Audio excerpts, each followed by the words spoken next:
and welcome to the Hawks Nest live stream show. My name is Brandon Kane, and I do thank you for watching. Tune on in today.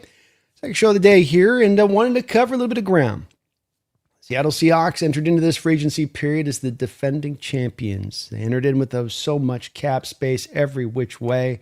Everyone thought, a lot of people did, that, oh, you're going to just try to run it back, retain as many as you possibly can. And yet, the Seahawks have been at the forefront on a variety of different players of opening that door and saying, no, we understand you got to go and do what you got to do. Go make your money, letting them walk on. Now, they've retained a couple of their own, but more retaining their own for the most part on fairly team-friendly deals. I think they did pay market rates for Rashid Shaheed, but you got Drake Thomas in on a good little deal. You bring back Josh Jones.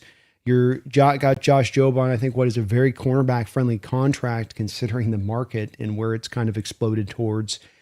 And so they have been a little bit conservative in their approach, a little, some would say maybe tentative in the outlook of things. And I say this because this is going to be a show as much about the reaction I see from some Seahawks fans out there in regards to trying to understand the plan and what they're trying to do and why they're trying to do it.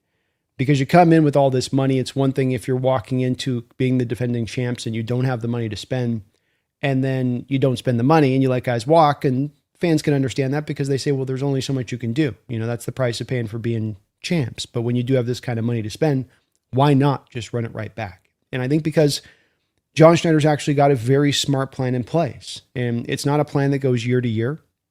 It is a plan, as he has said multiple times, it's going to be a multi-year outlook of things. I think that makes him kind of unique because I think not all general managers operate this way. In fact, I think there's a lot of organizations that just are fly-by-night, take it year-by-year approach, which ends up being one that you can understand kind of doesn't work in their favor. And why? Because you do need a bit of vision in this sport for as tough as it is to compete.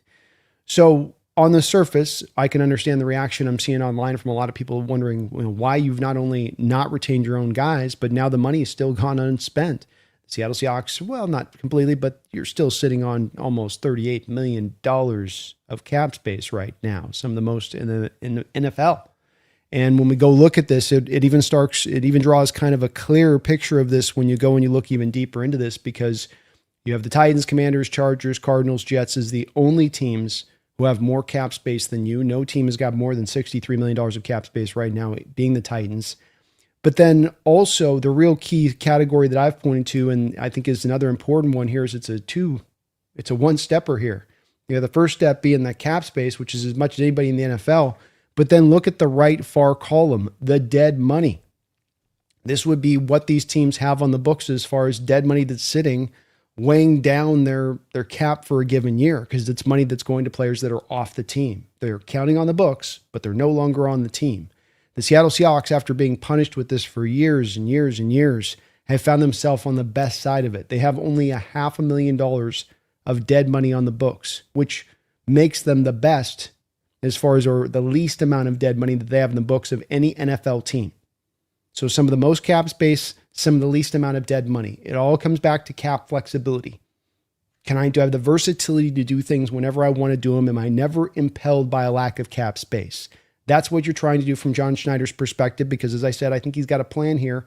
I think it's a plan that this is not the first year he's been running it out, by the way. This is partly why I, in the channel here, was able to predict a lot of what, for the most part, what he was going to do and going into here into free agency, especially not necessarily being active in free agency, because signing Emanuel Wilson and Rodney Thomas and Igbinoghene, the cornerback, they're all vet minimum signing. They're flyer deals. They're guys that, should make the roster. There's no guarantees in any front of that, but that's what they are being brought in to be, as much as to round out the depth and set you up as far as for the draft goes. So it's both of these two things that create so much cap room, meaning that it's not just the $38 million when you're looking at this, it's the flexibility there within that you can move around, because you're sitting on deals that you can take these deals and base to bonus, base to void. Sam Darnold, Leonard Williams, the Uchenna Nwosu contract's one that they could cut out at any point in time and just save another $11.5 million, pure and simple, just anytime they want. Here's $11.5 million more off the books. We got to add another edge, granted, but they could do it if they wanted to. Cooper Kupp's deal at $13 million. Even Julian Love. Any of these you could convert seemingly theoretically into base to bonus or base to void, because some of those out there might say, well, there's only one more year remaining on Sam's deals or this deal, and how would you? Well, you can always throw it out to void years. And there's a very key piece of evidence here that pointed to John in actuality being aggressive this offseason, even though he hasn't been striking right now where many Seahawks fans are wanting him to strike. There was a little bit of a tell, just a tiny little bit of a tell recently that came out here of this offseason, showing you that while, yes, we've been a little bit hesitant here off the shoot, this is not going to be the plan as we go through the full totality of this upcoming season. You're not going to be seeing John sitting with just money on the books and it's just like, I just didn't have a deal to be made. I don't know what to tell you. And where this key indicator comes in is, number one, Seattle's already shown a willingness to throw void your money out. They've done so on the Leonard Williams deal, and they've also done so on the Sam Darnold deal. A couple $1 million down the line. This is a little bit of what you would say is the market rate now in the NFL. You have to kind of do this. If you're not, you are restricting yourself just a little bit in how you're trying to operate. But the evidence, the tell, was within the Rashid Shaheed contract. So walk with me on this. If the intention this offseason is to just remain in a full-on conservative mindset and to just kind of just wait this thing out, don't overpay, kind of be careful. Maybe you're doing like, oh, we got a new owner coming on. We want to keep the books pristine, clean for him. Whatever the reason may be, I don't think you do this because there would be as less reason to do so. You already got the money on the books you're sitting on. You already got the reworkable contracts. But instead of pulling any of those levers first and foremost, he stacks on $4 million of dead money to 2029 and then to 2030 on the Rashid Shaheed contract so he can lower down the cap hit for this year and presumably a little bit for next year as well. Though you can see this year's cap hit was brought down to $7 million. I don't think that John Snyder did that without reason or without understanding that he's going to be utilizing this cap space at some point or another. And while yes, indeed, you do have a couple of contract extensions that are going to come down the line here shortly in regards to Jackson Smith and Jigba and in regards to Devin Witherspoon, and that those are going to eat into a little bit of this cap space as it is. There's no doubt about that. Let me adjust this thing here so you guys can actually see this a little bit. All right. Boom. So again, I wasn't looking at my deal, so let me re-show that Shaheed thing here so you guys can see it. I was looking caught up in this. So again, here's the deal. You got the void year money right here. 4 back to back. Didn't have to do it. I think it's a tell that in you doing that for these years to lower down for this year's cap hit, that they're going to look to maximize this cap. People want it to happen now, but I think it's coming along the line and they intend to know that they're going to be a place for them to go out there and utilize this money in other places. It just doesn't have to be right now. We all love to have it right now. We all love to win the offseason and walk into training camp, dusting off our hands and saying we don't have anything to be done. The one last little key point of this that I want to show you guys here that I think is also interesting is this number right here, 72. 72 is the number of players you currently have under contract. So this isn't you sitting with 59 guys and you got to round out the rest of the money with just back-end guys to fill out the roster. The roster's essentially filled out. Yeah, you need more parts and pieces. You're not done. So don't take that as me saying we're done, we're not going to do anything. It's just to say that we're taking care of necessities right now, and then we're going to go into market opportunities down the road. But it's all part of the plan. This is not John walking into this caught off guard by these contracts and what's been given to these guys. This is John anticipating it and having a plan. And I partly can prove this for the fact that I predicted it to happen. Not because I'm so smart with this, because John's shown that this is what he does. It's just how he tends to operate with this. So it's kind of easier to predict on this stuff of how he's going to roll into free agency and then what outlying moves he's going to make down the line. And he's willing to be more aggressive at different times of year than other general managers are willing to be. And likewise, other general managers are willing to be more aggressive at this time of the year. They're willing to overpay at this time of the year for the sake of their sanity, for the sake of their warm and fuzzy feelings. They want to know that they don't have to do anything else to their roster. They can just sit back and watch it sort of play out at that point, which I think a lot of general managers will kind of live in that area. So got the cap space, got the cap flexibility, got the general manager that's willing to push money down the line. He doesn't have to eat all the money up on the books right here and now either. So you have all of that in tow. Let's just keep this all in the front of our minds here and understanding John's not going to sit there. He's not a guy who's done this in the past, so I'm just going to sit on $30 million and not spend that money. We're fine. He doesn't operate that way. He's been willing to base the bonus deals. He's been willing to convert money. He's a guy that certainly will be aggressive. So you may think Seattle may not get this done to being able to repeat. I'm not so sure that they can't, but it doesn't mean that they're done and that he's not going to make a couple of moves, that you're not going to be out there taking some punches to try to make it happen. And so to that heart of it, let's get to the bottom line plan of this. What is the plan? What was it that you were doing from the start to the finish of this through, let's call it the trade deadline? It's kind of where I want to present this plan to. This is what I think we can say now soundly. We're 2 weeks almost into free agency here. We can thoroughly say, okay, we know this is what the intention really was to pull off here. This is where he was going to go. This is what we thought he was going to do prior. Now this is what we know he is going to do. Wave one free agents are off the board. Heavy amount of reductions happen out there as far as the cap goes. There's a couple of other things that give you key indicators on this that we're going to get into. So I've got nine points of light. 9 points of light. We're going to look at 9 things here that are what I think John intended to do fully walking into this offseason. Not reactionary, not like, oh, the market went crazy, now we got to pivot. No pivoting. This was plan A in my opinion. Right out the gate. Should seem obvious to everybody at this point. You're not going to give a $20 million deal to Boye Mafe. You're not looking to give $15 million a year to Tariq Woolen. And you're not looking to give a record-breaking contract to Kenneth Walker. I ain't going to hammer this one too hard. You guys can see that this is absolutely the case, especially the contracts you have signed in-house, which have been, for the most part, as I said earlier on this, a little bit team-friendly and how you've set them up so you don't overpay out the jump. Some teams in the past, by John's inkling on this, have looked at the situation and they've said, I've seen a lot of these other teams that have tried to do this, and I've learned that that's not the way to go. It's just to simply run it back for the sake of running it back. No, continue to make smart moves. Take into every individual player and every individual decision and measure them separate from one another rather than piling them all together in one sort of pile, if you were. And that's what he's done here. So don't overpay is the first point out the gate.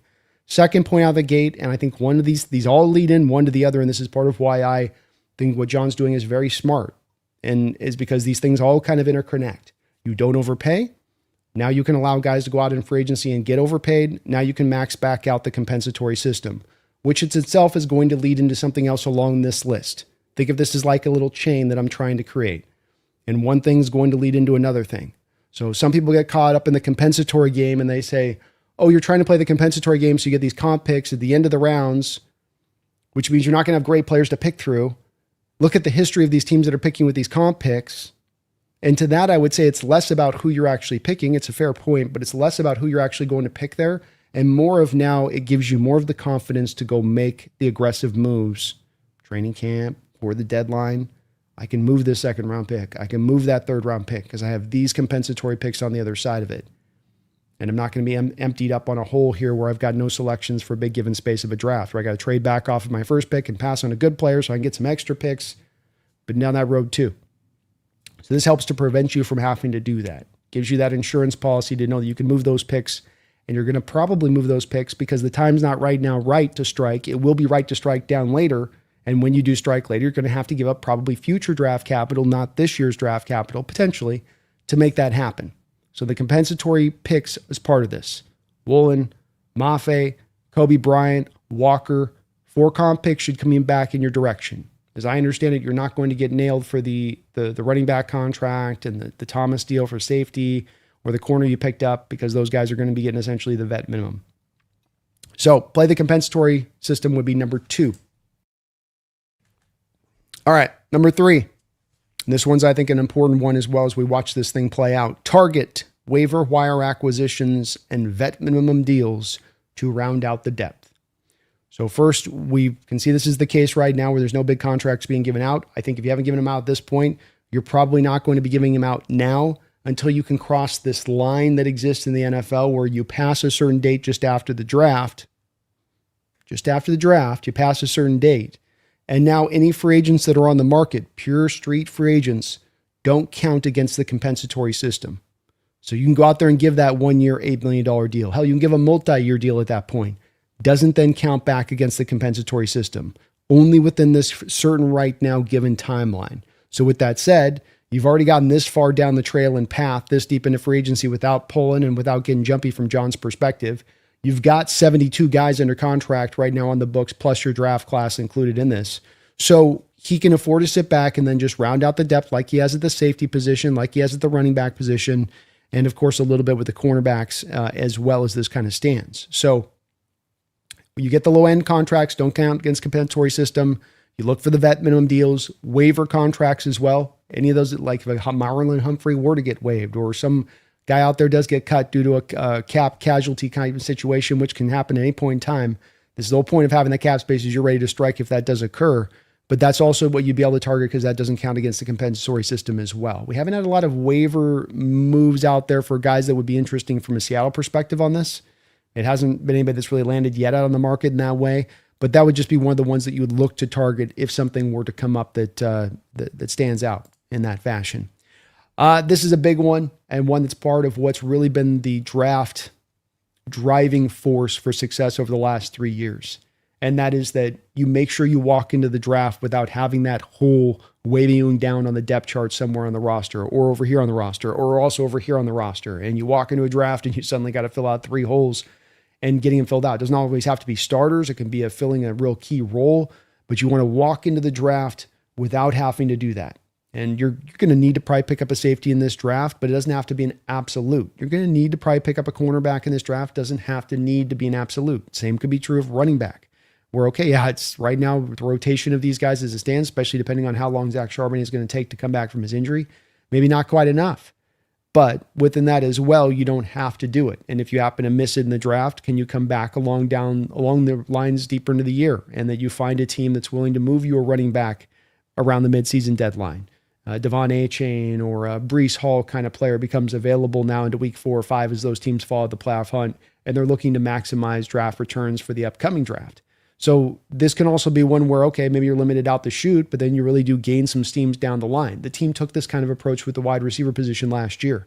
Many of us and many of you out there smartly calculated that the team didn't have enough speed with the wide receiver position as it was set up walking into the season. Maybe Horton could do enough to fill in that role, but maybe you need a little bit more. And this proved to be true. You needed a Rashid Shaheed. It was a necessity. Helped to get you over the top. Helped you win a Super Bowl. Well, why can't the running back position be likewise if you can't find it in the draft? This just comes down to, I have to do this thing. I have to make sure nothing's have to at this point. Wide receiver position, not only with the starters you have signed up, but with the depth that you've kept and retained in-house, Jake Bobo, Cody White, kept back into the fray, you don't have to do something there. Tight end, you're set. Offensive line, set. Defensive tackle, set. Could use an edge, but maybe if they way past that draft point, a Clowney and a Von Miller come in as a 2-stack and you're good to go. So you don't have to do it. And that's a key point because I think a lot of bad drafts are run by teams who will tell you that they're not driven by need, who will give you that sales pitch of like, we're all about value. We operate around here value 24/7. That's how we operate with all of our draft strategy. We just look at the top of our board. And I think that's really actually, if anything, 50-50, if a little bit sometimes of a rarity of these teams that actually stick to their guns and pick for true, pure value. And so John set this up with this draft. The depth is good. Yeah, you need to add some impact here. You got to find some help, but you can go to value purely in this draft. And again, that's been the real driver of the past 3 drafts and the success and how you built this Super Bowl roster is by John really changing his approach, just leaning fully out of need as far as you possibly can. Just being way over here and then sliding that sucker over here as hard-lined as you can, especially into day 1 and day 2 of the draft. You're going to monitor throughout this whole process and time, the monitor of the Jonathan Greenard and the Max Crosby contract situations. You're just going to continue to pay attention to each of them. Don't know what exactly will happen with either. The Minnesota Vikings have right now $5.85 million of cap space. So if I'm not mistaken, they don't even really right now have the cap space to sign the full totality of the rookie contracts of their draft class. Say nothing of the practice squad roster. They're going to have to create cap space. And there's a little bit of a game of chicken, I guess, being played out here because Jonathan Greenard wants a new contract as well. So a team trading for Greenard has to, potentially move the 2nd round pick and then give him the contract extension. And many teams are probably sitting there looking at it and saying, why don't we just wait for you to release him, which you'll do anyway at that point because you can't afford to keep him at this contract. And we'll just go ahead and we'll just sign him to the contract at that point without giving up the draft capital. So does Minnesota step up on this and lower down the asking price? What does Jonathan Greenard want back in return as far as the payday goes? Because he's coming off a big free agent contract signed a couple years ago with Minnesota. He's going to want to surpass what he's currently on the books at from his perspective, thinking he's outperformed that deal. Do you want to give a guy that's got some injury concerns $25 million a year? And we know Max Crosby, it's the same situation as far as you got a guy with an injury worry that you're not sure about. though this may be a different one where maybe there's not as much of a demand or absolute that you have to give me that extension to get this thing done thing. But Seattle monitors both situations. The point of having that flexibility is that you can jump at any point in time that you need to. If you can get Grenard into play at where his contract is this year, then you say, we'll let you be a free agent after this year or something along those lines, maybe potentially. The cost goes down maybe a little bit. Maybe you can find some middle of the road thing with him on this, but then having that cap space is very handy to have. Likewise with Max, because he's going to carry a very big base salary this year. And if you're going to ask him to plan that base salary, then I could see a likelihood of or a possibility of them doing that. Well, then having the cap space ready at hand and good to go would be a nice thing. As well, you never know that wild situation that comes out of left field that nobody anticipated where suddenly some Browns team gets crazy and they're like, we're going to find a way to get Garrett moved or something. So flexibility is nice to have. You're going to monitor both these situations. Let's see how they play out. I still find it hard to believe that Crosby's going to come back to the Raiders situation. I've never really seen something like this play out before in NFL history. A guy that's moved back and then comes back and then wants to remain. He really does seem to love to be a Raider, but some of this as well as I think him just being the good soldier. We'll see how it goes with that, but just keep an eye on that with both of those two situations as far as some edge help potentially goes. Target true free agents post June 1st. I talked about this a second ago. Once you get past this period here, which is the free agent period, the official free agent period, you get into post June 1st. Now when you have street free agents, not waiver wire guys, but street free agents are now available to be signed for whatever you want to sign them for, and it doesn't count against the compensatory system. So Seattle gets past June 1st. They lock in the 4 compensatory picks they're getting back next year, and now you can sign whatever free agent contracts you need to address whatever you weren't able to take care of potentially within the draft. So if you can't find that edge, for instance, which is I know a lot of you thinking maybe they'll go for a Zion Young or something along those lines. Well, now you can come back and get one of those couple of vet guys that might be remaining out there. And if you were a vet edge right now, if you were a Cameron Jordan or a Clowney or a Von Miller or any number of these guys that are still kind of out there that are guys that could be functional as far as in a pass rush rotation, tell them, look, we'll come around, we'll get back to you around June 1st. We'll have some money set aside for you at that point. Just wait. I'm sure you can do some kind of soft handshake deal at this point with a couple of these guys to say, all right, look, we're going to get you handled, but you guys can see why we'd want to just wait a month for you guys to just give us a chance to come back around on the other side of this one. So the post June 1st, I think they've adjusted this, by the way, to where now I think it's even just after the draft, it doesn't count. But just wait till that time period where it doesn't count back against the system and then jump on in there for where you need to strike at that point. One reason it'll be good to have that money at that time as well, because all those other teams will have blown their money out. Less competition for the services of the players that you're going for. You're then getting value. We come back to the initial point of this whole thing, which was don't overpay. And buried within that is also find value. You're going to build a Super Bowl roster by doing it how you did before, which was finding value. Grabbing guys other people couldn't see the value with it, and you found the value within it and got the most out of those guys. Not paying for the max prices to then go get that value. I think there's a key kind of difference within that. Last couple points on this. If needed, utilize the base to bonus void years. This is a point that goes back to the $500,000 of dead money that you're sitting on, the very least amount of money in the entire National Football League of dead money currently on the books. When we go back and we just take a quick little peek again at the teams that are up there that are sitting, around where we're up as far as the cap space goes, which is on this left-hand column, be it the Cardinals at $43 million or the Chargers at almost $51 million.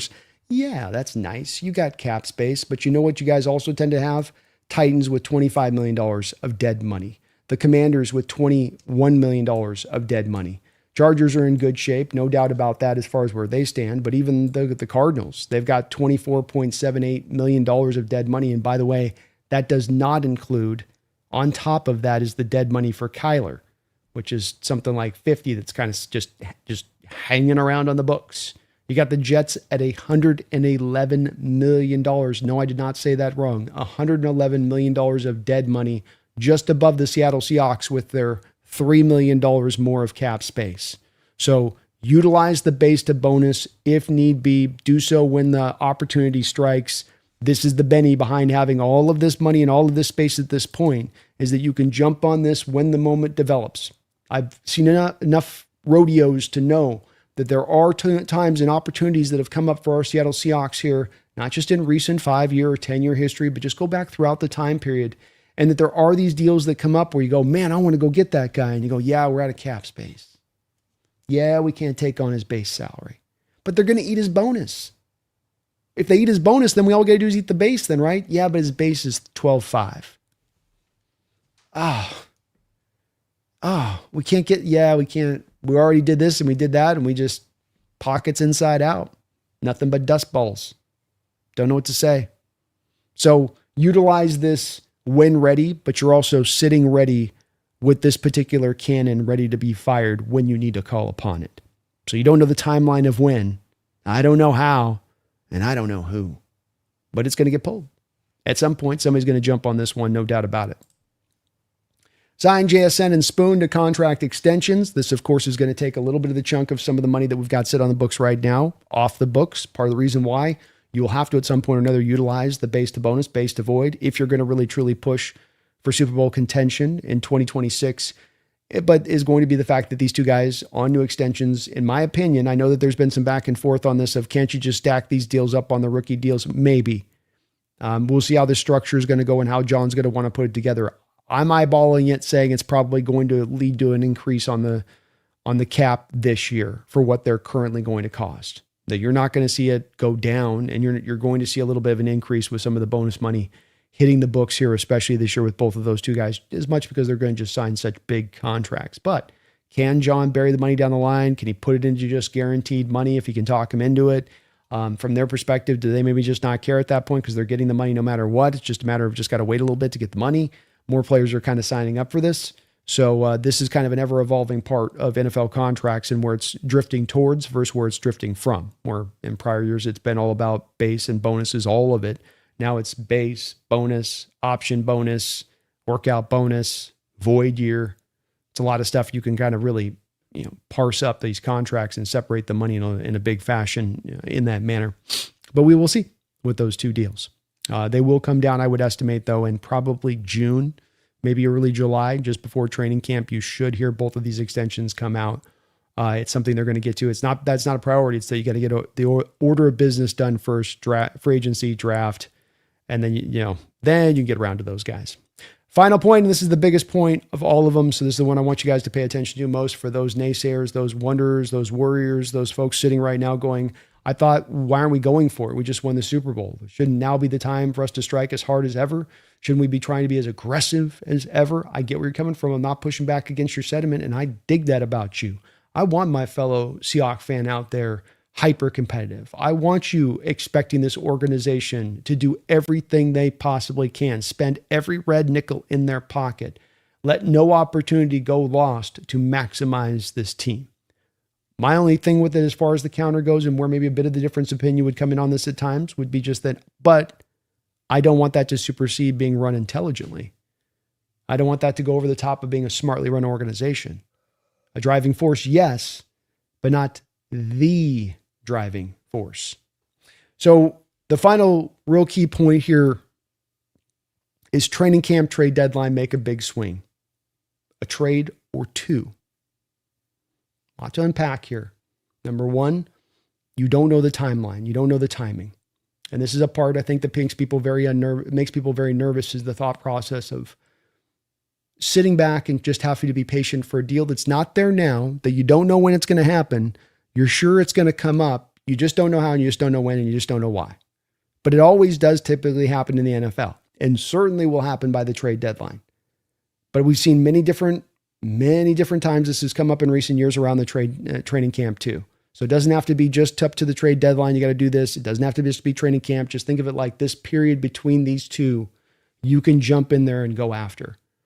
And I want to take you guys a little bit back to the trade deadline here, because I want you also to pay attention to the final word here in this little graphic I'm posting. Training camp, trade deadline, make a big swing trade, or two.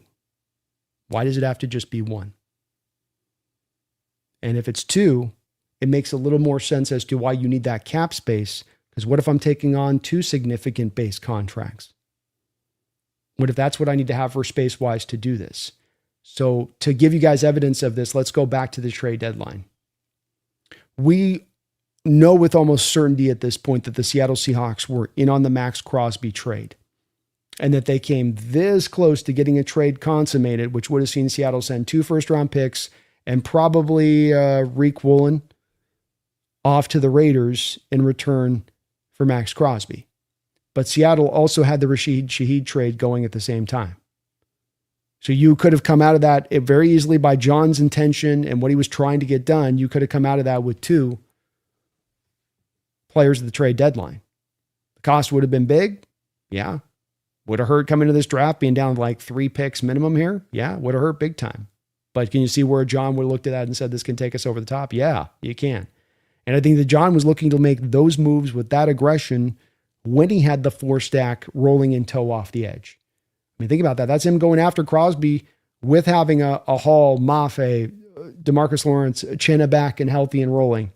Wasn't like you had some catastrophic injury here and there, and that's why he was jumping for it. With a wide receiver one, you could kind of understand it because it was a bit of a need. It was a need we saw coming into the year. There was a lack of speed in this receiving core, so it added up. But the going for the edge, that's one of those indications to me of his willingness to be real hyper-aggressive and really get after it. And so I don't think that this has to be just a one-move situation where John just does it. There's only one move he can go out there and make. That's all he's going to have with this draft capital. If anything, he's got 4 compensatory picks that he can anticipate into next year, which puts that many more picks out there to be thrown around. So I would anticipate this isn't just a 1 or 2 deal situation. It's that he'll strike on a couple of notes on this one. The timing's not going to be down. It's going to be down the road just a little bit on this one. Be patient with it. But this plan has been fundamentally in place since the start of this process. It's been in place since you go back to last year and prior years. Part of what I don't understand about some of the frustration I see from the fan base is I love the intentionality of wanting to see a Super Bowl champion built right here and now again.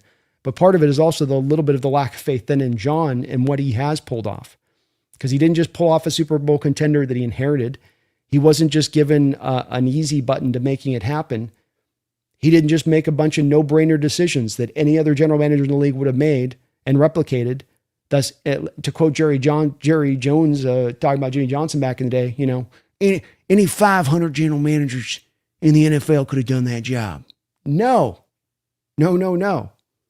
He is executive of the year for the reason. He's well respected through this sport as much as any general manager in this league for a reason, because he does things smartly and intelligently, and he's going to continue to apply that process. So I get a bit of the impatience. I do.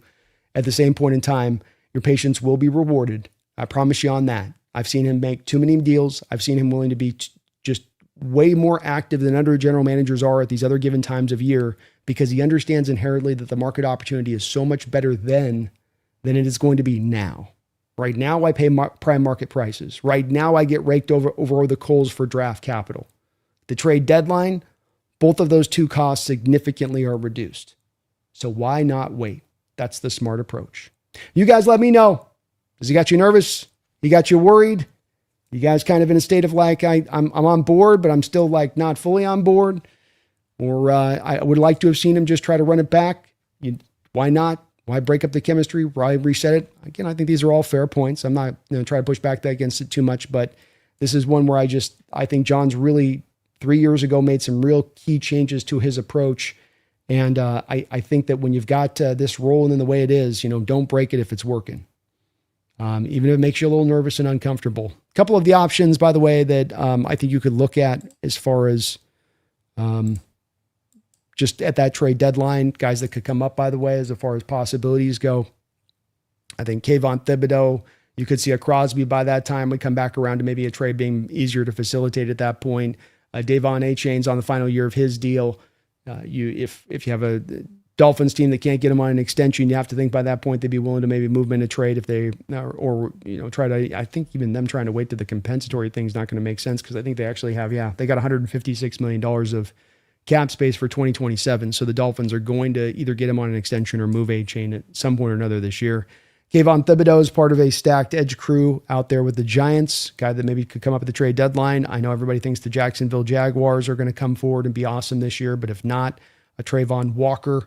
Same of the Bears. And part of this I want to show these guys is just kind of my final point on this, is to just kind of get across that you might be looking at right now and saying, well, that team's going to be in the playoffs and that team's going to go in the playoffs. And what that means with that is that they're not going to be at sell mode at the trade deadline.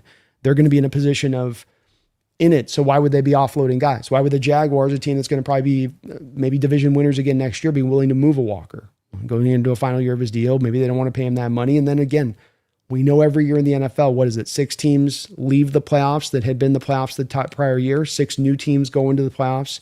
So you might have things itemized to who you think is going in there, who you've got a good, strong understanding. Well, that team's going to go do this and that, but that's the NFL, is that year by year, there's such a heavy fluctuation here.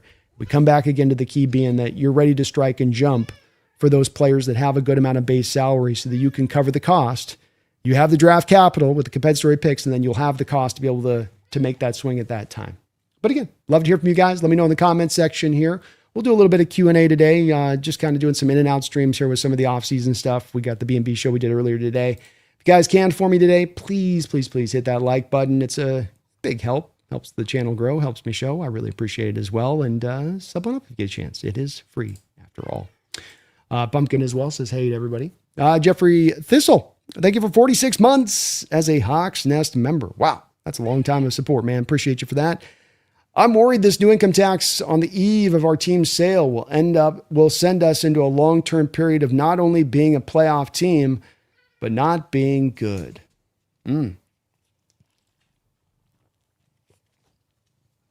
Well, it's a significant cost. You're talking almost 10% of a guy's salary getting hit for that. And at $10 million, for every $10 million, you're losing $1 million. So it's no small amount. That point is definitely for sure. This is already a kind of a high tax bracket spot as far as these type of players. You know, what do they usually tend to have, like something like 47% or whatever their taxes out of the whatever they do make as it is already. And now you're going to come in with another 9%, which is definitely going to hurt. There are other, 25 states that also have, these kind of income tax things that they apply on, including states like California and New York. So there are other places that have to deal with this problem, and they've been able to organizationally manage and get around it. Now you can maybe say that those are brighter spots to go land in. You got more advertising market opportunities, perhaps. I think that'd be a valid point to be made about it. It's going to hurt.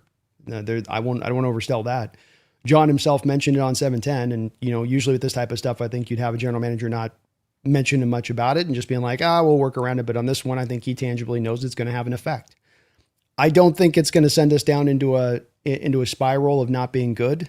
As much as that is just kind of comes down to, how much has it really provided the advantage to us in recent years and in allowing us to better maximize things out. I mean, last year, for instance, you ate $80 million of dead money on your books, and yet you still went and won a Super Bowl, which really in certain ways goes to show you it's how you spend the money as much as anything else, as much as having the amount of money to spend, which of course, if you're getting taxed more, it's less money you're giving a guy when you offer him a deal.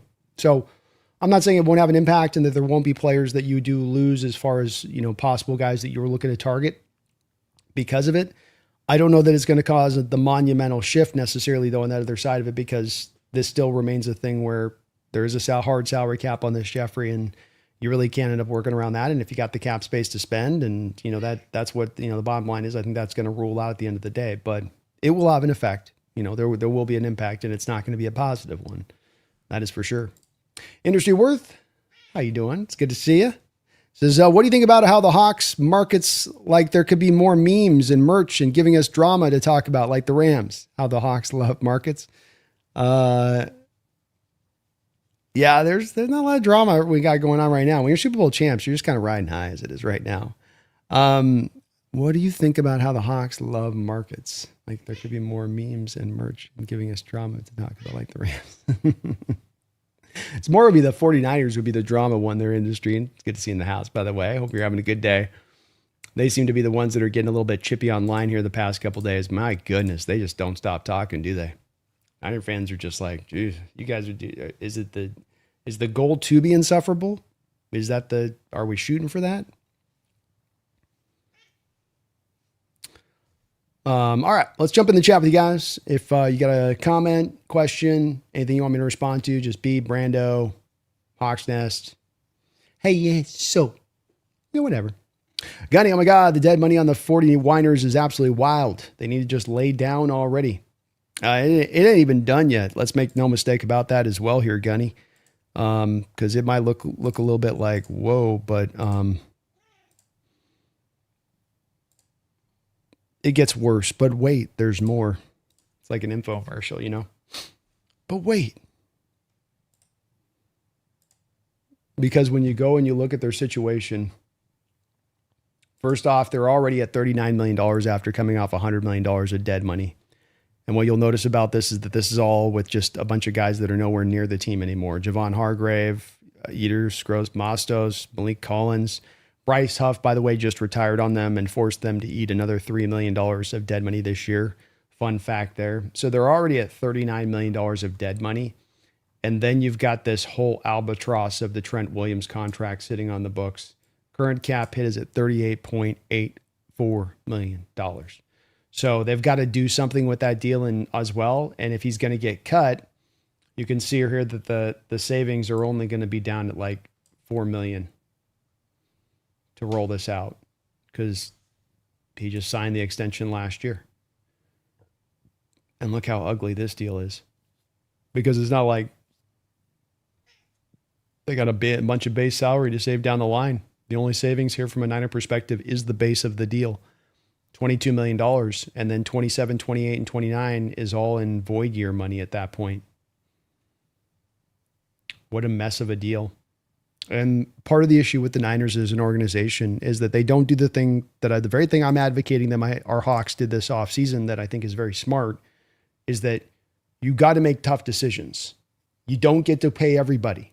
Yes, I know it's what a lot of fans want, and I know it's a lot of bad organizations do. But the smart ones are the ones that actually make some tough decisions in there, where they go, no, it's like these guys over here, yes, that's a no, that's a no, that's a no. Where have the Niners gone no over the last couple of years? Where have they, put their foot down and said, all right, no, we gotta move an IU. No, we gotta move a Kittle. He's getting older. Injury's gonna come up at some point here. Probably get a second, maybe third round, maybe second round, maybe third round pick at this point. But it's the getting the draft capital and then also saving the money. It's the double dip. They don't do it. And then you get yourself into a weird cap situation like this, where you have eaten $100 million of dead money the prior year. And yet now, you're seemingly right back in the same barrel again, almost nearly the year after. That's not good cap management.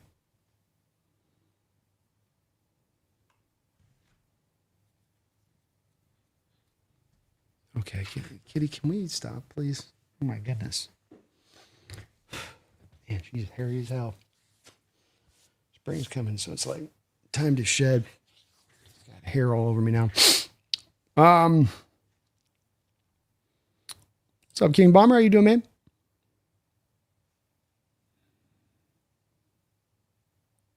Lon says, good job switching the DK jersey out. Well, DK is going to come out behind me. I'm going to still end up putting DK behind me, but yep. Your guys' requested, my demand. I got the JSN one in, so hopefully folks did not like the DK one, which I get. I understand. But we're going to still get DK back in the back. He'll probably be right behind me.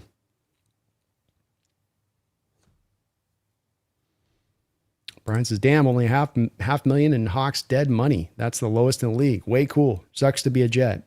Yeah, it's tough for the Jets angle of it, where you're looking at it and you're like, all right, we're franchise tagging running backs. we're eating $111 million in a year we're looking to tank, which is not bad in itself. But again, why are we having to eat all this dead money? Who did we pay for as bad as we were? I think the one nice thing I like about what the Jets have done with this, in that even they'll have $111 million, number one, they're owning the tank. They're wrapping their hands around the tank job fully. They're not partially tanking here, Brian. They're going full on. So I dig that part of it. They've maximized out the assets they had, be it Quinnen Williams or Sauce Gardner, and getting that future draft capital, especially future draft capital for what will be a better draft next year. So I think that they are turning things around, but yeah, kind of rough when you're in that position of you're not good and then you're somehow sitting on this dead money too on top of it, which is that's the 1-2 punch right there.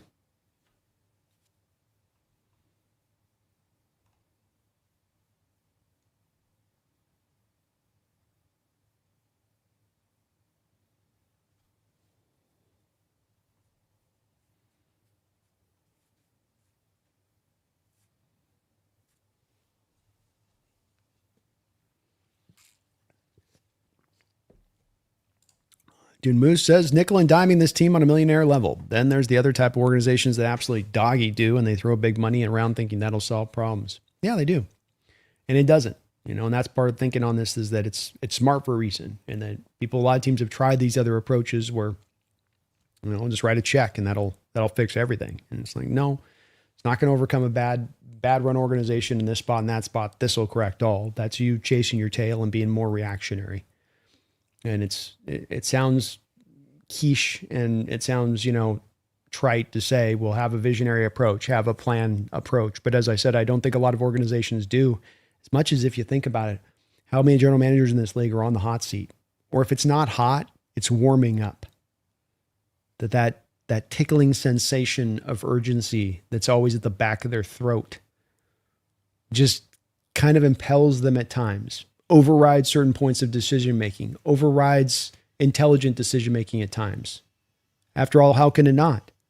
My job now is on the line. I know this would be the smart thing, but this thing can save my job if it goes right. Yeah, but this is the smart way to go. Yeah, but if this thing goes right, I can save my job. And if that thing goes to how I know it'll play, I don't know if that's going to really move the needle enough for me. It'll have been the right move, and I'll have just done the things all I've done is set the foundation for the next guy.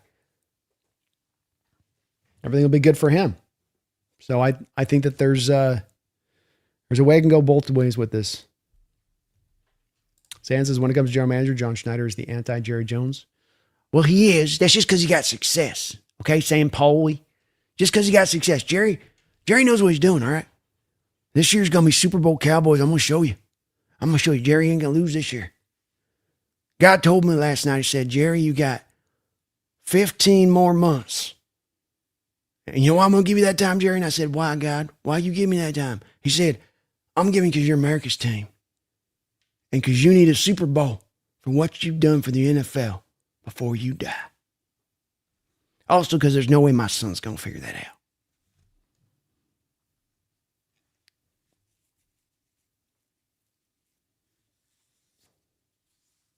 Bryce, I believe the tax thing, he still needs to go through the courts and appeal process too. True. It does indeed. The other part is it's not kicking in until 28, so we still have a couple of years.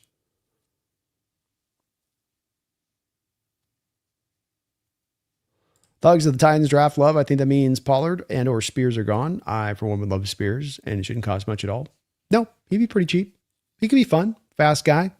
He's one of those guys, I guess, that also was missing like an ACL in one of his knees a couple of years ago, coming out of the draft. It's like that linebacker the Steelers took a couple of years ago too.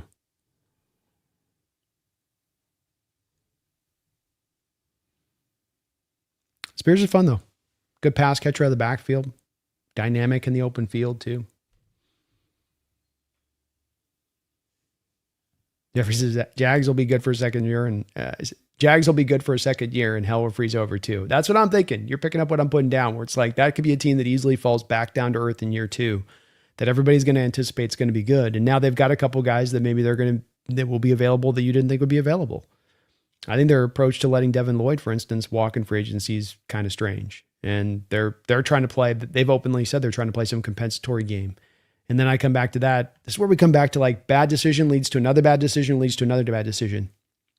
Are you playing the compensatory game because you're being visionary, or are you being reactionary to the fact that you traded up for Travis Hunter last year, moved a future first round pick, lost that future draft capital for this upcoming draft, and so now you're already back in a little bit of a recoup mode?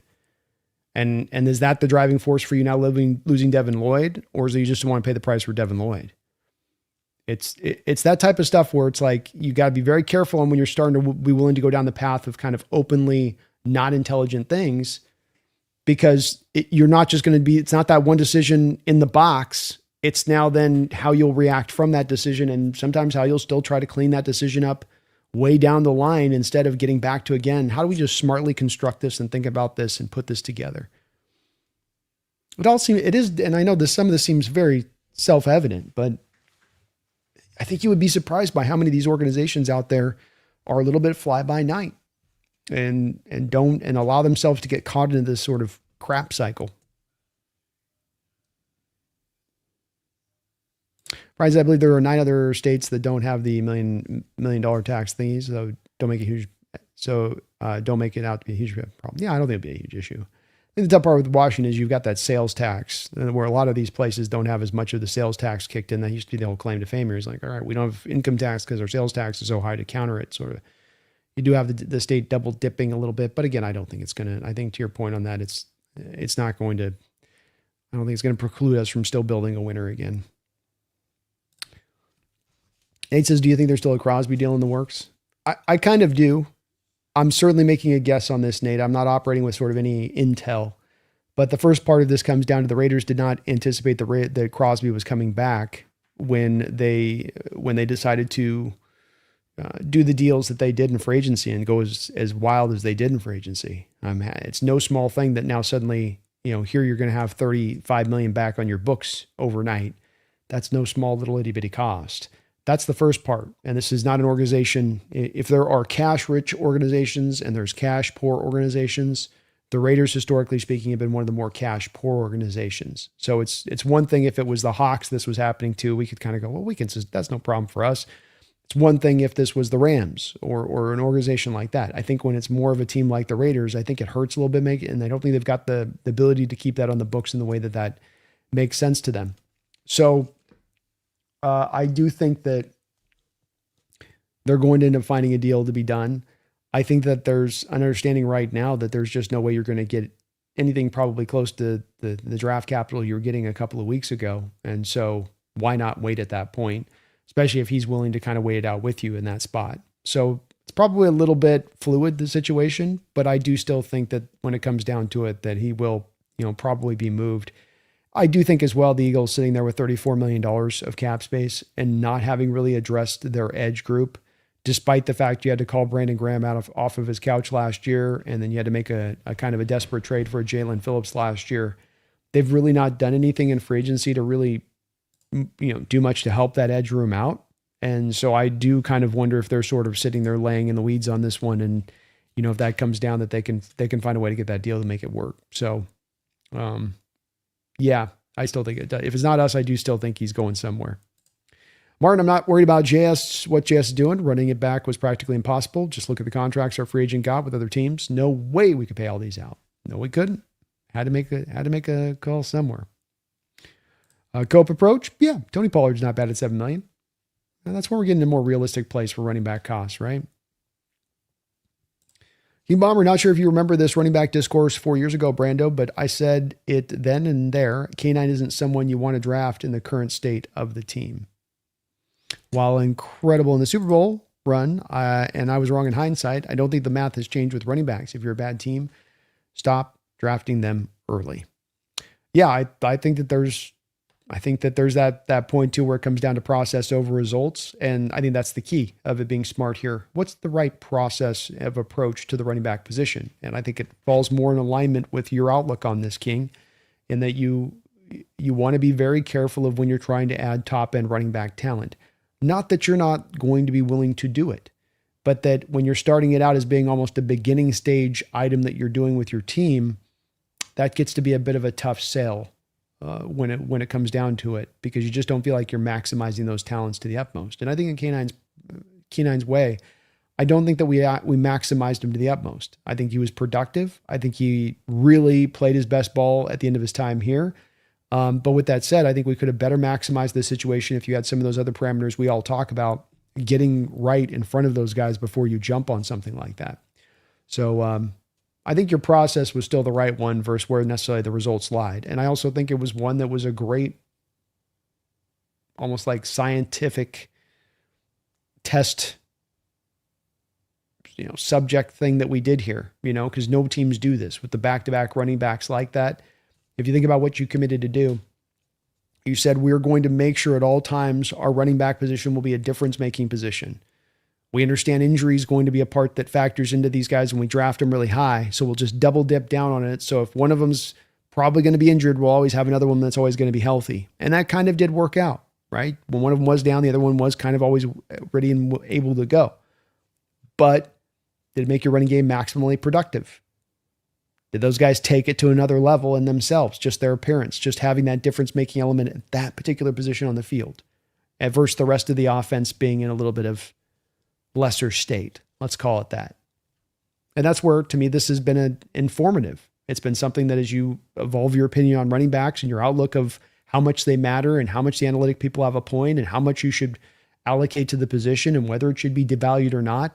I think that the Seattle's situation with Walker and Charbonnet has been a very, very, very interesting one to monitor for this debate that just continues to go on about how much their impact matters and how much you should spend and where all that stuff sits.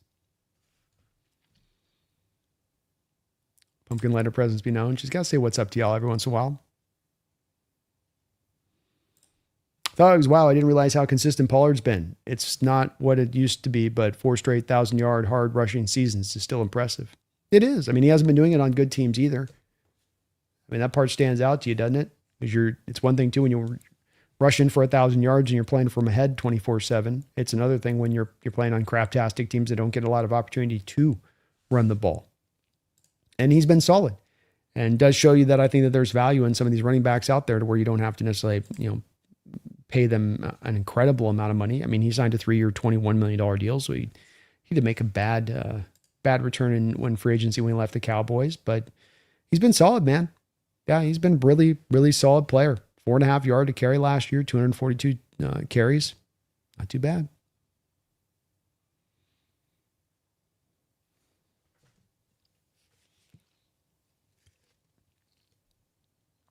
Yeah, very cool, Paul Allen, Brian, to have the liquidation of the Trailblazers and Hawks going to charity. As I said, it's like you don't like to see your team sold, but if there's a reason to be sold, it's not the worst of reasons. Do you think, Brandon, that they put emphasis on someone like Price since he stayed with his team and John seems to love those kind of players? I think it would be a little bit of a factor. I don't know if it's a real separating factor to drive you to picking the kid, in itself. It would be one of those things that you would sort of add as a building argument, hopefully within a lot of different items that you would throw out there. So I'm uncertain with Price myself. He is a really good back, Mick. I'm not saying that. He's one of the higher quality running backs in this draft. Me and Brendan talked a lot about him today earlier on the other show. I think the problem that I come down is I watch him on tape. There's a guy like Seth McGowan, for instance, that you watch on tape and he doesn't look like he's 200 pounds. The guy's rocking like 223 at the combine. And then you get a guy in Jadarian Price who looks on tape like he's 220 and he comes to the combine at sub 200 pounds.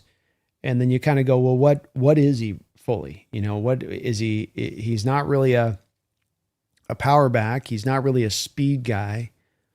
Is he an outside zone guy, pure and simple? Would he be better maybe more of a gap-based system?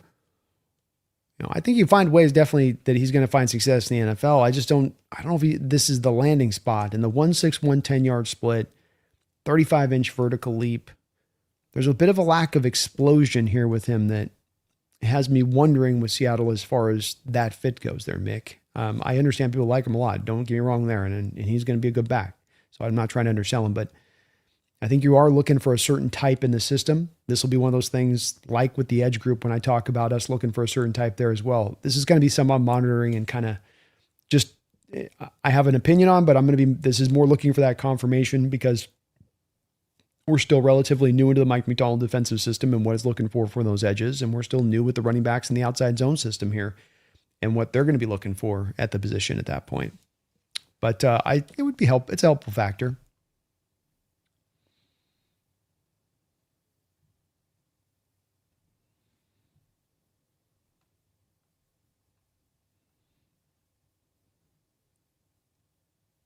Jack Maloney, I heard something that this might be the last year for the Niners and Rams, especially the Niners. I've heard Bosa might be gone next year. Yeah, I think with the Niners one, you can see pretty simply why this is coming down the line and being at the end. They've not necessarily been able to rejuvenate the talent that they've lost over these years, both through guys getting older and just moving on organizationally speaking.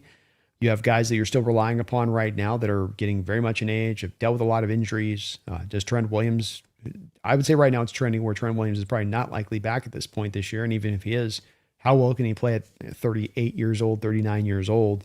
Christian McCaffrey will probably be retired by next year. George Kittle, how much longer is he going to have? How much of the season is he going to be able to play next year, really? You go to the defensive side of the ball, you got Bosa. Warner's been back-to-back now with 2 major injuries these past 2 seasons as he's getting some age up there. So yeah, I think that they're, unless they get a lot of their young talent really stepping forward in a major way at this point, that they're probably looking at having to, reshape these things. By the way, as well, at that very same point in time, while all of that stuff's happening, the Brock Purdy contract comes into full bloom, and you're now paying the full meal deal prices on that. I again come down to two where the Niners are a team that can't help but straddle the fence on this one. We see how they ate the $100 million in dead money last year, but they still kind of wanted to go for it.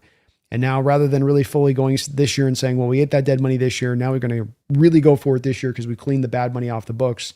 Now they're still kind of slicing and dicing a little bit. Now they're still kind of, trying to trim the hedge around the edges a little bit on this one. Just leads me to believe, again, they'll find themselves back on straddling that fence mode and finding themselves falling just short and then paying just this max cost to essentially come up just a little bit short and then, dim the future just a little bit less bright within it as well, because you're kind of in a little bit of the sub go for it mode.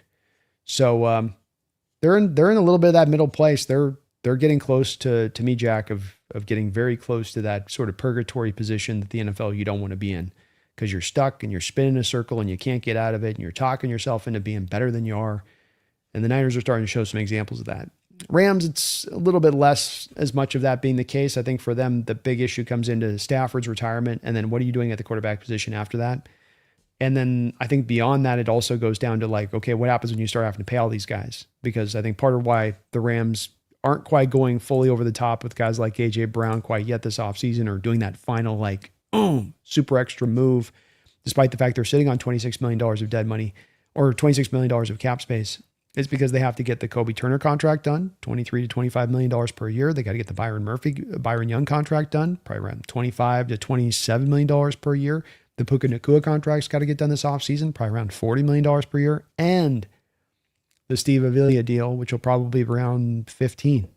So a lot they still have to put on their books here already as it is from their perspective. And then they get into next year and got some of that money hidden. Now you got to sign Verse. What are you doing at the quarterback position? They go and they find a Burrow. It's kind of a null and void. Like, they've still got the roster that's pretty ready made at that point, and Burrow steps in there and they can kind of not miss a beat. I do think Burrow's not quite what Stafford is as a quarterback, but I think he'd still be really good with McVay. So it depends with the Rams. 49ers, yes. Yes. Certainly. Martin Brennan, I asked this before, but do you think the Rams are in a bit of desperation mode and their Super Bowl window is creaking closed? Yes, I do. I don't think that they've got utter confidence that they're going to be able to make a Stafford. I know I mentioned this Burrow trade, but I don't think that they have utter confidence that they're going to be able to just make that tit for tat trade, don't miss a beat. I think they recognize that right now Matt Stafford really carried that team last year. I mean, he was the MVP, the clear MVP. And he was making throws and doing things within that offense, which put him a cut above any quarterback in the sport. And while they put together a very good roster around that, and they've added a lot of really good talent through the years, I think that they recognize and understand that, they're probably kidding themselves to think that they're just not going to miss a beat the second he does probably retire. And I think he's probably indicated to them that this is probably the last ride this year. I mean, he's played so much football as it is already. I mean, I don't know. I see him as being a guy who's going to play another 2 or 3 years here. You never know with these guys, but you also never know when they're going to hit that cliff in the quarterback position at his age where he's getting to. He's getting closer and closer to that cliff where you can play like a Peyton Manning MVP, best offense of all time, 2013, and then 2 years later, he can't throw a ball past like 12 yards. So I think you always got to monitor that. But look, they can also get creative here, Martin. They still got a first round pick pretty high in this draft. They've managed their cap situation pretty well, but yes, in certain ways, this is kind of their little bit of their last dance. They don't get through this. Stafford retires. Devontae Adams moves on. They're now really having to pay a lot of different people, some big market rates at that point. There's not as much value contracts on the books. So yeah, I would say it's getting that spot. Gunny says Kenneth Walker was really sour about splitting touches. Shocking coming from him. He's usually really humble. Yeah, he is. It is a little bit surprising. I think too, it's surprising that you got to get the benefit of that in the respect of you got to stay fresh and you went out there now and you got this contract because you finished the season and you were able to finish the season at your strongest, at your best. I mean, all of those splitting of the touches ended up helping you. They didn't hinder you. And this is the modern NFL now. It's not a game that's you're smart to go out there and throw 450 touches on your running back like the Niners did with McCaffrey last year. That's just not a good approach. So, these running backs can get mad about it and all that, but it didn't cost him 1 cent, and it probably got him paid pretty well, them taking that approach of it.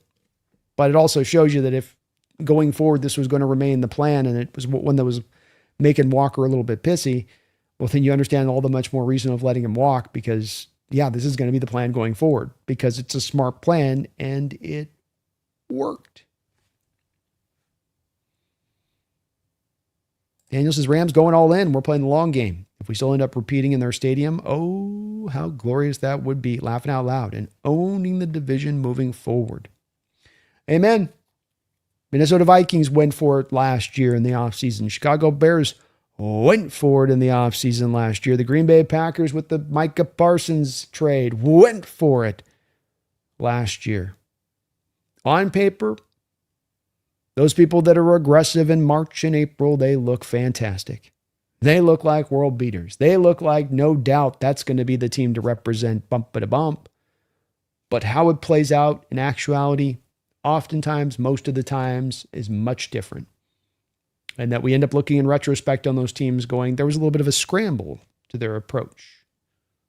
Get back to that reactionary versus visionary. If you got to pick one or the other, I think it's a smart one to do so. Because it's a little bit like that thing often referenced, Daniel, on decisions driven by fear versus decisions driven by confidence. And if I can pull that thread back and find fear at the core of what's driving your force on a given decision, well, then that's a bad decision and one you shouldn't make. For instance, like this Ram situation. While it's understandable to say that this might be the last dance and that we got to maximize Stafford now because there might not be a tomorrow. There's a little bit of fear within that, isn't there? There's a little bit of creaking desperation within that, isn't there? And that's where I say, stay away from that. Fear, it's Yoda stuff, man. Fear, path to the dark side, right? I believe in it, and we're the dark side. We know all about the dark side. The power of the dark side. So I think there's something to that. And it wouldn't shock me in the least if we just sit in our development, we sit in our spot, and we keep stacking smart decisions up every step of the way as they're chasing, as they're running. Does it make sense to move a first-round pick for a corner in a cornerback-rich draft and then give him a market-setting deal? Is that a smart choice? Is that a visionary decision? Or does that feel a little reactionary to you?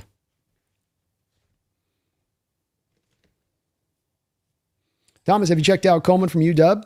Davis and the other corner from UW, plus the Oregon safety. Yes, and yes. Coleman's really nice.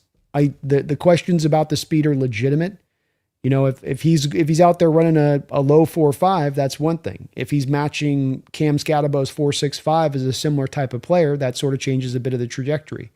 So probably a late third, fourth round guy at this point is where you're looking at with Coleman. David Montgomery comp, I think, is very true for the most part. I may not quite have as much juice as David Montgomery, and some of this is going to be a question just because he's not going to test. He didn't even test at the pro day. So I don't know, what's up with that. But he's a really fun player. He doesn't exactly fit the scheme because I think there's going to be those speed limitations there, Thomas, where he's a 4.65, 160, 10-yard split dude.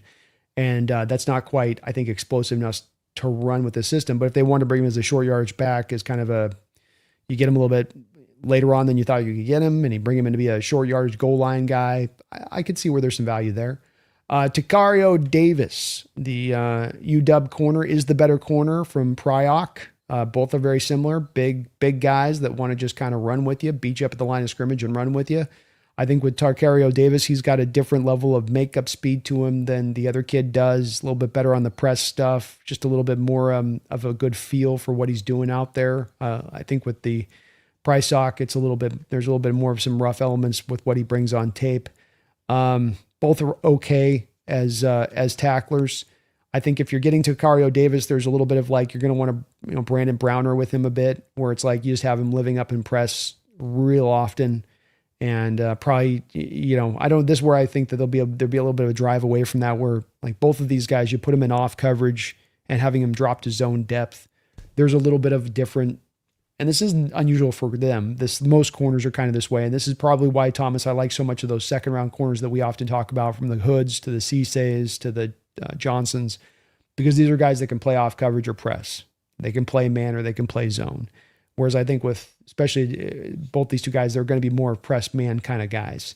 They can do a little bit of the zone stuff in there, but I think I want to keep them more in that area. The Oregon safety, I think Rob Staten likes him a little bit more than me, Thomas. I'm not anti him, and his testing times are going to cause him to go in the first round, but I think he's going to get overdrafted. I think that the tape doesn't exactly speak to me as being that good. I like the tape. It's not bad tape. I love him in single high situations. I mean, this guy, that speed shows up where he can play that Earl Thomas center field role and cover a lot of ground on that back end, bumper to bumper, no doubt. But is he a downhill guy? Is he physical? Can I have him do strong safety stuff? Or is he more of a free safety? Just kind of pure and simple. And I keep going back to feeling like he's more of a free safety, pure and simple. And within this scheme, of course, you need more of the guy that can do the strong, free, both. And so I don't see him as being quite the fit here for that reason. I could see him being a really good player. I think he's got to go to the right kind of style of defense, which will have him more in the single high situations. Like, Washington Commanders, for instance, would be a team like that. Kind of going through my list here of some of these teams that could be potentially in that spot. I was looking for a safety.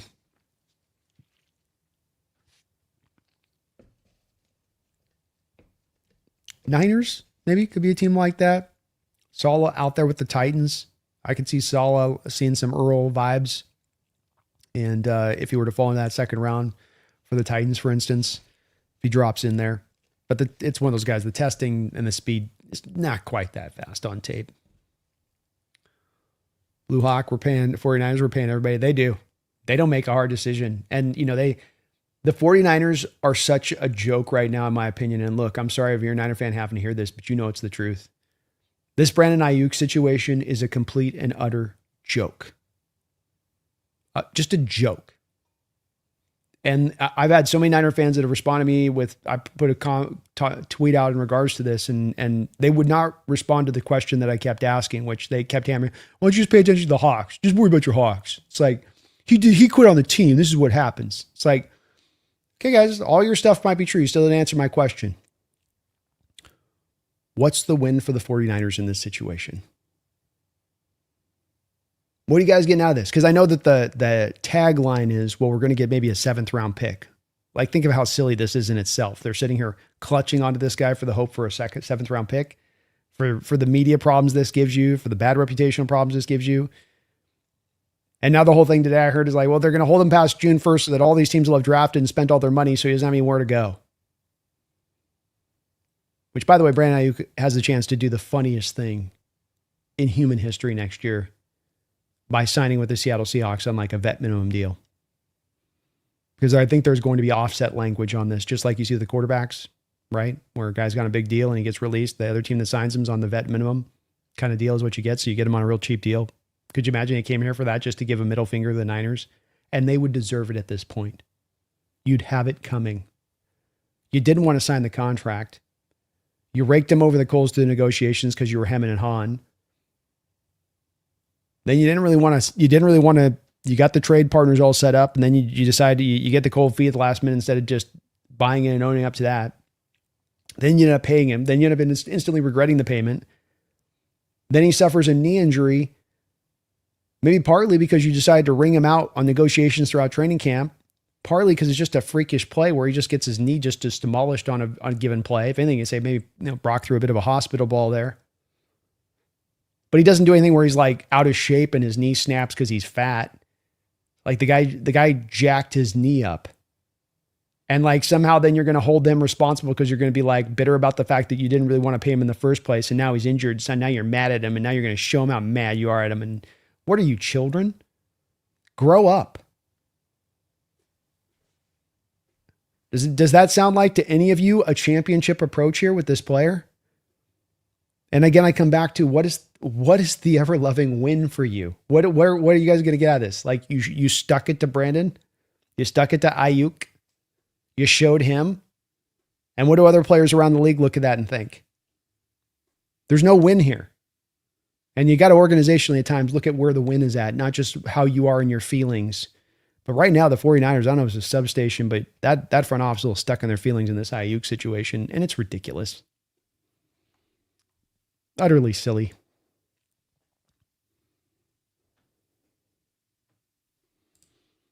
Demon's with it. He says, I don't care if I don't care if we don't draft a running back. I believe in our guys.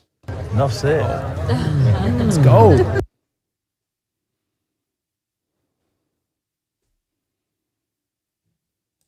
Brandon says, Dolphins got the 31st pick unlocked next year. I think you mean the first pick.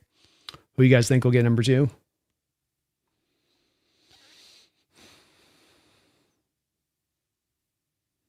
Good question, actually. I think the Raiders are probably right there, Brandon. I mean, they got Fernando Rookie Mendoza coming in there, rebuilt line. I know they spent a lot of money, but we know how spending a lot of money in free agency tends to go. Gunny says Arizona's just going through it. Cardinals are never going to be a contender under their current general manager. Current general manager hasn't proven jack squat. That's for sure. To your point, and I have respect for the fact that they are owning the tank this year. I will say that because they haven't done that fully in years past. They're taking that dead money of Kyler's deal and they're just eating it fully. They're not doing the post June 1st, split it in 2 so we can have more money for 2026 where, so what? You get half of the dead money hit back on your books. What is that going to mean for you for the upcoming season? Oh, you have 25 more million to fall just short of the playoffs? Whoopity-doo. So I think that at least they're smart in owning this, but then you still got to spend the money right. You still got to construct the roster. You still got to go find the quarterback. That guy's been in there for years and it still feels like he's starting from scratch again this offseason.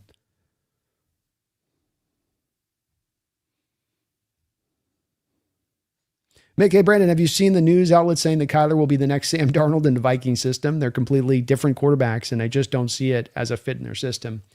Yeah, I got into a little bit of debate with the guys not debate, but I just disagreement with the guys in the roundtable on this because I was on the roundtable on Tuesday and all of them were uniformly like, Kyler's going to really just do so good with O'Connell out there. And I'm like, I feel like I'm taking crazy pills. That's an on-script, on-time, rhythm-based offensive approach from a passing standpoint. And you're going to take Kyler, the off-script, need to keep him in shotgun, can't see over his offensive line, Murray, and have him operate that system and expect it'll be successful. And saying that he'll beat out JJ McCarthy doesn't necessarily one thing doesn't indicate the other on that, where JJ's at. I don't get it as well, Mick. That doesn't add 2 plus 2 doesn't equal 10. And Kyler is not going to work. I don't care how much talent's got around him there in that system. It's not going to work. Happy to work in an on-time operated offense. And they're going to learn that there quick. Kyler gets a big, strange benefit of the doubt from some people out there. I know the Cardinals are not a well-run organization, but could they have given him more opportunities and more tries and more chances and more different offenses to work with to get success? You know? Phoebe Morse Seahawks, thank you for the $2 donation, says, did you see the Eagles put out void years on a kicker? It's wild. It's when you look at the Eagles situation, there's just no other way to put it other than it will blow your mind. And as an Eagle fan, quite frankly, it's going to start getting depressing to me as an Eagle fan when you start going through this and you just keep kind of stacking one thing onto the next.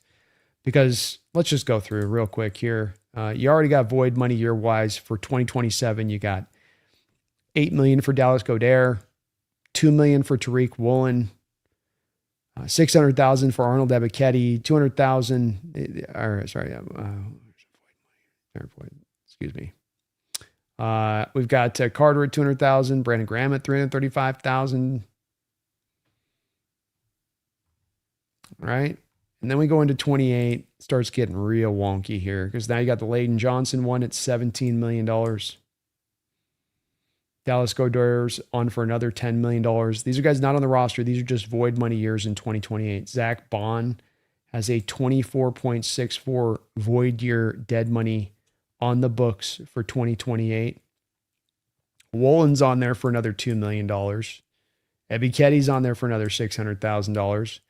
You got the collection of these three guys in here for almost another $500,000 of void years. About 2029. oh, well, Jalen Hurts' void years starts clicking in. So now in 2029, you have a $38 million void year hit from Jalen Hurts and a $12.2 million hit from Lane Johnson and a $13.734 million hit from Jordan Matella and a $12.86 million Devontae Smith and a $12.5 million. These are void year deals. All of this, except for A.J. Brown, who they'll have traded by this point, are void years in 2029. And I'm telling you, folks, it just keeps going. Look at this. Void, void, void, void, void, void. There's literally 14, 15 voided deals in 2029 for the Eagles as it stands right now. Look at 2030. 1, 2, 3, 4, 5, 6, 7, 8, 9, 10, 11, 12, 13, 14, 15, 16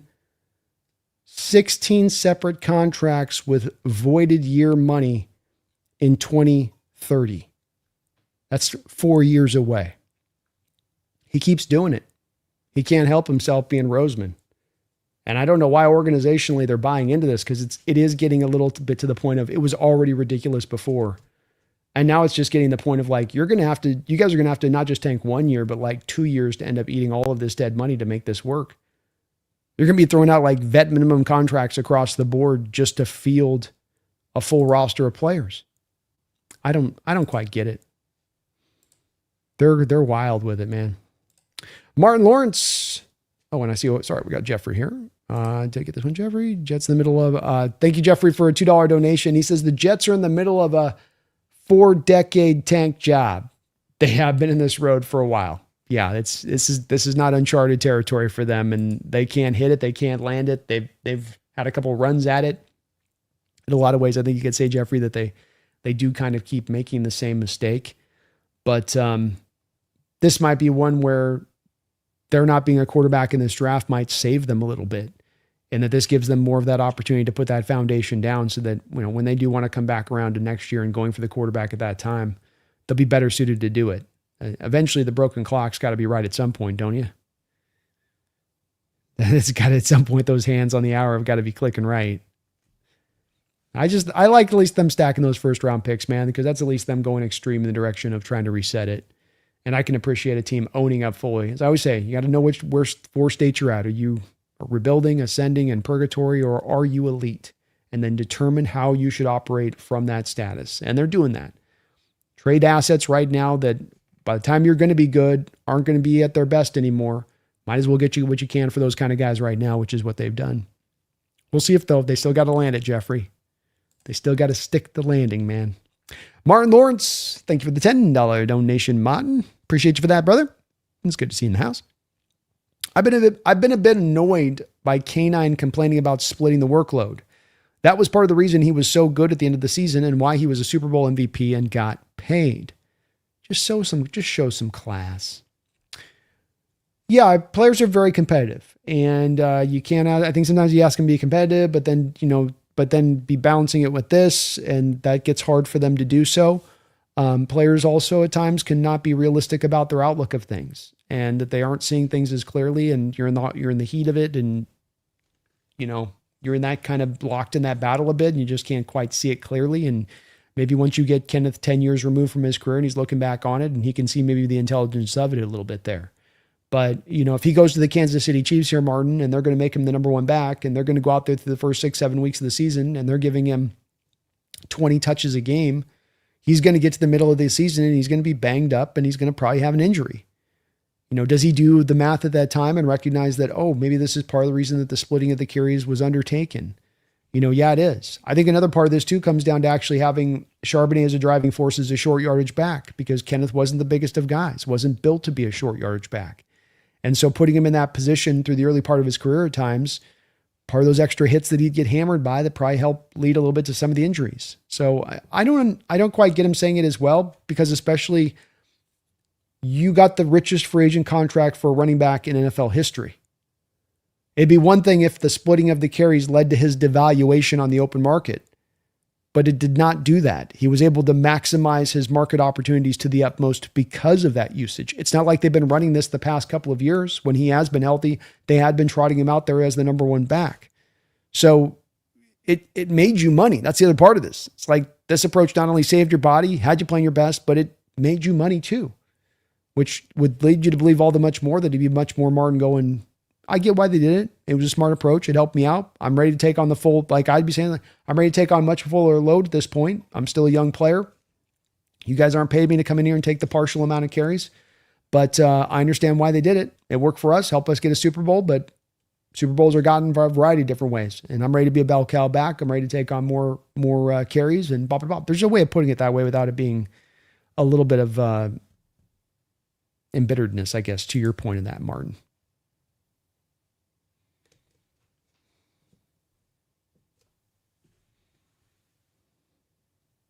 Telius, I really hope an HA trade happens. More value on the table than K9. Definitely gives you a little bit more there as a player. That's for sure in full, in total.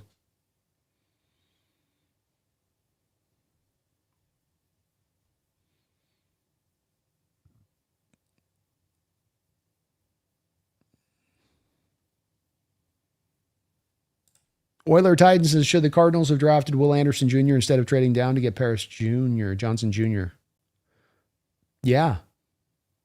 Because I think that even at the time, you could go back and look at my draft coverage on this Oiler. You could look at my draft coverage on this, and I would have been consistent in saying at the time that I saw Will Anderson Jr. as a blue chip talent and Paris Johnson not as a blue chip talent. So, trading back is all fine, well, and good in the first round. And even if you're bopping back from like 2 to 8 or whatever, it was somewhere in that territory, I think the Cardinals did. That's fine. But if it's going to be now you're bopping backwards and you're now leaving the blue chip talent in order to reach for what was a need at the time, that's not a smart move, organizationally speaking. And Will Anderson wasn't one where I wasn't the only one at the time looking at him as a pretty clear-cut blue chip talent. It wasn't hard to see that this guy was going to work at the NFL level. And so, yeah, I'm much, that one's definitely a head scratcher to me, especially when you think about them Oiler, the fallout of this that comes down the line of this, because the Cardinals have had to make some moves to sort of chase the edge since that point as well, including the big major contract they gave out to Josh Sweat last year. So come back to the cascading effects. It's you make a bad decision or poor decision, then you end up making other poor decisions that are supplemented off of it because, well, that didn't work. So now we got a correct course here. And, oh, that didn't work. So now we got a correct course here. All could have been rectified if you just made the smart decision at the core, at the start, at the beginning. And that's an example of that, I think.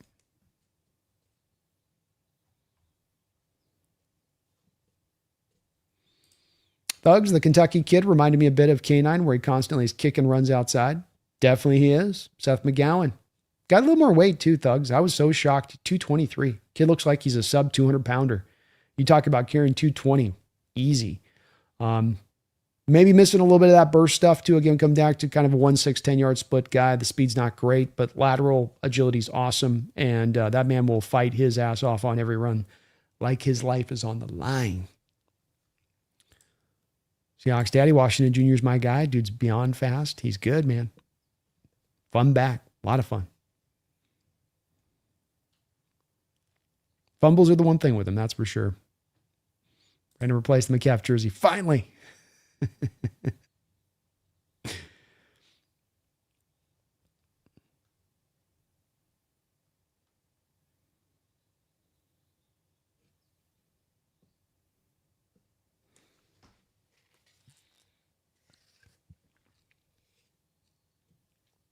Antoine, hey, Brandon, why do you have only wide receiver jerseys? How about Cortez or Chad Brown?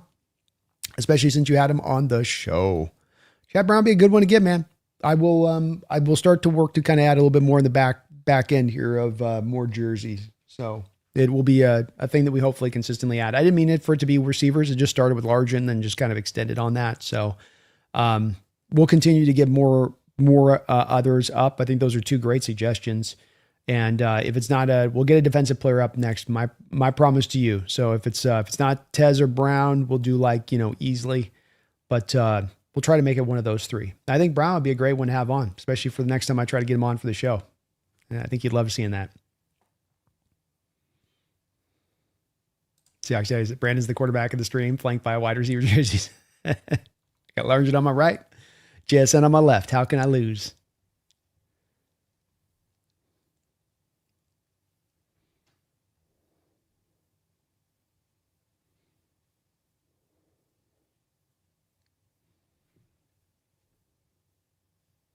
Yeah, you can understand Thugs wise, I guess. I get the Walker Charbonnet coming in for his touchdowns a little bit, especially if that's an interview, if you're referencing that interview that he did, which was before free agency. I thought he had said something after free agency, after he'd signed, but I could be off on the timeline with that too. Mr. Bill, I feel that both the Rams and Niners have improved their teams more so than the Hawks. I think that's a fair outlook of it so far. I would just counter Mr. Bill that I don't think we're done. And I think that there's more work that we're going to put in. I think that then you could also make a bit of the argument here that both of those other two teams have shot their shot. Whatever they had to add on, they've been able to add on. They're not going to have as much flexibility in the future to make any other, extra moves unless they really want to go hog wild. And I don't think the Niners have the stones to do it, frankly. I do think the Rams do, but I don't think the Niners do. I think they got a little bit of gun shyness myself. Fear is the enemy. I'm telling you. Cliche to say, but I look at a lot of these organizations and I can backtrack a lot of stuff to kind of some fear-based motivations pushing them forward.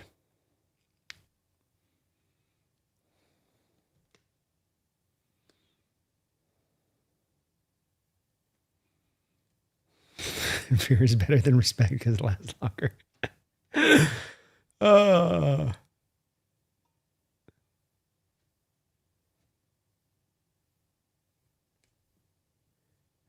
Could be that transition to the Rams, fear of the dark side is beautiful. Thank you, brother. I can use this board more when I get an opportunity.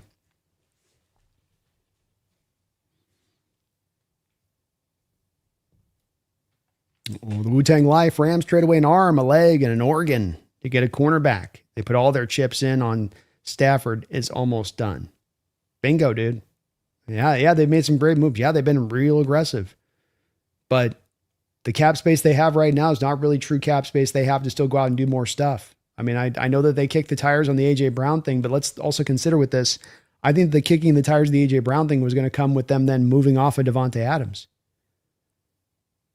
I don't think that just got drifted out there just by happenstance. So it wasn't to add on. It was more to flip one out for the other. And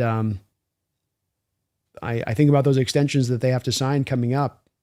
It's 4 legitimately top-end extensions there. Hundreds and hundreds of millions of dollars they got to come up for these 4 guys. I mean, shoot, the Puka contract alone could be $200 million. We could be talking about almost $500 million worth of contracts on just the extensions of the 4 guys that they have to give out. They're tapped.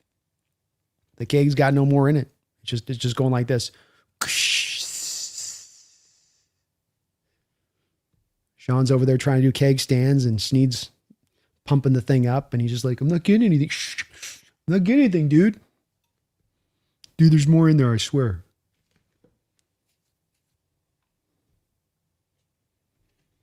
Delia says, those A-Chain rumor videos got me obsessed. Please make it happen. He's awesome, man. I would welcome with open arms if they could find a way to pull it off.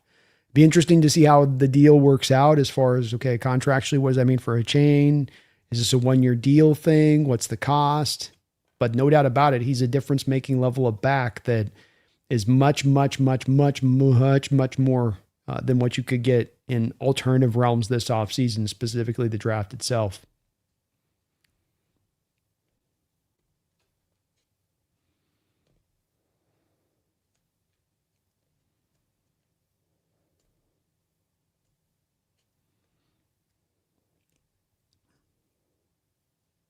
That's right.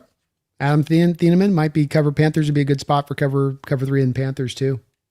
I think there's a little bit of a need for safety there as well, especially a free safety there. I think they've got their strong.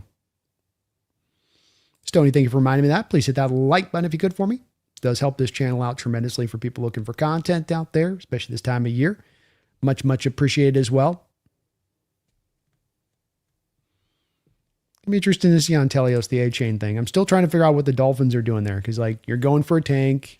You've moved off assets in certain spots. You've released off Chubb. Why carry? I mean, if you're going to not carry him and say, look, he's got value, but we're not going to be good when he's here when we're paying him. So let's just get out from under that kind of deal. And then you've got the Waddle deal moved, which is still a very good receiver, not super old, but you're trying to max returns out. I don't know why you choose to make A-Chain the one you hold on to. But again, the Jets are doing the same kind of weird game with Breece Hall. And I don't quite understand what either of those two teams are doing. What is your guys' approach here? But maybe they're just waiting in the cut.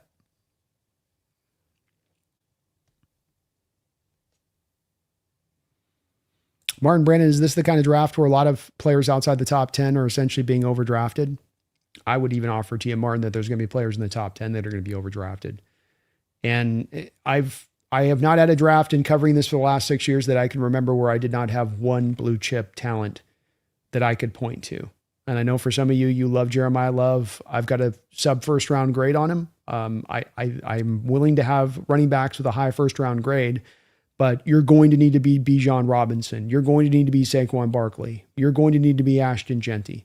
And I just don't think that this kid's quite cut from that cloth.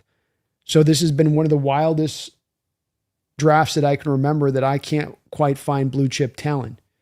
The really good guys all even got something with them that's got you a little bit out of sorts with them on it. And it's going to lead to, I think, a lot of variance as far as how we're going to see these draft boards play out for what people are going to predict and the consensus boards and alignment on those consensus boards, which I don't know there'll be a lot of that. So, yeah, I certainly think that especially when it comes to like offensive lineman, Martin, you know, a Spencer Fanu, who is a guy that's probably going to have to transition into guard at the next level. Do the Chiefs just decide to jump on him and he becomes their Joe Thuney replacement at that point? And they're just like, we don't care.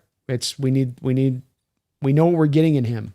We know what he brings solidity wise. Maybe he's not going to bring, and we come back to, and I just over and over in this draft, be it blue chip talent or any, even guys that aren't blue chip talent. I think this draft is going to create a lot of teams going, let's just be realistic about what we're looking at here. And let's just go find our solidity where we can. And I think most drafts, you're running for upside and you're hunting the grounds for upside. I think this is a draft where there's going to be a lot of teams, even up at the top of the draft, are going to be hunting out floors because there's going to be some concern and worry about guys you could be picking in that spot that, I mean, Peter Woods, for instance. I'm not a big fan of Peter Woods. Best tape was maybe a year ago. Had a kind of disappointing final year. You know, really goes quiet in games and just kind of disappears. I don't know what quite he's going to fully bring to the table as a pro. Guy could be drafted top 10 though. Some team fall in love with him and you get almost nothing for that guy. So I think there'll be a draw to that. This is also what's going to probably cause a guy like Ty Simpson to be picked in the top 16 picks of this draft at the quarterback position. Because if you don't like the other players alternatively, why not just take a flyer on a quarterback at that point? Yeah, there's going to be some fallout of this one, Martin, I think in a variety of different manners there.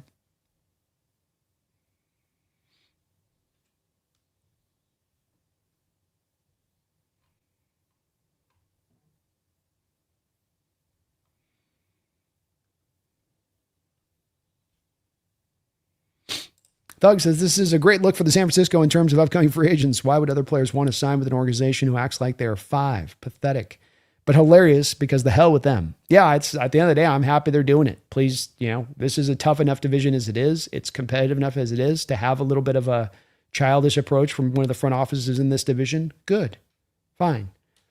On top of a front office, quite frankly, that's not quite always willing to own up and, hit the reset button a little bit. I think that's a team that seems almost like they're happy enough to be just competitive a little bit as it stands. They'd like to win championships, but they're also perfectly happy to be competitive, I think, a little bit. But you do wonder in this stuff where it's like, I don't think it's going to cause people to not sign with the Niners in the future, but it ain't going to help. It's not going to be a great look for you that you're doing this. It isn't, and the way that the Niner fans, some of them will try to sell this, and the way the organization is trying to sell this is that this is all just Brandon Ayuk being a head case. But it's like, I watched Brandon Ayuk's knee get disassembled on a football field, not by him doing something dumb or stupid, but him working his ass off on the field, trying to make a catch.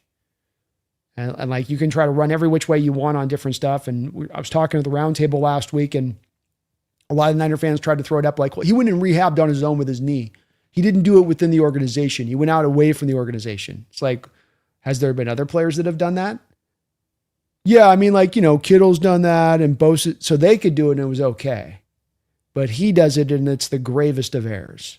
Do I got that math right?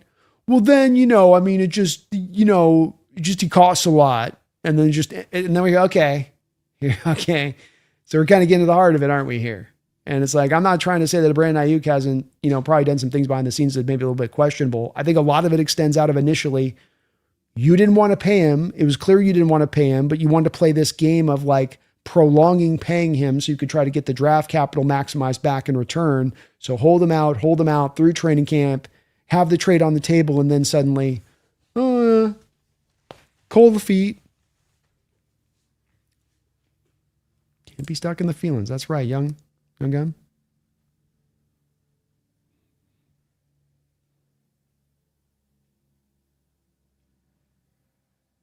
How are we getting past the Rams and the healthy Niners team?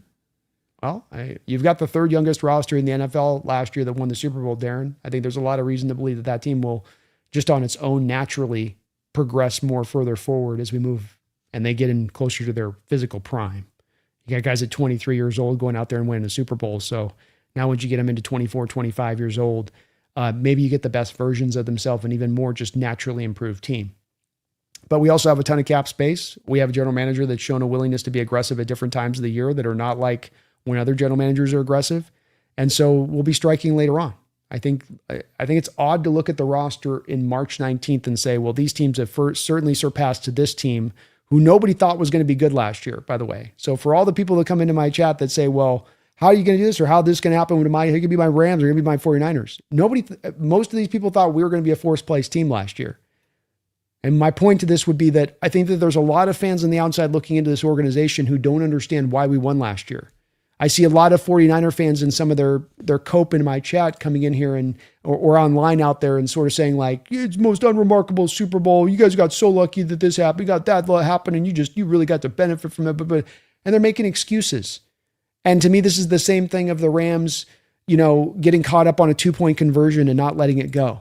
It's like the same energy where you go, yeah, keep thinking it's that stuff. Keep thinking it's that. Because you're going to keep missing the secret sauce for why we accomplished and why we got done what we got done. So it's, your team building is a 365 process. It ain't a 2-month process out of the year. For bad organizations, it is. For dumbly run organizations, it is. Because you're going to choose basically 2 months of the year to try to put your roster together. You're in now full competition with every other team in the NFL who are operating at maximum amount as far as their draft capital is concerned, or as far as their salary cap is concerned. There's no market discounts. There's no savings to be had. There's no way that you're maximizing your roster to the utmost to that point, in my opinion, if you're going that route. So March 19th, let's see what happens when we actually get into training camp and see where the roster really truly stands at that point. Because I would hasten to guess that you're going to see a couple of other players added onto this team, because that's been John's MO in many years throughout the past, including even last year. I don't have to go 10 years in the past. I can just go last year at the trade deadline. You were this close from adding Max Crosby, and you added Rashid Shaheed. Well, why did the Buffalo Bills make the Rashid Shaheed trade? Why didn't the Los Angeles Rams make the Rashid Shaheed trade? Why didn't the Niners, after you had no Ayuk here and Debo's gone and Ricky Pearsall's beat all the hell, why aren't you guys in on making that trade? Because they had blown their wad. Exactly what I'm advocating for here. You want to win the offseason in March 17th? You want to win the offseason in March 16th? Well, then when you come around the deadline and a guy like that does become available, you go, well, we might be able to come over the draft capital here, but then how are we going to make the base salary work? We don't have the money in the books right now. I mean, we'd have to convert this to this and make that to that, and then that on top of the draft salary, and then it's a rental on top of it. I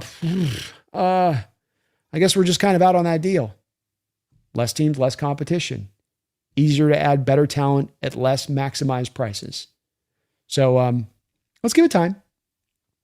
Let's give it time.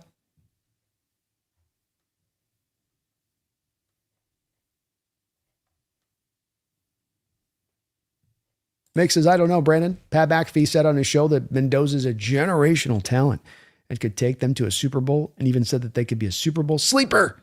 It was funny. Yeah, I mean, Mac's in that place where it's like him tapping into the wrestling background thing that he's doing, where you're hype. Oh, yeah. Oh, God. Oh, let me tell you about the Raiders. Raiders are going to come up fast and they're going to come hard. They're not going to let up for a moment. The NFL doesn't know what it's in for. And it's like, this is what you really believe, Matt? Or is this the Raiders' day to be hyped up today? And then tomorrow it's going to be the Hawks, and the next day after that it'll be the Chiefs. Chiefs are coming back now. Everybody's a soul and Chiefs. Everybody's forgot about, and we just forgot about Patrick Mahomes. We just forgot about that guy that resides out there in Kansas City, haven't we, boys? It'll be that then the next day. So it's like, I take what Pat says with a grain of salt, because it's just like he's more of the hype man than he is like giving you honest takes.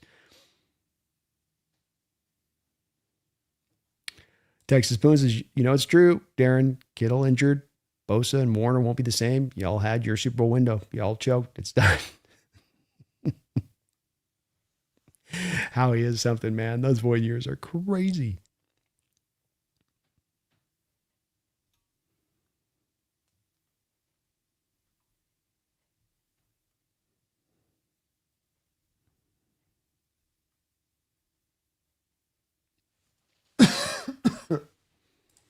Mike says 49ers are poorly managed. John Lynch really can hang with the likes of John Schneider or Les Snead and pure roster management. The Hawks have the smallest dead money cap in the league. Amen, man. John's had things run very oddly there. I think part of this comes down to a bit of a power struggle there, where is John really the guy in charge, or is it Shanahan? Or is it Shanahan comes in there every once in a while to kind of upend things, and I want this done that way. And John's got ideas, I would like it done this way, but Shanahan can kind of wield the power in there a little bit.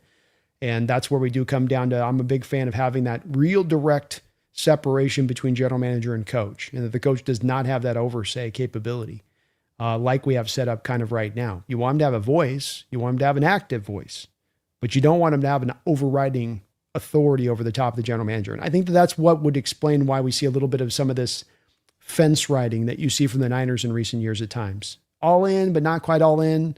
Want to go for it, but not too hard.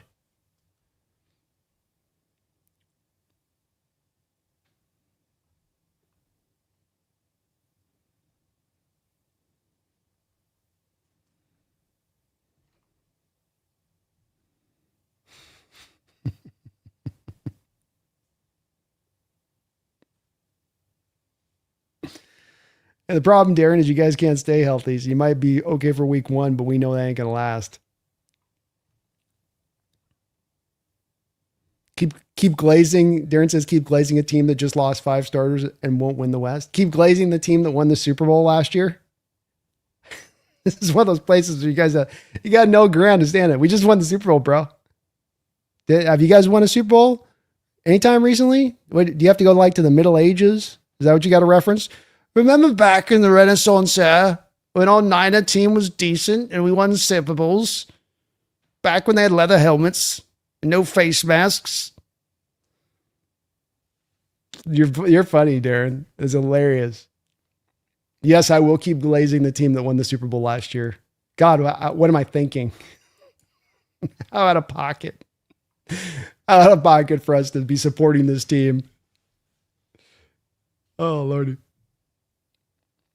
5 starters too, by the way. I don't know if that math completely adds up for me. So you have Boye Mafe as our starter. Is this where we soup up our argument to better serve it? Because it doesn't sound good enough to say, well, we got Walker who split the carries with Charbonnet. Is that truly a starter at that point? Okay, maybe there. Coby, yeah. You did have him almost with just about as many stars as you had Ty Akata last year, and Akata kind of outplayed him, but okay. Woolen, Job was the starter over Woolen, so that doesn't make him a starter. He's your 4th cornerback. Your starters off edge are going to be DeMarcus Lawrence, Uchenna, Derek Hall, Boye Mafe is your 4th edge. So I don't know how your maths to where you take the 4th in our rotation and super him up into being a starter, because that's not the way that worked.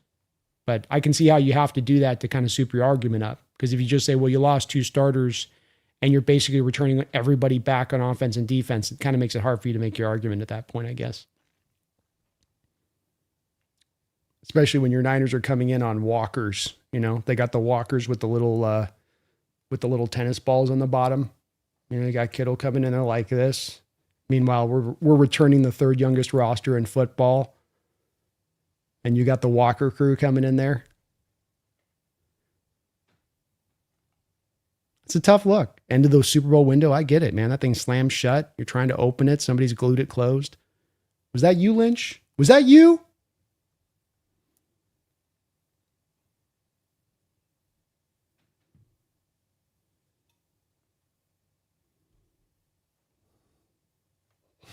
Seriously, where do these 49ers arrogance come from? Not from winning.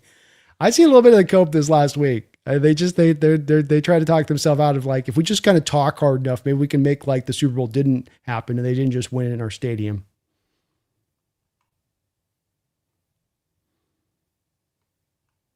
But we will never let you forget, ever.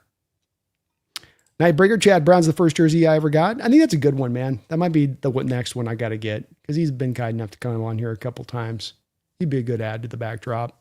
I could probably send it to him and get him to sign it too. Gunny says, hey, Brandon, what's your thoughts on Riley Mills complimenting the Dark Side's defensive line? I like it a lot, man. I think that he has, I think he's got some real good upside to him. And that's why you took him there in the 4th round. I think their top 50 grade was true on him, if not for that ACL injury. He is a guy that's kind of new to the defensive tackle position, just transitioning from edge to DT, and that there's some stuff in there that he's coming along with. For instance, pad level with him, for instance, is really big. Where in college, there's times where he'd lose the pad level, but you'd expect a guy to play high who's an edge converting to a defensive tackle. So it wasn't surprising, and you could also project a little bit within that guy could get a little bit of the pad level down long term. And his explosiveness, his power being aligned up inside, and that he was able to add the 300 pounds in there, going from kind of 270 when he arrived, 260 when he arrived there, and carry it pretty easily. I think he's got some real good upside. I think like a Jared Allen, with the Denver Broncos, I think if you're looking for like what he could become, that's kind of it. And you really love it here is that you got him we come back to having that 4 stack like we do from the edge, where you're going to really be able to rotate these guys through and keep them fresh throughout the course of the game and not have to lean on guys too much. You've got some built-in for injury as far as depth goes. He also showed off a little bit of an ability to play nose tackle, which I found surprising last year. They aligned him there a couple of times. It was sample size, but he was solid when you put him in those spots. Micah, Brendo, I have the exact same Largent throwback. It's my favorite one, man. Favorite Hawk of all time, too, was my man Largent. Yeah, Chad was an awesome player. I do think that he should be a Hall of Famer as well. I think he's one of those glaring examples that you have out there of will linebackers not being appreciated in the sport because they can't have as much statistical impact. And he didn't always play will. He had to play a variety of different positions, played every linebacker spot, played edge. If he had just been lined up as an edge throughout his whole career as an outside 3-4 linebacker, my man would have had probably 125, 130 sacks, and he'd be in the Hall of Fame, no doubt. But he was the good soldier, came to Seattle, filled in the holes where they needed him to go, had to go between different coaching staffs, then fill into different holes that they then needed for him to play as a player, put the hard hat in, just did the dirty work that he had to do within that. But kind of has been punished for that, as far as historically speaking, as Chad, in my opinion, because he was just an amazing all-around player.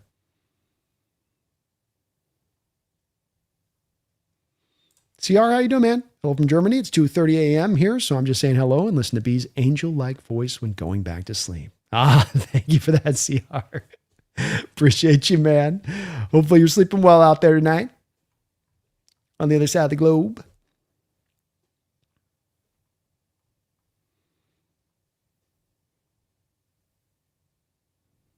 Micah, the Niners have to pay Trent $10 million tomorrow and another $39 million in base salary. Laughing out loud. Yeah, lols. I agreed. And you're right. That just is where that decision for the Niners comes in, to where you release him, save the money that's about to kick in for him being on the roster and call it a day. But then now you have a glaring hole on your left tackle spot on your roster, but then you're supposed to be going for it, but then you don't really have the money to then go find that replacement. Now what are you going to end up doing? What have I talked about as a given theme on this show throughout? You make one bad decision, you get yourself into the tank, and then you start making supplemental moves to try to correct and fix it. So you put Trent on this stupid contract last year. You put him on another extension last year, which you shouldn't have done. Should have just bit the bullet at that time. Didn't do it. Kicked the can down the road. Now the can's kicked. Now you're facing it. Now you're going to try to eat it and own it at this point. Okay, well, what are we going to do at left tackle? Vendarian Lowe ain't going to be the answer out there for 17 games. So what do they end up doing? They're going to go in the draft and they're going to do what? Value or need? Value or need? Hey, we got a hole at left tackle and nobody there and we're up to pick in the first round. Who do you guys think they're going to go with? Well, you go probably end up taking a Caleb Lomu or a Freeling. But now are you making that pick because that was the best player to take on your board, the guy with the highest value? Or are you making that pick because you're in a desperate state because you ain't going to find that left tackle after this draft? Your happy ass is going to be out there on the street panhandling for left tackles at that point. So what happens? You reach for need. You reach for need and get yourself in the worst of shape in drafts, going from that standpoint, especially when you do it early. And this is what the Niners are potentially going to set the stage for here on this trend. And it all backtracks from the original poor decision of, wasn't bad to originally give him extensions when he was in his young 30s. But when he gets to be 38 and there's literally no other left tackles in the sport playing at that age because they're going to break down, they're going to get injured, which he has the past couple of years. So, yeah, I think it's silly, but it's, again, just an extension to me of them doing more of kind of the same Micah, where you just can't help yourself. You can't hit that brake and say, pull the brake, stop the car, let's reset this thing and figure it out.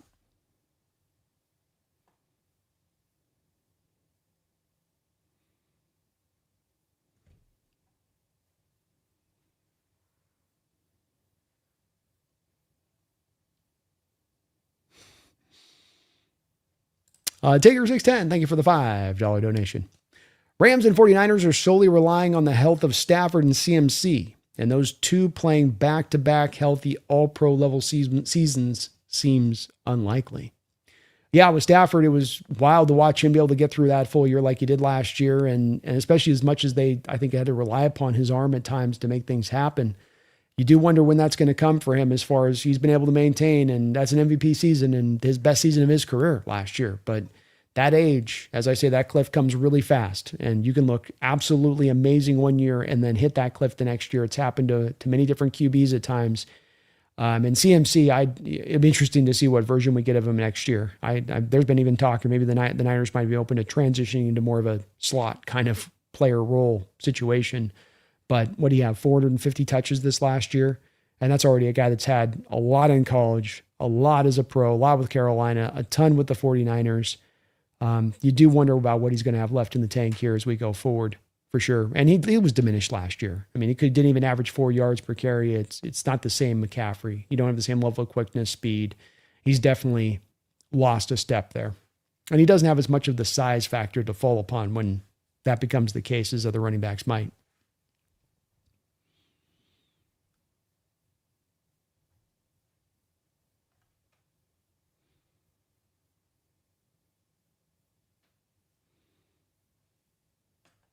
Just wait till next year, says Darren. You're going to have to laugh at all of you. You guys won't even be able to say S back. I mean, well, one could say that if there was ever a time that a fan base should probably pipe down and not have anything to say and just be quiet in the corner until they actually do something, you might say that this might be a point where you want to take your own advice on that one, Darren.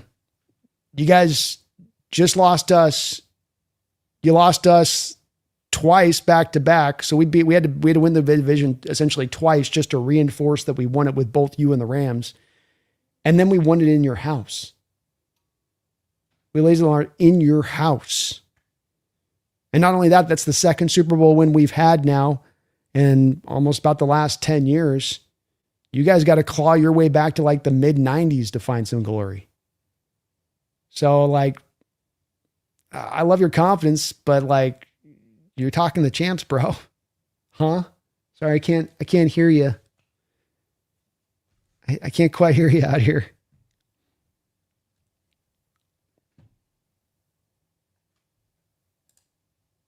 CR's plan and money to spend is the title of the stream. Get a chain haul like you guys discussed. Get a cornerback, edge, safety, right guard, center with BPA, and call it a day. Love your approach, CR. And that's the key here is you can definitely strike. You can afford to be patient on this one. We don't have to be driven by that sense of urgency. Let's be driven by what we know has played out to be true in recent years past, which is that players emerge, players develop that become available who you would not think are available at this time of year right now. As we sit March 19th, you'd go, there's no way that team's going to allow that guy to be on the open market. There's no way this guy's going to get upset in a situation and want out and ask for a trade. There's no way that this could happen by the deadline that this team that I know is going to be in the playoffs, that I know is going to probably win their division. Oh, they suddenly had a bad year. Oh, their quarterback got suddenly injured. Oh, they've got suddenly now a player available I had no idea would be available. Let's go jump on that guy. Be ready to strike. Have the money in hand to be ready to strike. And if you got that, we know John's got the will. You got the money, you got the will. You can go and find those deals down the line. You just got to have the stones, the intelligence, and the understanding that this is how it typically will play out, that there'll be the urgency from those that are nervous, that are worried that that guy won't be available down the line. And that in their worry and their nervousness, they will overpay, they will overspend. And that's not the smart approach to building a Super Bowl winner. You're trying to find value, trying to find those deals where you're maxing out those players for the price you're paying, not maxing out the price you're paying for the performance you're being given. I think a lot of teams in the NFL operate on the latter. Visor of Kicks, when you collaborating with Rob Staten again. I really want to get on that quick, actually, Visor. So it's in the plan. I've been meaning to reach out to him.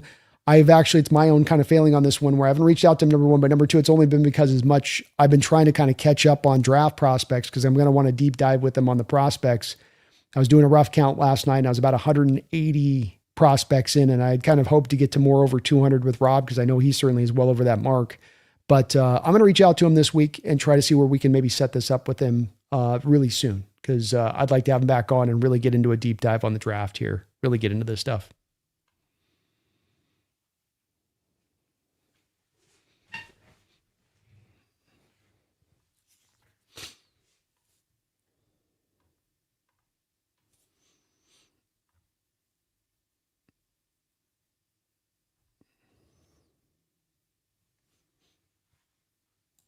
Darren says, no media attention, zero media attention ever after the Sea Clowns won the media. Doesn't care about you guys. Yeah, well, here's what we got to say to that, Darren. We did not care. You don't want to give us any media attention? We did not care. You don't want to be talking about us? We don't move the needle? We did not care. I don't care. You give us Super Bowl championships, Darren. You can have you can be the move the needle guys. You can be the national media darlings. Go join the Cowboys with those guys. You can be those guys.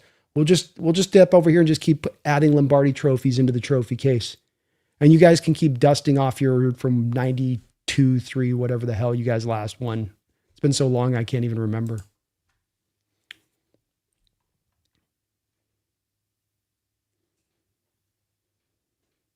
His face has got it right.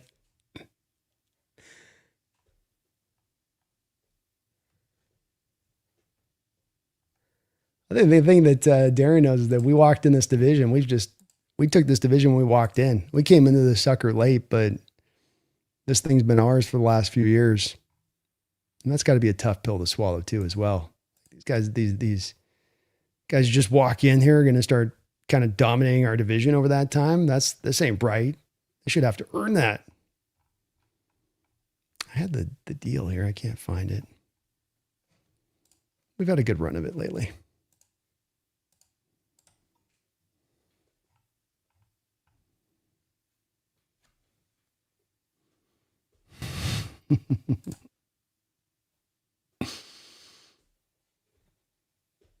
Seahawks Daddy, $100 bet preseason on the Seahawks to win it all, paid $6,600. That's a nice little payday.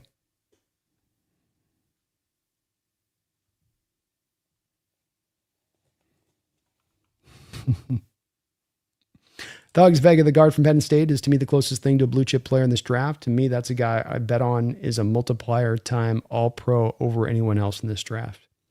It's a good player, man. I like him a lot. I've got him, I think, as my also my highest graded interior offensive lineman in this draft, Thugs. I do think for the reasons that you present, some of the safety net he provides as a player versus the questions of some of these first-round players, especially the guys that are going to be in sort of the teens, where Vega's probably going to be picked. Why he probably gets a little bit picked higher than he might go in typical years, even with as good as he is on tape, to your point, as good as he does look on tape, gets vaulted up a little bit this year because of some of the weakness of this draft. Marvin Bro said, healthy Niners team.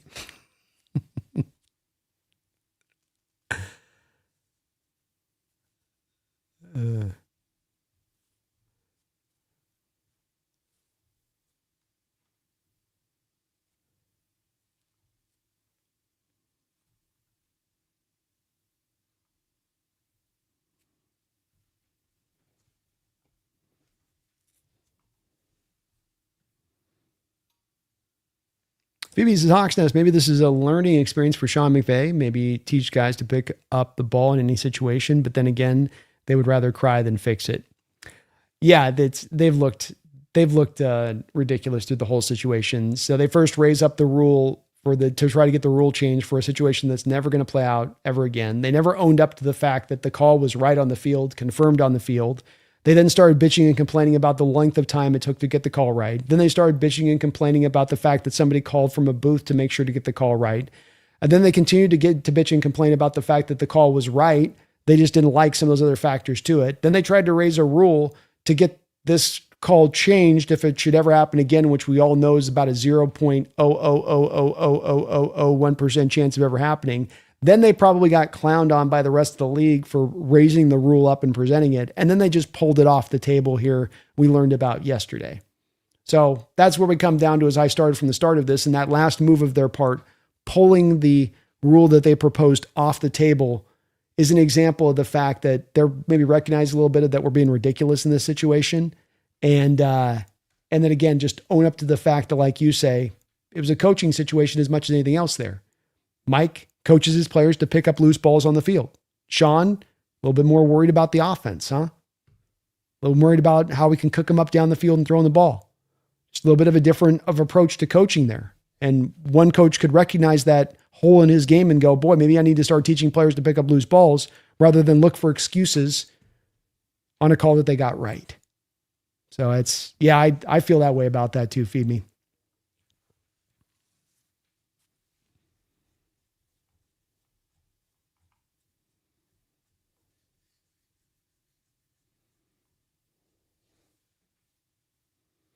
Brian says the mere fact that it was Shanahan who offered Lynch the job as general manager tells you who swings the most weight in the building. Indeed.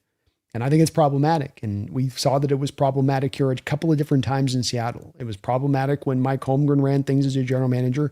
And it was problematic there at the end there with Carroll here as a vice president, essentially, not GM, but had the oversight. It's not a good dynamic. There's a reason teams have a delineation between general manager and coach. There's a reason that they put in that delineation that the general manager is going to have more power and sway. And I think the Niners situation really gives you a telltale example of why that is.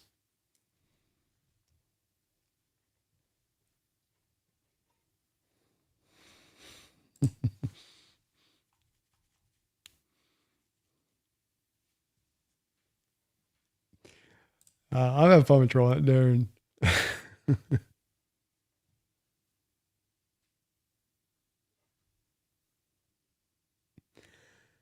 million trophies rust. I didn't know that. Well, it's the substation. Just another one of the fallouts of what you guys are dealing with. It's loosening ligaments. It's busting up collagen, and it's causing your trophies to rust at the same time. Everything's just in a state of degradation out there in Santa Clara.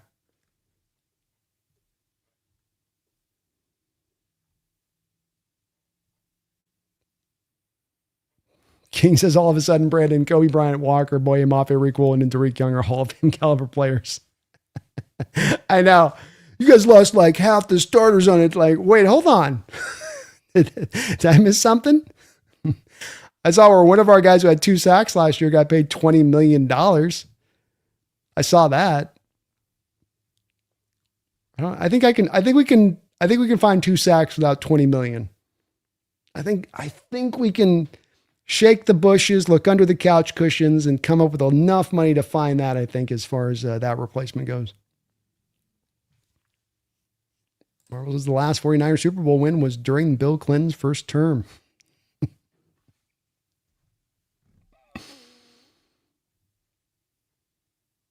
He says, remember when Kyle Shanahan blew the biggest lead in the Super Bowl? I do remember that.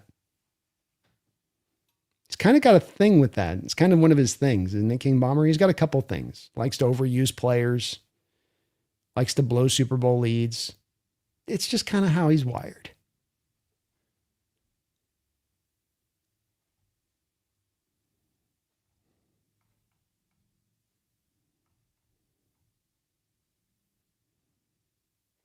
John McGrath, I was at Miami. I heard that Miami is saying that A-Chain is no longer available for trade, but I think they're just trying to drive up his value for a draft day trade.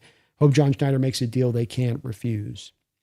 Great player, yeah. I wonder a little bit of where that whole situation stands too. Guys are often not available for trade until they suddenly become available, right? So we hear that a lot.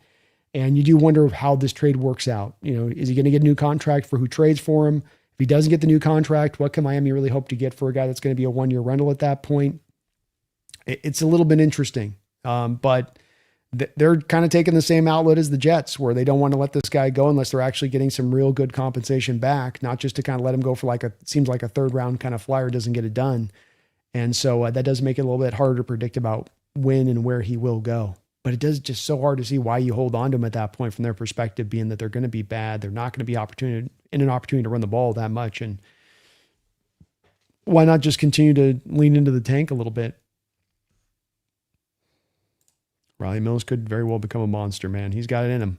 Definitely there's some upside there to him that is very unique. I think if Riley Mills came out in this particular draft, came off and had a sensational final year here, easily a guy that could potentially even have crept up into the back into the 1st round with this draft class.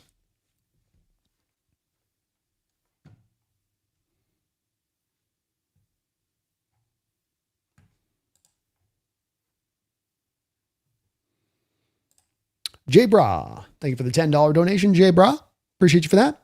With how much the media hypes LA, you'd think they're the 72 Dolphins. But all these signings feel more like flashy recklessness than an honest plan, knowing they have a quarterback that it could expire real quick.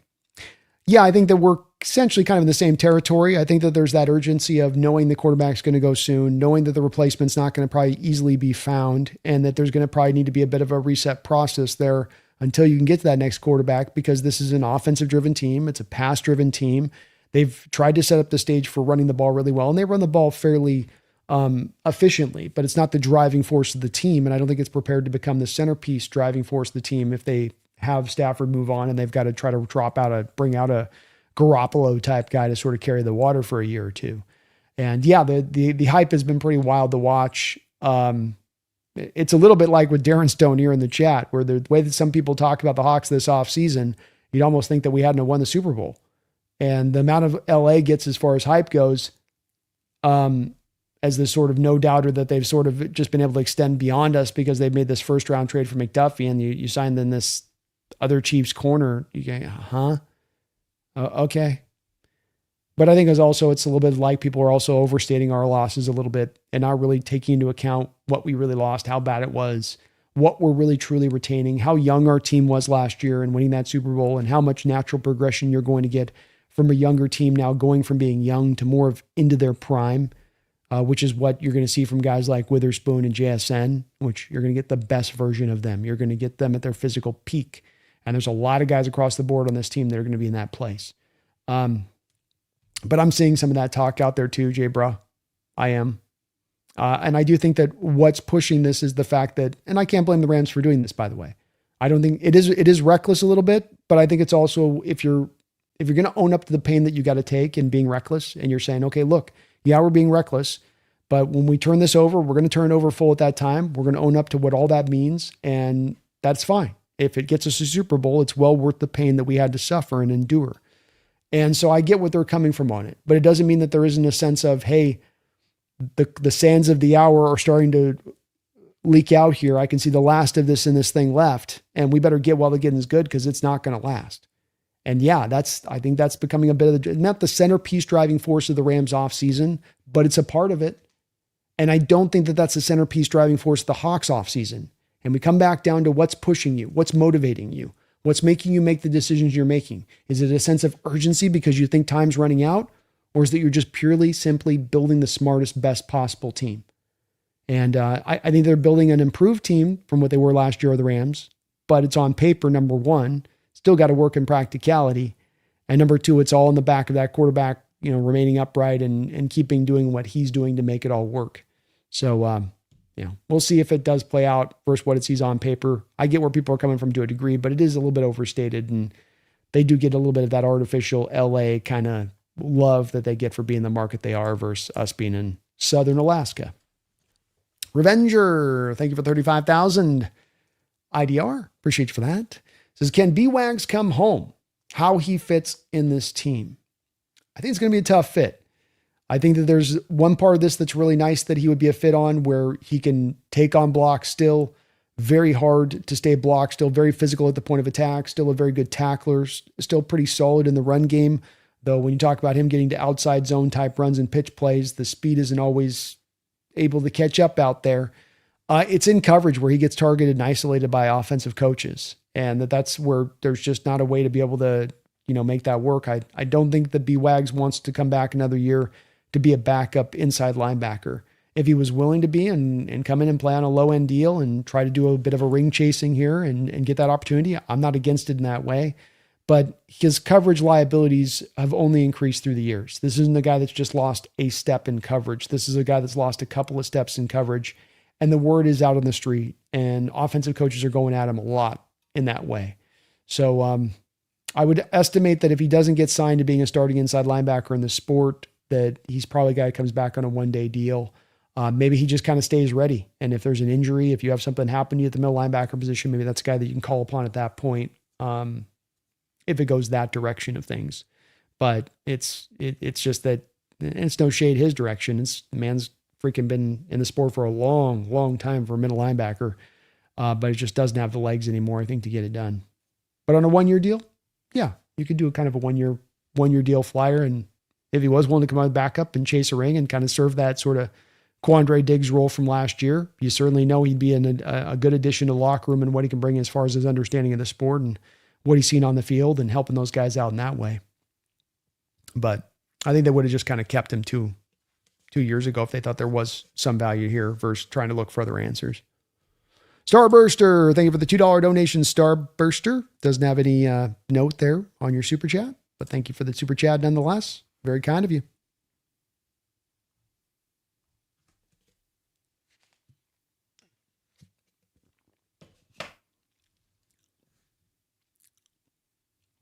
Angel like voice until Christopher Walken shows up. That's right. Then not so angel. Was Walker selfish or greedy? He was neither. Walker did what he should do. Running back contracts are not given out very often. You don't get paid very much. You're devalued for the position. You've got to get what you can get. It's also the position that has the shortest shelf life in the NFL. So no shade to him. Props to him. He's got to get what he's got to get.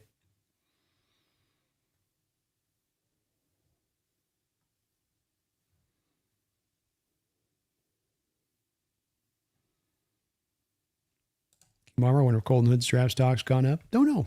Don't have a great feel for where Hood's quite going to go.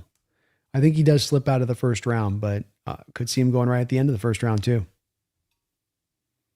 I could see there being some variance team by team on the outlook of these corners that are kind of right in that section. The Avion Terrell, Colton Hood, Brandon Cisse, Chris Johnson, kind of late first, early second round guys.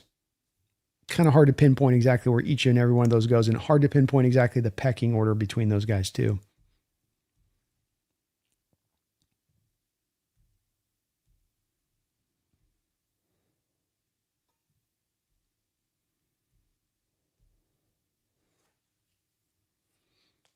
Kyle, I'll never understand other fan bases joining other people's live streams to hate on the same team that won a bowl in their stadium, laughing out loud. I know that's the come back to the timing thing of it. Like, you really? Right now you're going to do this? Are you trying to be in a Cardinal chat right now? Like, this just won the Super Bowl, buddy. Like, you're not, you can talk big and you can be all super confident in everything you want to post into my chat. But at the end of the day, the brass tacks bottom line of this is that you're 3 decades removed from winning a Super Bowl. And we just won a Super Bowl. And then 10 years ago, we won a Super Bowl. And we've been to 4 Super Bowls the last 20 years. And we've much more owned this division since we've walked into it than the Niners have from either a division title standpoint, or you want to go to playoff appearances over the last 20 years. What do you want to pick? We got you guys beat down the line. So you want to cherry pick out the last 10 years, you can do that. If you want, we'll look at, since we walked in the NFC West, we can play that argument. But bottom line of it is that you're an old ass team, Darren, that's at the end of your window. And you've had a decent run, but you didn't make it happen. You didn't get the trophy. You got close, but you fell short. In some ways, that's the most brutal thing, I think. But we got it done. And we got it done at the beginning of cracking our window open. Like we just initially went and oh, Super Bowl title. Imagine that. You guys have been sitting there with that thing open for days and weeks and years. Just, have we gotten one blowing in yet? Okay, how about now? How about now? No? We lost another one?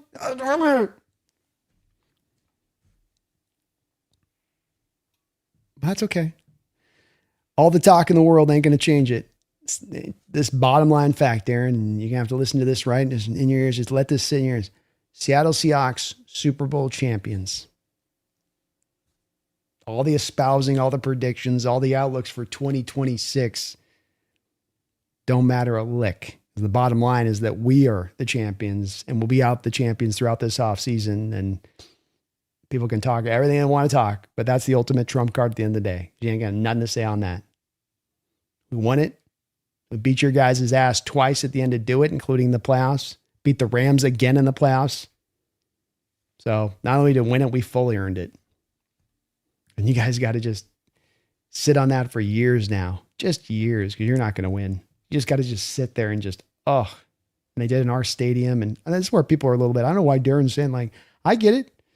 That's got to be a bitter pill to swallow, man. They probably lead you to lashing out in different chats and stuff too.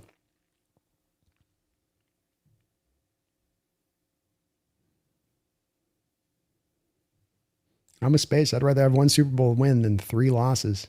I don't know. The Niners were talking. I saw Niner fans trying to talk about needle moving and vibes, and like that's how deep they've gotten. I guess that's the point when you lose 3 Super Bowls like that in the last 15 years. You're just like, at that point, it's like, well, it's really not about Super Bowls at the end of the day. You know, it's really about being, you know, how you're viewed. How are you viewed? You know, like nationally. That's really what it's about. I mean, Super Bowls are nice, but I mean, like, what's the real value here?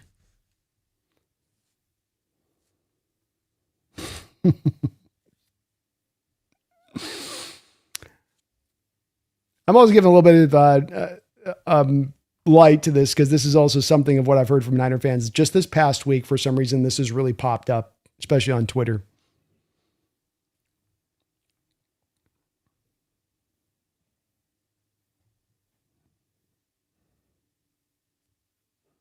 Me asked a good question. Darren, were you alive when the Niners last won a Super Bowl? I think it's a good question. Inquiring minds want to know.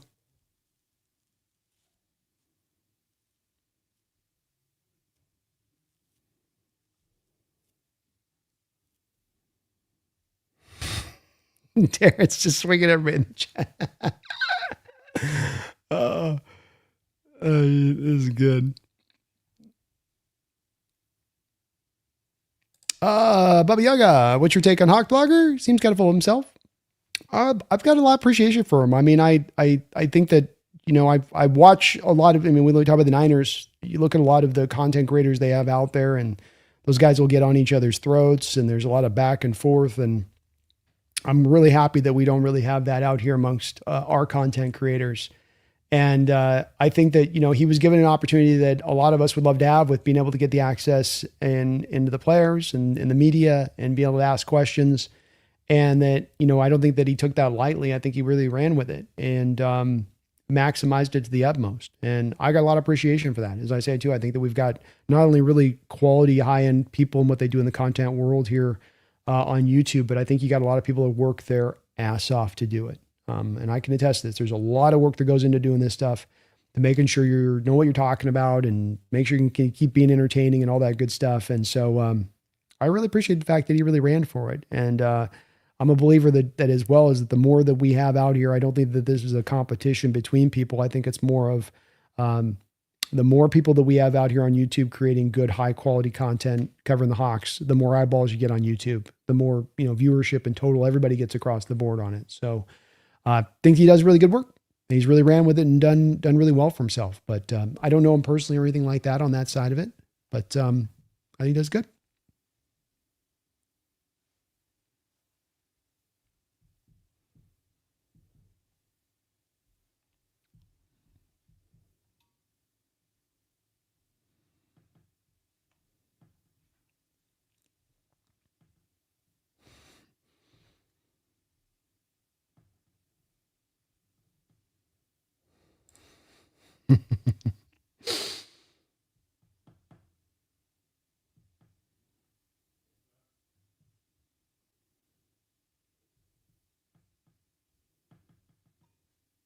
Okay, says Brando, pull up the infamous helmet stack again. Please remind Darren whose house this is. That's right.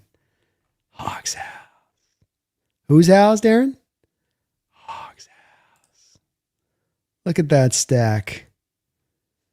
I mean, I think there's I might be wrong on this, Gunny. I think we got the Niners in there a couple different times, I think, on that one.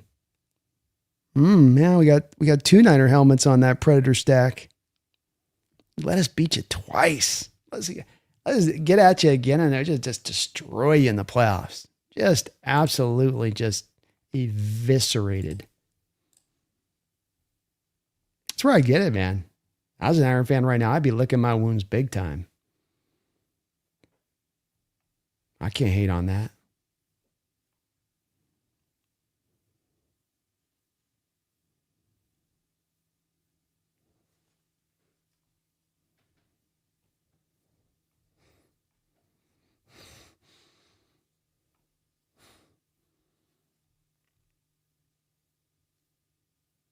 Mitch, I'm getting fired up for next season. You likely to repeat, but it's awesome going in with legit expectations. Happy-go-lucky was cool to have a Cinderella run, though. Let's go. Let's go, Mitchie. I love how much it's a fight, and we got this rivalry in this division, and it's cooked up. It's part of what makes this the best division in football. A lot of divisions that don't even own, half of them don't care. Going through the motions. I agree, Herbicide. I think the Niners are really close to just own up on a rebuild. I don't think they'll do it, though. I don't think they can do it. They've shown no evidence of being willing to do it. Cope says, I like Emanuel Wilson, Brandon. He's a tough runner and on film, speed better than I thought. He's decisive and accelerates good for his size. I found some similar things there, Cope, because you walk into it with his size going, okay, he's an inside tough runner. I'm going to get a lot of that. So when you start to see him out of shotgun, read option stuff with Jordan Love is like, okay, this adds up. That's the kind of runner he is. But then I was really impressed because what I thought the Packers did was they did a lot of stuff with him in shotgun where he's sort of serving as the third down back, hence a lot of shotgun stuff being the third down back. But when they actually allowed him to run under center and you went outside zone or you went pitch plays into space, to your point, Cope, he would have the juice, that explosion in the speed stuff you're looking in these backs. He's got to get to that spot. I thought he did his best stuff on the outside zone runs and on those pitch plays. And, he can do the inside stuff, but he's not necessarily like a big old power back per se. It's a little like John said, he runs heavy. And so what stands out to me is that you get him on the pitch play and you let him get up to speed, and now you have a tackler come in there to try to tackle him. He's not going to give you any moves or jukes or, but he's going to just hammer that guy, and it's going to hurt. He's one of those kinds of guys like it hurts to tackle him. Just because he's so big and moving at such a speed, there's explosive power there that's at play. But I agree. I thought that he really showed that he's got a little bit more on that outside stuff than I thought he was going to have going in. And it was very impressive. I think they're seeing the same thing where they're like, Green Bay kind of misused him a little bit because of the necessity of having him as a third down back, and that you're going to be in shotgun more often than not, which then is going to limit down a little bit what you do from the run game at that point. He's nice, though. Good addition.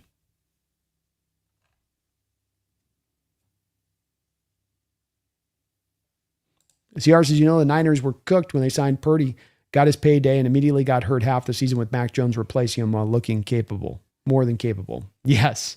It showed off right there the reason why you shouldn't have paid Brock and why they were negotiating against themselves.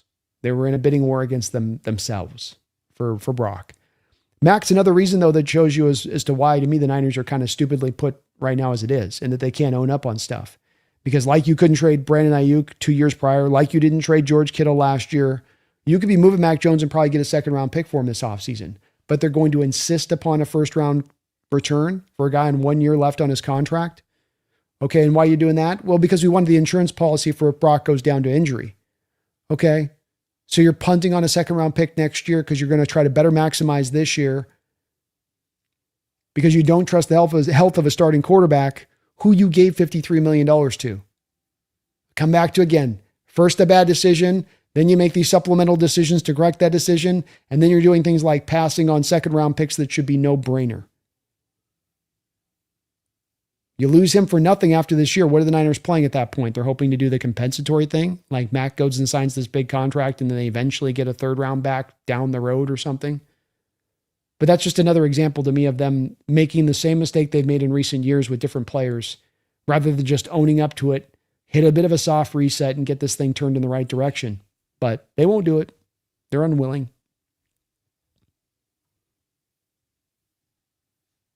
Can't wait to see John Lynch lose this stuff again when we crush the Niners. Brian, you're right, Brandon. Rams read the room and pulled the rule proposal because they were about to get flamed by the rules committee. And you know how much they were getting clowned in the background on this, Brian. What I was hearing was that they were getting drug. Like teams were laughing at him for this because it's literally one of those things. This is a once in a lifetime play. You're not going to see this again. Much less is it ever going to happen, to you, the Rams, being that it's never going to happen in the NFL, but it's most especially probably never going to happen to you guys. So, good on them to at least finally recognize it, but it was ridiculous from the jump. Daniel says, B, I have a theory. 49ers front office purposely are top heavy with older guys when they inevitably get hurt. They can appease their fan base by having that excuse locked and loaded, laughing out loud. No, I suppose you could. We built the right roster. They just couldn't stay healthy, and that's maybe enough to satiate the fan base there with that San Francisco crowd. Very well could be. And it's maybe partly a bit of that. I think partly a bit of just you fall in love with your own players and you can't kind of own up. And it is the cold-blooded part of football that's tough for front offices, which is that you got to make some tough decisions at times. let go of guys that you don't want to let go of, and lose value that you'd prefer not to have to lose. But if it's in the name of being smartly run and not overpaying, it's in the name of not gambling on an older player who's likely to break down. That's the way football works. Those decisions are baked in. You got to do it, unfortunately. They don't show as much of the willingness there. Yes, Darren, we'll keep up the embarrassment of winning Super Bowls.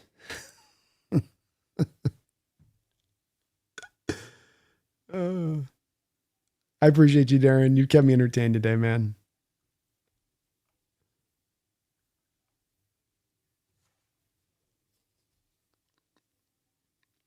Gunny says, Brandon McVay's a sore loser. Remember him calling it luck that D-Law assisted Levin covering Williams on the out route? Vet savvy play by D-Law and had McVay losing it in the presser, laughing out loud. Yes, I do. And I think you're right to connect a bit of these two from one to the other, because it all comes back to owning up that, did I do something in my coaching game that left something ignored?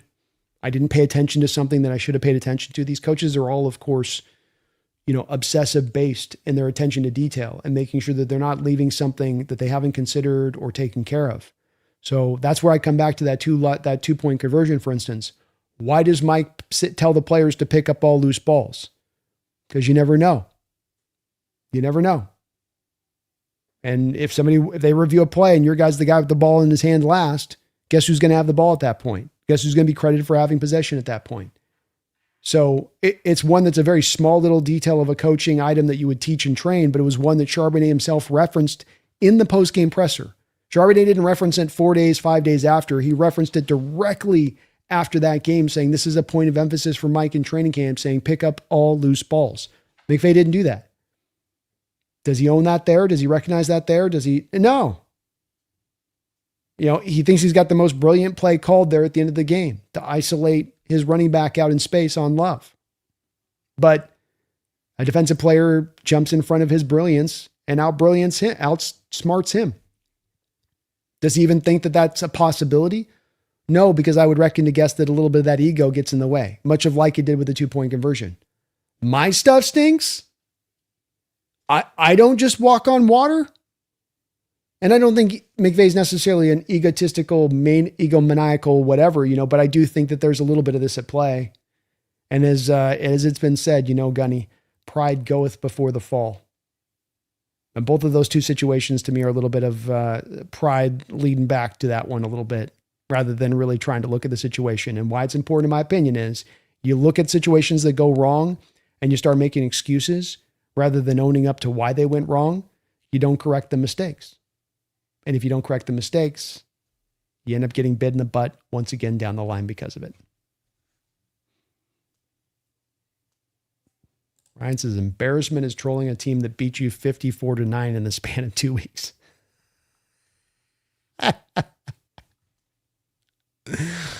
Uh,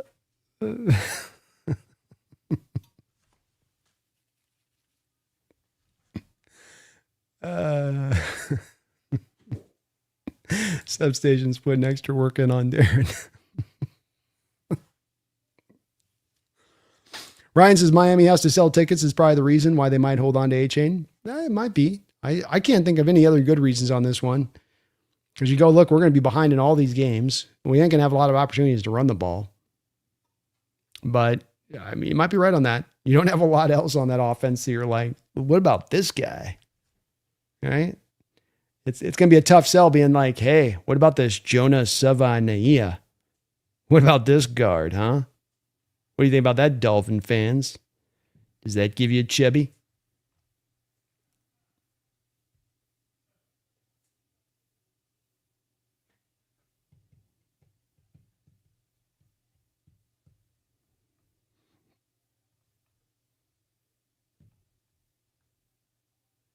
Visor kicks, I'd love to get Dunker. It would give even more confidence to our line that we don't have to stress about getting a star level running back, maybe more of a plug and play running back.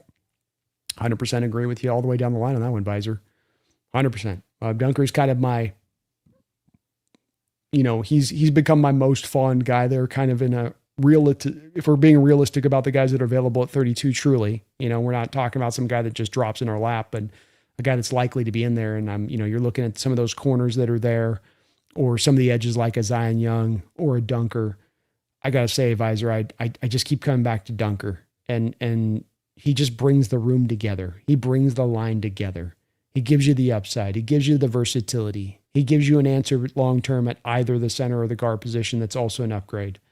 I just think there's a lot of value, a lot of meat on that bone. And at 32 in this particular draft, I don't think it's the worst of ways to go at all.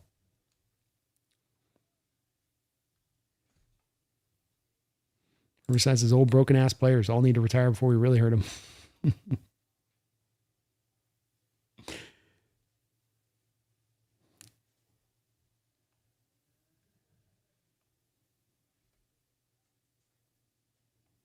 Thank you, Mr. for reminding me. Please hit that like button if you get a chance today, folks. Would really appreciate it. CR says, B, I can't really understand the Rams hype right now. Yeah, McDuffie's good, but spending the first and making him the highest paid. I understand it's the last shot with Stafford, but boy, oh boy, if that fails. I like it a lot better to your point as a deal if you're just giving him up for a first round pick and you're like, we're going to play you out on the final year of your deal and we'll get back to you after this season. To me, that's a lot better of a way to go at it with McDuffie than this. Or you're giving him a $23 million contract. You're giving him something that's more of like, okay, this is at least a little economical for the team. I'm not giving him a market setting deal and trading the first round pick for him. And if I'm doing that for a particular player, I need to have that guy be a real difference maker out there. And McDuffie's solid, and he's certainly going to give him a better player than what they've had there in recent years. But as well with that, I do find myself a little bit scratching my head on this one. I did. When you start talking about the paying of the money on top of it, that's where it starts to get a little bit too rich for me.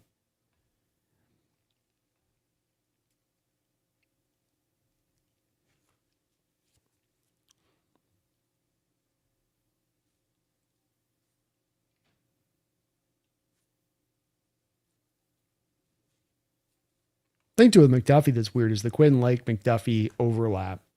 Lake's your slot. You'd like to have probably McDuffie like 30% of his snaps into the slot. Now one of those guys walks off the field. So it's like you just sort of reinforced what was supposed to be a strength for you already a little bit on that too. He could play outside, but I mean, I do wonder a little bit of him transitioning into more as he gets older and older into being a slot only kind of cat.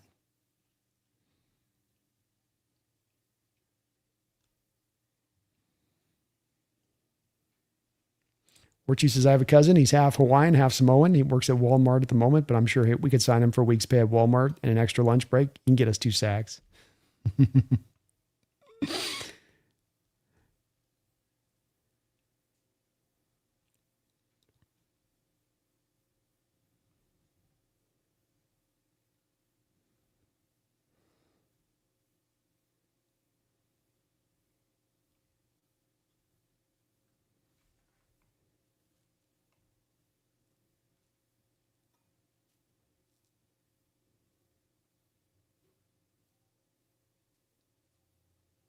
By the way, it might be a good video idea, but you should go back and cut up your reaction from the live stream throughout the playoff run, post a video. That'd be a good idea, man.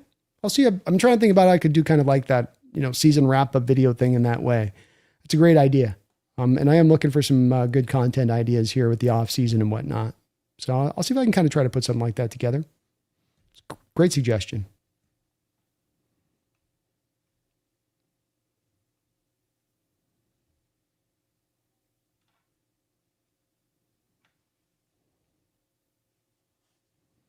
This is imagine trying to troll us about not having a dynasty fresh off a Super Bowl win at the beginning of a window, knowing that their own team is in the 3-decade drought. Yeah, it's interesting timing on Darren coming in. It's very interesting. The time to strike Darren would have been 17 or 18. Right now, it's landing with a little bit of like a thud. Like, okay. You ain't even getting people mad. It's just like, all right. They'll just toss shade at you, but you ain't get mad. It's like, we're too much in the blitz of the Super Bowl, like glow, nothing can get through that glow. It all just bounces off and flies back and hits you in the forehead.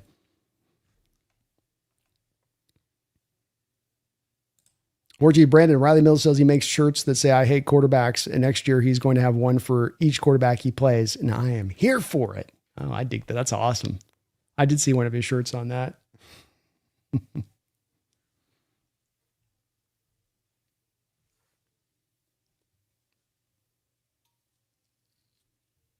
I'm glad the DK jersey wasn't bad luck. No, it's not bad luck. And it's going to get back. I'm going to get put back up behind me here. So he will return to the rings. I got to get it all put into the wall and all that good stuff.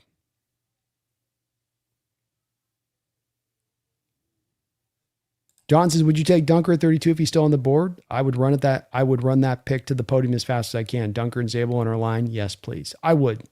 And look, I've got a fondness for turning the offensive line into a strength. I do. And I think that it's not happenstance or coincidental that the second you've been able to rise up, this team's overall upside has come congruently with you also increasing the assets and overall stuff you're putting in the offensive line to make that happen. And if that's the case, why not continue to do more of the same? But there's that phrase we often say on this channel here of don't break something that's working. But if something's working, continue to reinforce the principles that made it work. If investment in the offensive lines worked great, continue to do more so of that. And yeah, I would sprint up. I would be doing handstands and flips and backflips and all that extra flavor up to the podium to hand that ticket over to Goodell. I got no problem with taking Dunker at that spot. I often have some worries about guys that you're trying to transition from tackle to guard and going, I don't know if this guy can make that transition. I don't know if he's going to be able to play at the pad level. I don't know if he has enough bend. In Dunker, you see a guy that both has the bend and then has the ability to play with real low pad level and winning that leverage war at the guard position on top of being a grade A run blocker. I just think that he would transition perfectly well in there if that's what he had to do. And then he gives you some reinforcement if you have an injury with like Lucas on the outside at the tackle position. So I think it's really a smartly placed pick. He gives you both some immediacy and some future as far as his value goes there. And again, continues to take you the step in that direction of turning this offensive line into one of the true strengths of not only this team, but dare I say, the National Football League.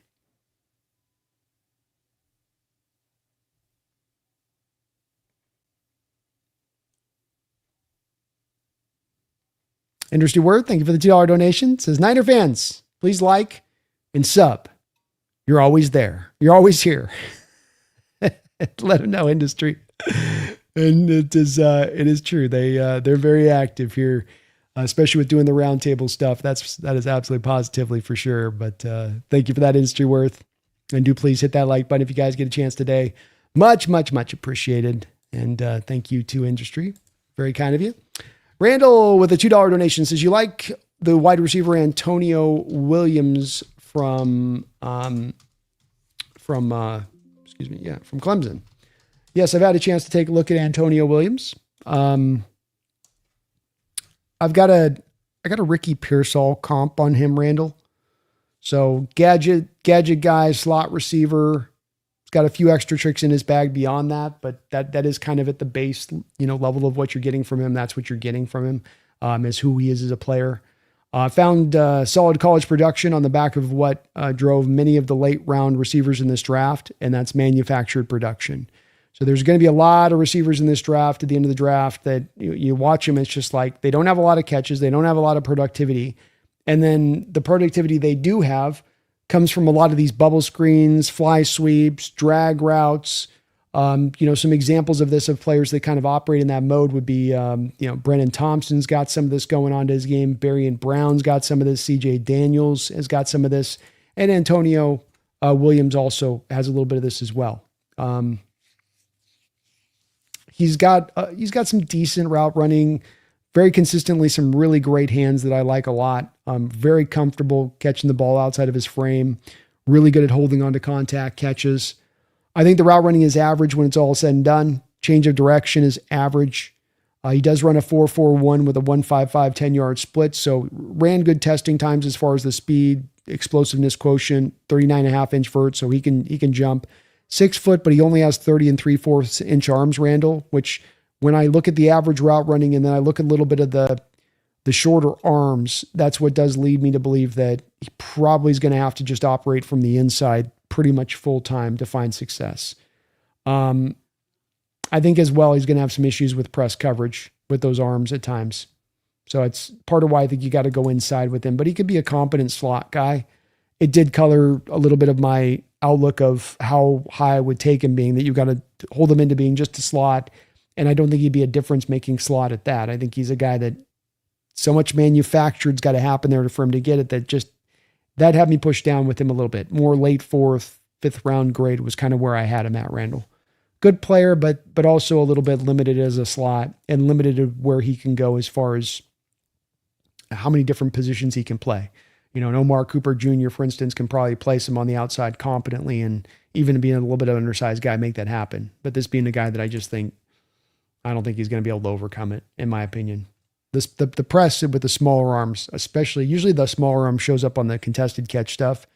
But with him, it was as much of showed up on when he was put in positions of press, though a lot of that got protected because he was so much of a slot guy. And they when you're seeing at the college level and they're protecting the guy like that, Randall, there's something to that at that point.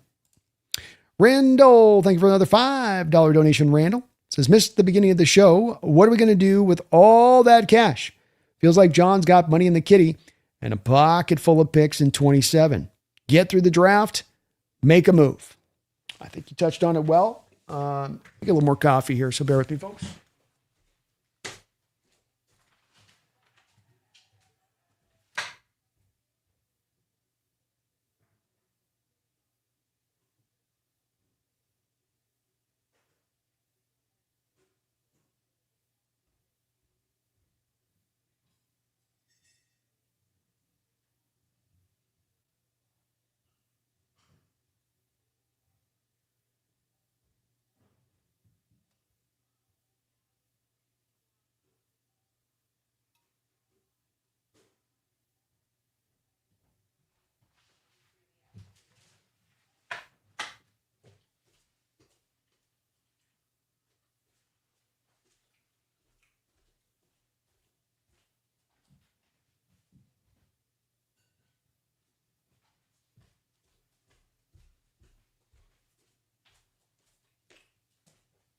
Alrighty.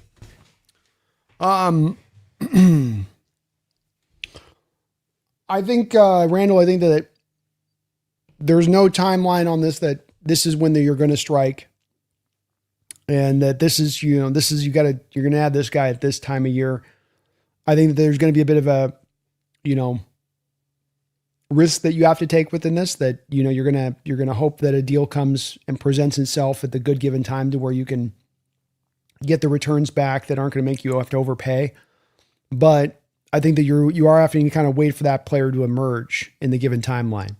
I think they are playing the compensatory game, Randall, which does mean that you're going to wait past essentially what used to be the June 1st period. I think it's been bumped up now to just after the draft, to where that they've said that if you get past the draft now, it doesn't count against the compensatory system if you're going to sign guys. So that's probably where you're going to see more of the 1 year kind of contracts for like guys like maybe a Clowney or a Von Miller or a Cameron Jordan, or, one of these edges that are out there in that way. So I would say that it's just probably one where you're just going to wait to strike, and you've got the money to strike. But we know with John in his history here, Randall, that he's going to tend to jump at some point or another. And that, you had 2 trades on the table last year where you were very close to doing both the Max Crosby deal and the Rashid Shaheed deal. So it doesn't have to just be one move. It can be multiple moves, and you're certainly going to have the cap space to be able to do it. So I can't give you the actual prediction, a timeline here, Randall, but I think that the compensatory picks are a factor here. And freeing you up to being willing to move your native picks at that point, be it around training camp or before the trade deadline, in order to then add on that extra talent at that point, knowing you're going to get the compensatory picks back as far as an offset goes. So moves are going to come down the line. It's going to happen here. John's got an intention to do this. I think, Randall, the moving of the void year money in the Rashid Shaheed deal and adding 2 void years on that contract, if the intention here was to just be completely conservative this year, if the intention here was to look at the situation and say, well, look at the Rams going crazy, look at the 49ers going crazy, we don't want to join up in that. Let them blow themselves out this year, and then we come back around next year and we've got sustainability for years to come, and they've already kind of shot their wad. If that was the intention by John, I don't think that he's putting the void year monies at the back end of the deal like he did on the Rashid Shaheed contract. So it's going to happen. Don't know when, but I have a lot of confidence you're going to get a deal here at some point or another for sure. Randall McDaniel, thank you for the $2 donation. All the support, brother. Very kind of you.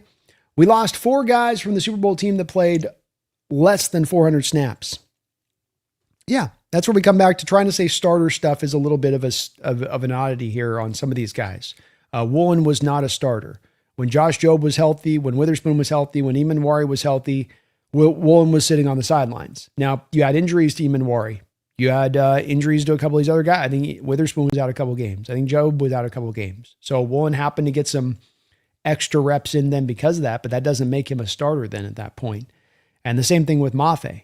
Mafe saw his snaps being reduced as the year went along, as Uchenna Nwosu became healthier mid-year through. As Derek Hall started to take steps forward, that meant less snaps for Boye Mafe. So the losses for Seattle here at the end of the day are very much overstated. Very much overstated. You're returning all of your tight ends. You're returning the full assembly of your offensive line for the first time in how long? When was the last time you returned all 5 offensive line starters, along with almost all of the collective depth, by the way? Not just all of your starters, but the collective depth. You bring back your fullback, you bring back some of the running backs, you got all of your receivers coming back in tow, you got 4 defensive tackles you're being brought back, you got 3 defensive ends you're being brought back, you got 3 off-ball inside linebackers. You already got your replacement in tow there for Coby Bryant, who probably outperformed Coby Bryant at the safety position last year when he was starting, and he started a multitude of games. So yeah, we've hardly been decimated here, and especially for the fact that we're going to get to play the 4 compensatory offset game here, it's not all bad. Randall, thank you, man, again for a couple more donations here with another $5. Randy would be open to packaging Arroyo, Horton, or T. Knight for the right move. All 3 would add value to a trade. No off limits to me. Yeah. I'm in the same place. When it comes to Arroyo, part of that's going to be, of course, instructed a little bit by the fact that I'm not the biggest Arroyo guy. I'm open to him being better than he was in his rookie year, and I'm hopeful for the kid. But if there's a team that also had a 2nd round grade on him last year and still has a lot of hope in him and that he carries a lot of value in trade at that point, I'm open to it. Same thing with those 2 guys. And with Tyrese Knight, you look at it right now and you got the 2-year extension with Drake Thomas, and it doesn't look like Ernest Jones is going anywhere anytime soon. Knight really doesn't have a pathway to getting out there and starting on the football field for the Seattle Seahawks at this point on his rookie contract. So that's where you have a glut of some positions, I think, to your point, Randall, where you could afford to get a little bit funky with it if you wanted to. And if those could be a little bit of like cherry on top / a little bit of able to have you push the deal ahead of other teams, I'm open to doing it for sure, Randall. Absolutely. I think, like you said, there's not really any off limits on at least those type of guys for sure. If there's a team out there that's willing to have that push it past the finish line, then push that sucker past the finish line with one of those guys. Especially if at the end, the bottom line is getting the team better for 2026 and potentially substantially so. Because that's kind of the other side of that from you doing that move, is that you collectively, cumulatively now are better as a team than for it, even though you're losing a little bit of that, depth talent at that point. Randall, thank you for the $2 donation. He says, in a redraft, do both Nick Emanuel and Zabel go in the top 10? Great question. I think Nicky Manwari is undoubtedly would be a top 10 guy for sure. Yeah. I think the teams just weren't able to do as much of the math that he could play full time within the slot and saw him more as a safety from a lot of teams' perspectives. We just were able to do a little bit more advanced calculus on that. And I think that did allow us to him to really succeed here. And teams now can go, okay, we can do that math now. So yeah, he would go top 10. Would Zabel go top 10? Harder to say, Randall, because even top end guards don't tend to get taken in the top 10.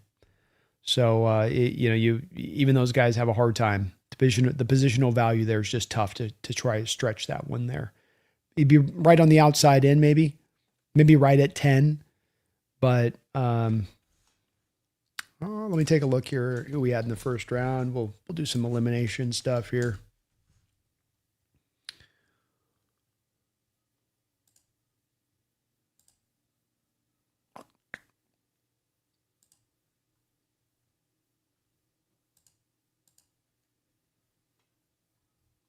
So I still think Cam Ward goes in the top 10 ahead of him. I still think Travis Hunter, Abdul Carter, Will Campbell, Genty, Armand Mabu, Tedoroic, McMillan. That's where I come down to Randall. It'd be right at 10. There's probably about 8 guys that still would end up going ahead of him. Like, does a Colston Loveland as well get elevated a little bit here too? Because that's the flip side, is that there's guys like Tyler Warren that would probably go higher, as well in retrospect.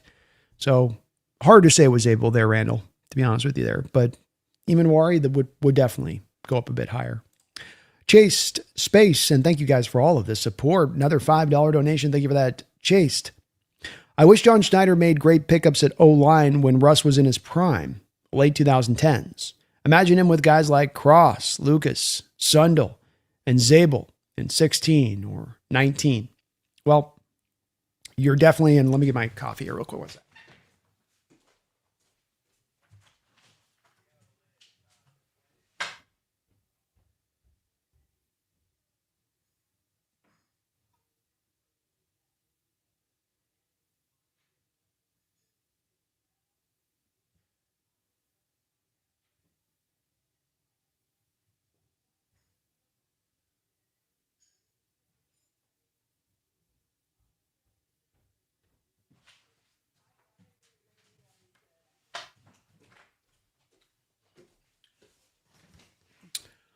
So you can literally, even when I started this channel up in 2019, Chase, you could find an endless litany of live stream shows where I'm begging the team to give Russ more offensive line resources. I think when you come down to that timeline, I think you got to be really careful about throwing it all in the back of John at that point. Is it possible that he had a disregard for the offensive line at that time? It's possible. The part that makes it hard to necessarily separate that is that Coach Carroll at that time was vice president. Coach Carroll had more power than Schneider. Coach Carroll could come in at any point in time and to dictate and determine what he wanted to do, where he wanted to do it. And I think that this is very important in consideration of this because everything's finite, of course. And one of the things that you were doing with Russell Wilson, especially when you're talking about 16, 17, 18, and 19, is you were paying him top end money for the quarterback position. And this is key, not because you can't build the rest of your team out by paying a quarterback that kind of money, but it's key because you have a head coach at that time who's defensive driven. And so he wants to continue to build his defense strong. That's a belief of his. That's a bedrock belief of Coach Carroll. You can't come to Coach Carroll and say, Chase, hey, you know what? I need you to spend less on your defense so we can spend more on our offensive line because we're already spending a lot of money on Russell Wilson. You had essentially skill position players, Russell Wilson, offensive line, defense. So when you think about Coach Carroll teams separated into those different camps, and when you separate in those different camps, what you understand is that we're building this defense up. We're putting these resources into this. I, as Coach Carroll, will dictate that this is going to happen. Okay. I'm also dictating here, as we know in retrospect to this being the truth, that you will be paying Russell Wilson. You will be spending that money on him. When he needs to be paid, we got to pay him. He's our quarterback. You're paying him, John. Okay. So I got to build that defense up. I got to put thorough resources in that defense, and then I got to pay my quarterback top-end quarterback money. Now the dollar starts to get a bit stretched because now I'm going to come down to offensive line and skill position players. And if I got to pick one or the other. And what did Schneider pick? He went with skill position players. You chose to draft and pay high. Running backs, wide receivers, tight ends. And then you had to have one position somewhere that was going to have to pay the price at that point.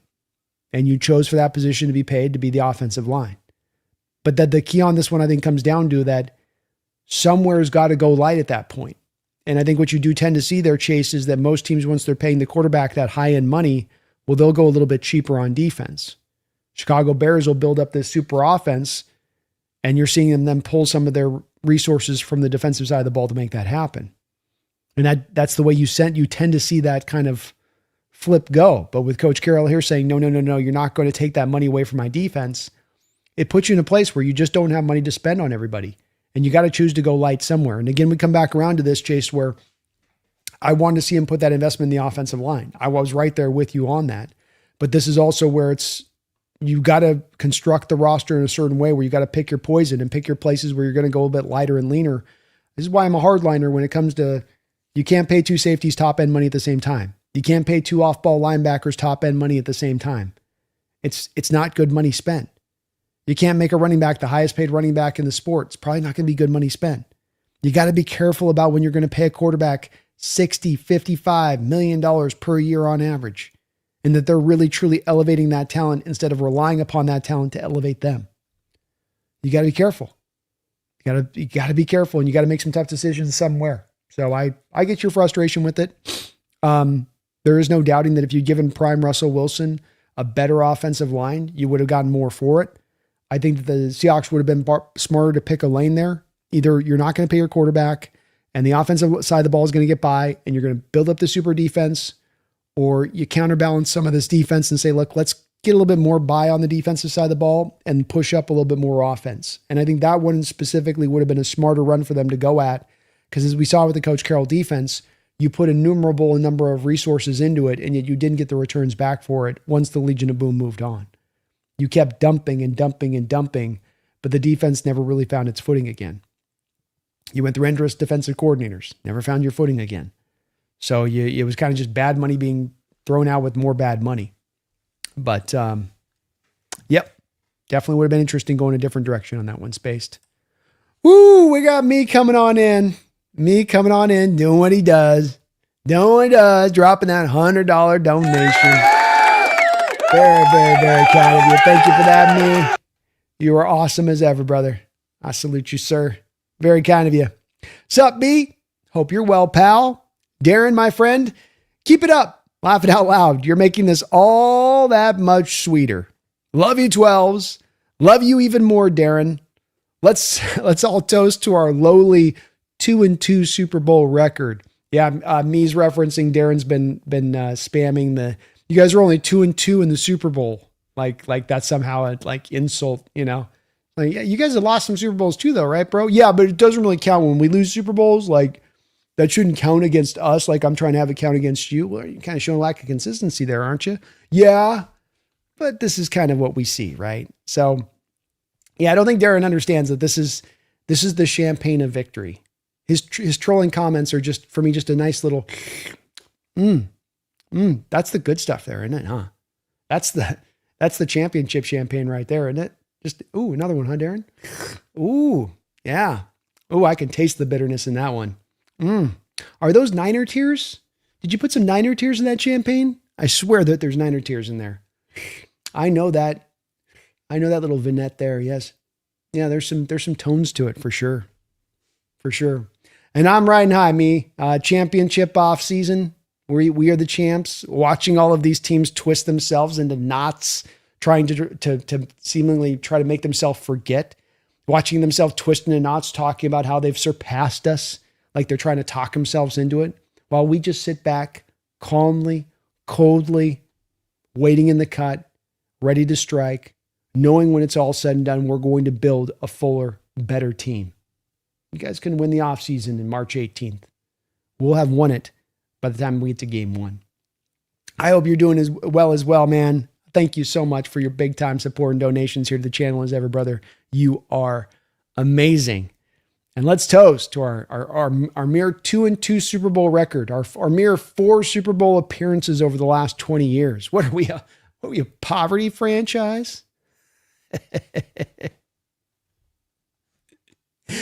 Oh man, you talk about them having to stretch me. You talk about just I saw less stretching in the Fantastic Four movie from what I'm seeing from 49er and Ram fans this offseason. And the Cope is so delicious. It is so delicious. And they can try as much as they want. I've seen a few of the trolls trying even in my chat. Nobody's picking up the cheese. We're all just laughing at you guys because we can see what you're doing. And we see where it's all coming from, which is a point of worry and concern because you can sense the truth, that we're right on the precipice, that we're about to crack through, that you might actually have to be sitting on a freaking dynasty. As your window comes to a close, ours rises open to its fullest, and that we haven't even reached our final form yet. We haven't even reached the strongest version of this Seattle Seahawks team that you will ever see. Yeah, I'd be scared too. I'd be coping in people's chat like a mofo as well. But all of that being the case, it ain't going to stop one bottom line, undeniable fact. It ain't going to stop us an inch. For one simple, particular reason. We did not care. Don't care. Don't care. It ain't about what y'all are doing. It ain't about all the desperate moves the Rams are making. Desperate trades and then paying guys. Or Niners trying to go for old people and cast-offs. You done cowboy cast-offs? That's putting you over the top, is it? Really? Think so? Meanwhile, we just sit back here and operate as we do. Just keep it rolling the same way. Don't have to extend outside ourselves. Don't have to feel nervous. Don't have to feel urgency. We just keep doing what we're doing, which is smart. Stack up smart decisions one after another. Put a visionary plan in place. Don't be reactionary year by year, but be visionary in our approach. That's why we won the Super Bowl. That's why we're coming off this championship. Didn't luck into it. Didn't fall into it. Didn't drunkenly stumble our way into it. We assembled smart decisions every step of the way and got ourselves over the top because of it. But you're awesome, me, as you always are. Awesome here. Really appreciate you, man, for all of your support to this channel, as you are amazing, amazing, man. And I'm riding high over here. Lord Disciple, thank you for the $2 donation, Lord Disciple. If you had money on the table, who is our starting running back? Ooh.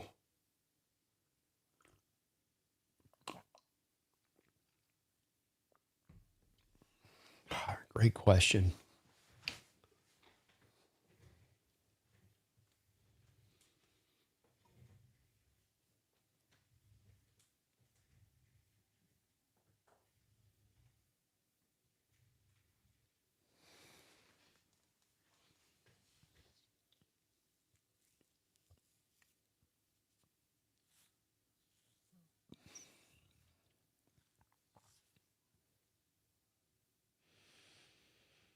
I'm really driven towards John 1, Lord Disciple, to take a running back early in this draft. Just don't know what the value adds up to him taking a running back early in this draft.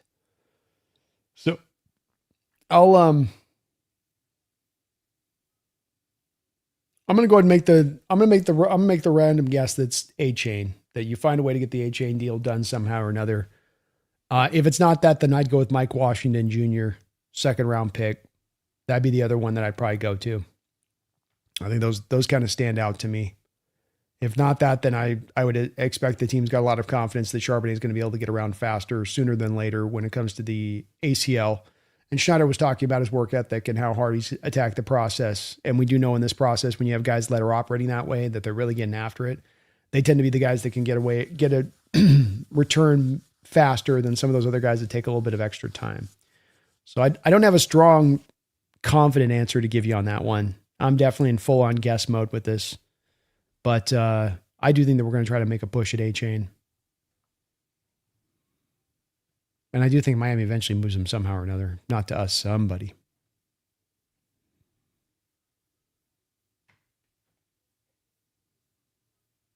Ryan says, do you think when teams tank, they need to keep at least one good player to sell tickets, A-Chain?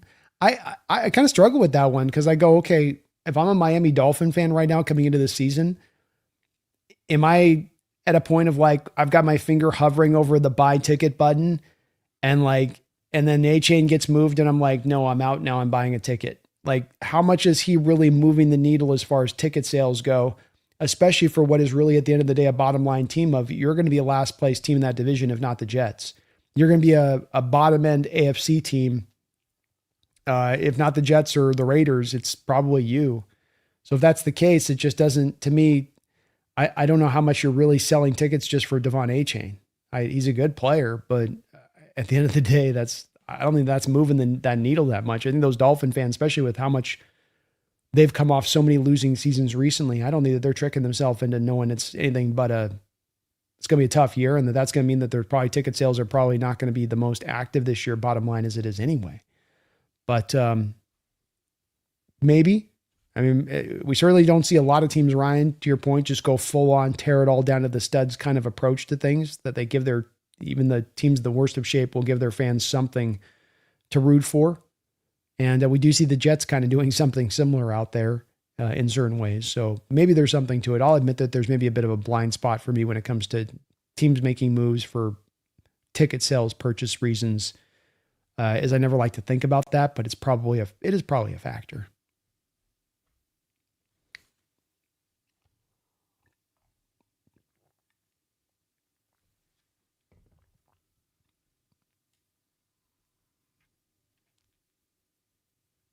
So this is Hawks get A-Chain, Seattle have a dynasty. Let's go. Daniel says, B, I noticed a lot of Rams and 49ers fans finding a lot of ways of saying we are coping about one thing or another lately. Laughing my ass off. What is there to cope about sitting on the throne? Sounds like projecting. I think you're onto it. This is the thing I mentioned about in the playoffs, and I was on the round table, and everybody in the round table tried to tell me that this team was under pressure in the playoffs. Like coming into that 49er game, they're like, there's so much pressure on the Hawks right now. There's so much. Like, why? The way you all talked about us, how everybody's outlook of was us coming into the season, nobody thought we'd be here. You know, we're with house money right now. I got stacks and stacks of cash that are just piling up here. I can't just throw a bunch onto the table and not care. I still got more stacks over here left. Like, there's no pressure here.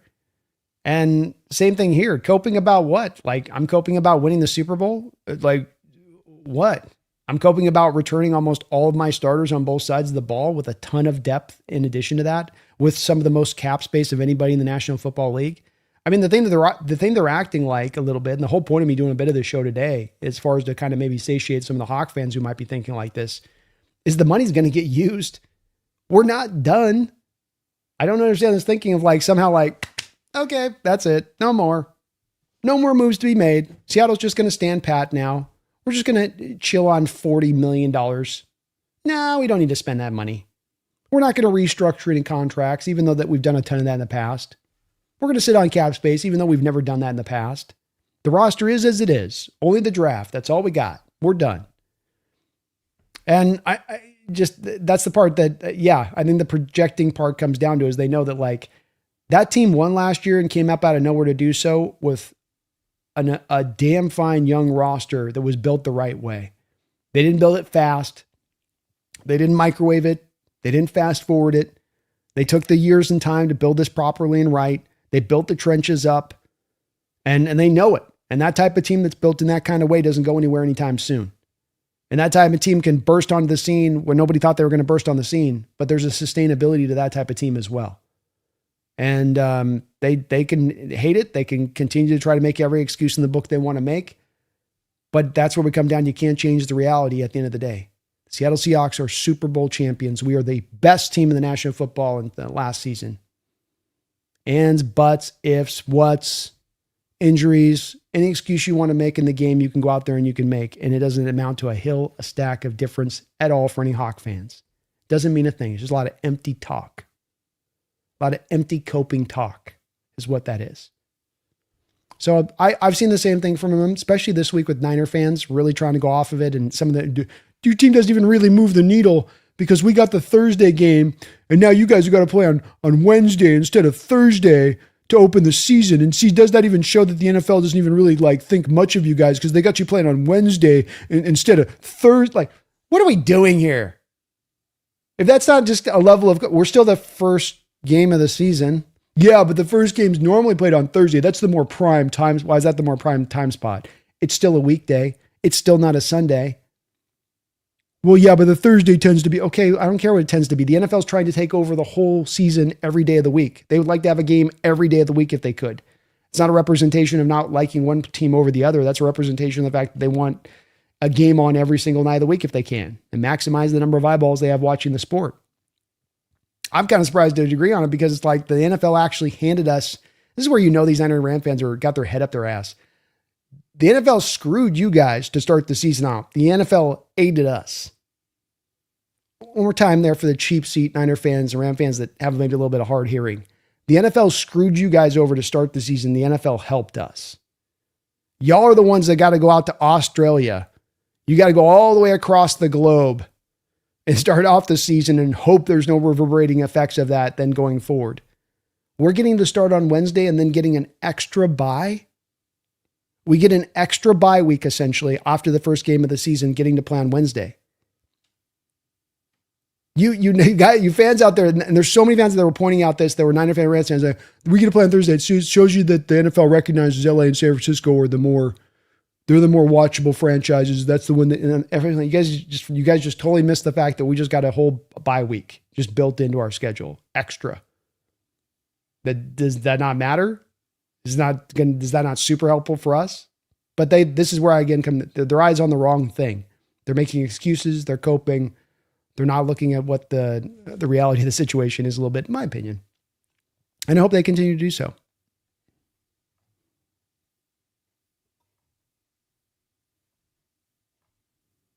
Chris says Shanahan will destroy Evans and Kittle again. You know, he can't help himself.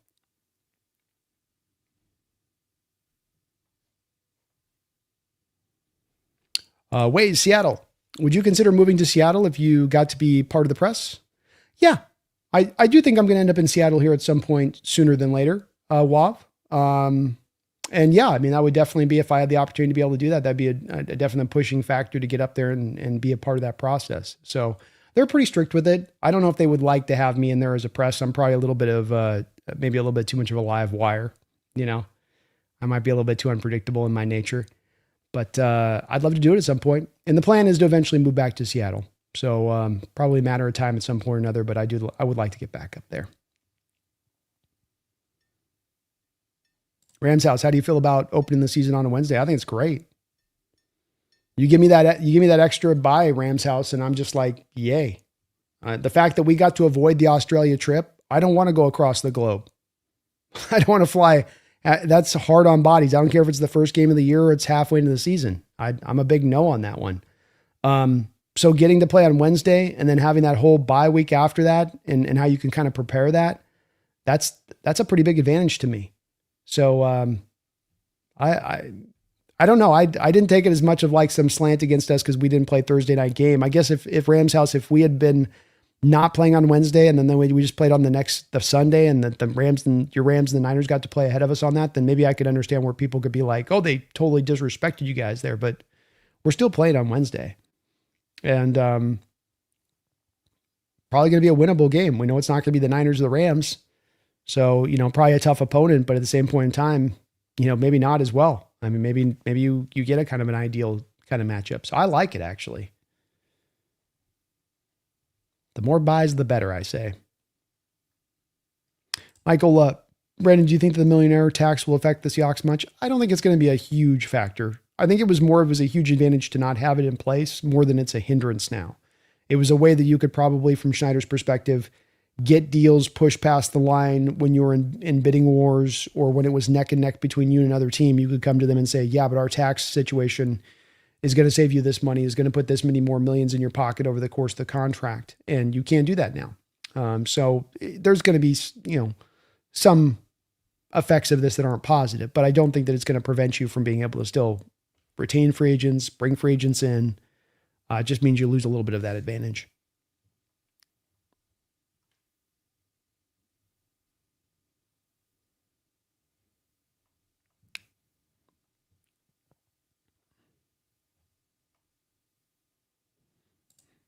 Rams, I was not sure why you proposed that rule. Laughed out loud. Hey, at least you guys pulled it back. I'll get it on.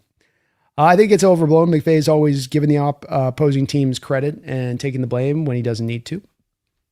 Yeah, I don't think it's been a problem necessarily in the past with him. It was just a little bit weird with the tandem of those two situations there and some of the way that he was kind of speaking that press conference in this game, where I think he was just so certain that he was going to win that it was just this completely gobsmacked that Seattle had won the game. And that there was like, I'd never even considered there was a possibility that this was in consideration. And it just, that seemed to kind of, I think, color a few of his comments in the direction that they went a bit.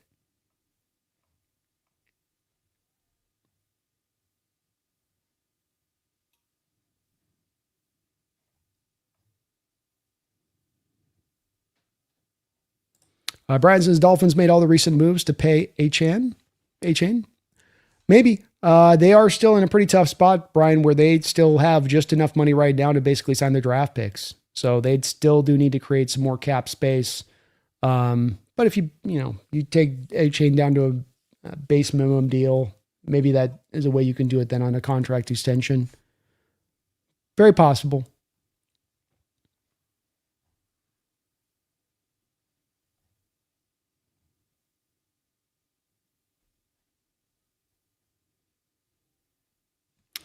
Braun says everyone talks like having the last pick in the first round is bad, not valuable. More like the BPA is left for your pickings. True enough, man. Especially with this team that's operated so much from the BPA segment of things in recent drafts. And I fully expect them to do so again in this one. And he says, agreed, that'd be great content for sure. I'll do a little bit of the cut-ups. I'll see if I can put something together. For sure, man. Thank you for the suggestion.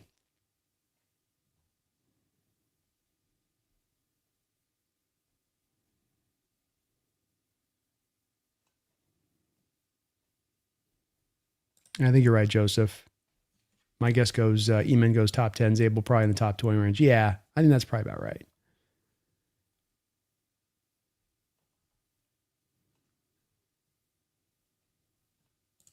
Gunny says, if we can win it all again, the Rams home turf, that'd be the ultimate moment. Oh, that'd be amazing. Back to back. You talk about all time. You guys can't say nothing.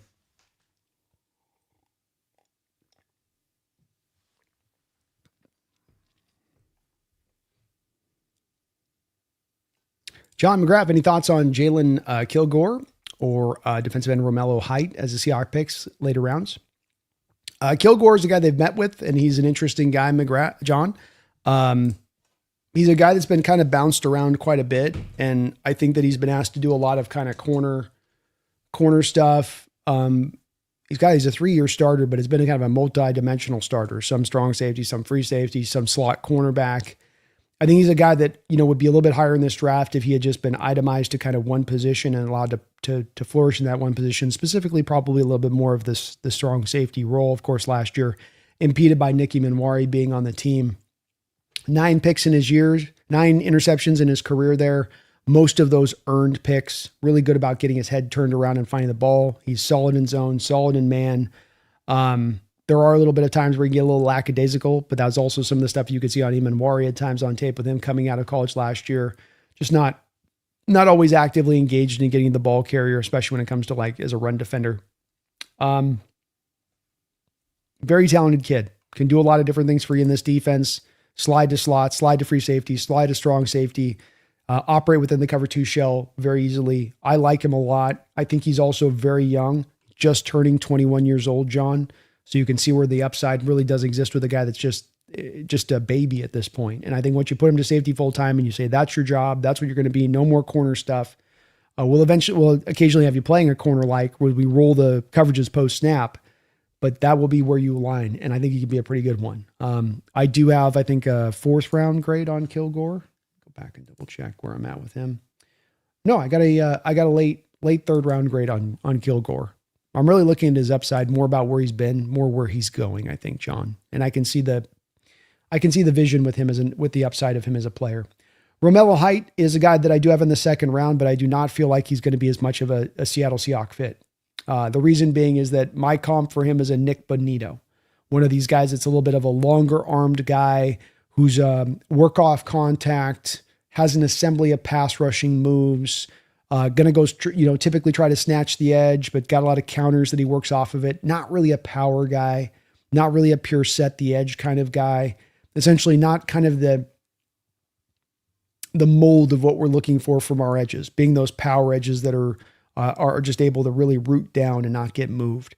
So Hyde I like a lot, especially as a pass rusher, but I have some questions about how he defends the run a little bit and how he can set the edge a little bit, and just don't think he's quite that fit. I think Mike's going to want a little bit more of the heftier edges that he's going to want to look for. So Zion Young, Derek Moore, Danny Dennis Sutton. I think these are the more of the archetypes of edges that we're going to be trying to go after here.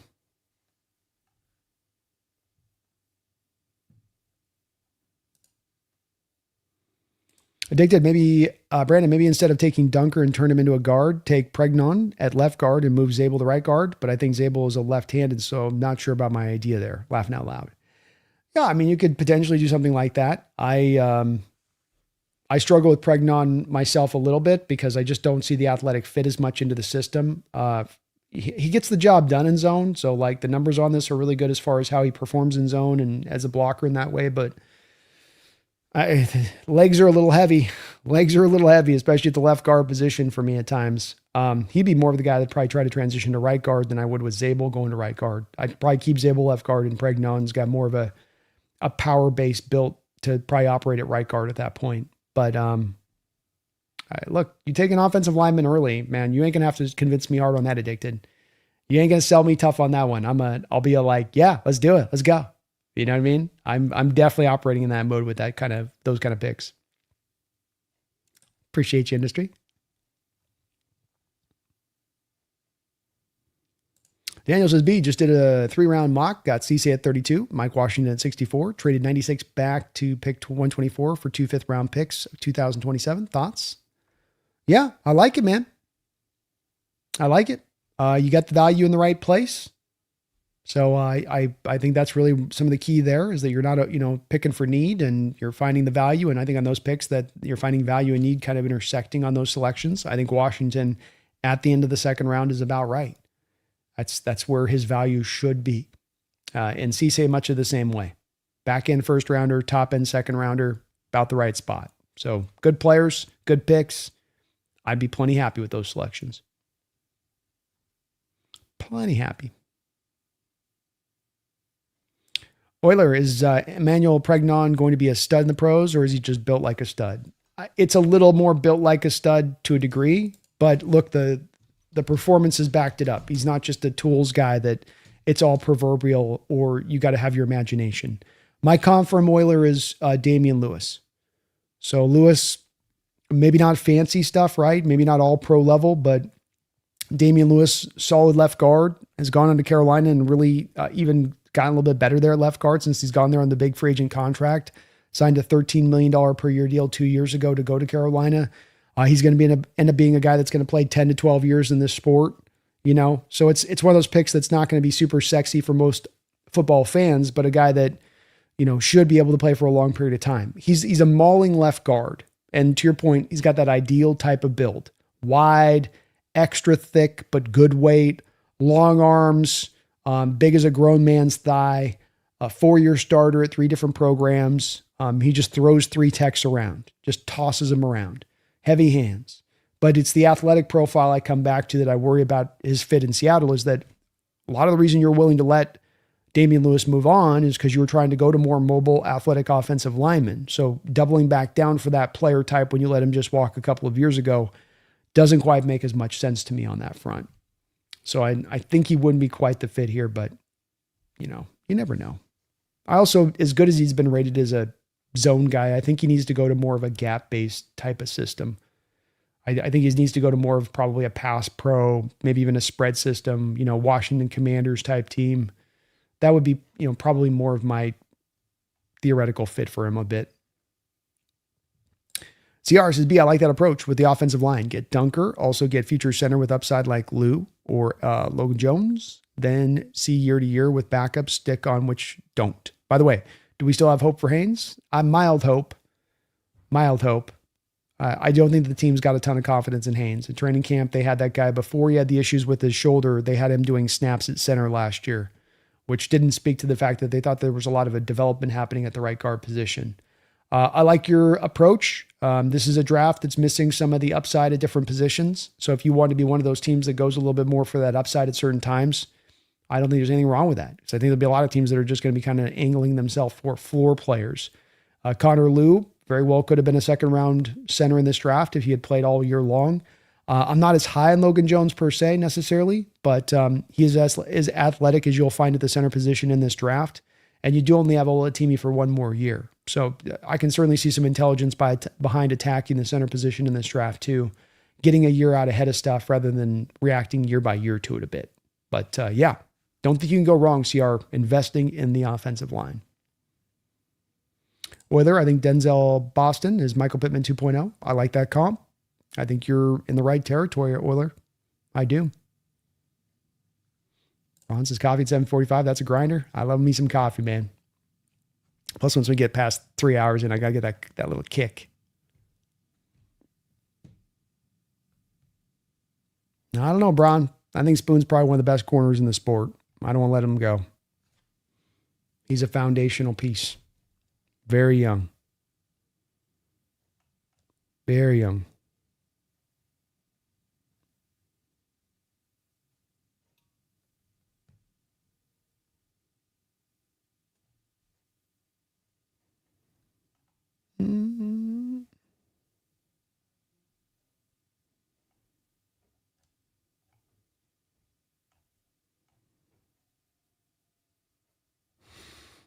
People are still dragging Darren. Braun says, didn't Russ have Okung and Justin Britt?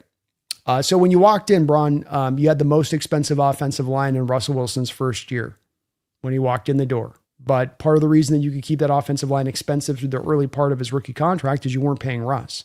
And then the second you paid Russ, now you're letting Russell Okung go. You're letting Brennan Giacomini go. You're letting James Carpenter go. A couple years later, now you're trading Max Unger in his contract.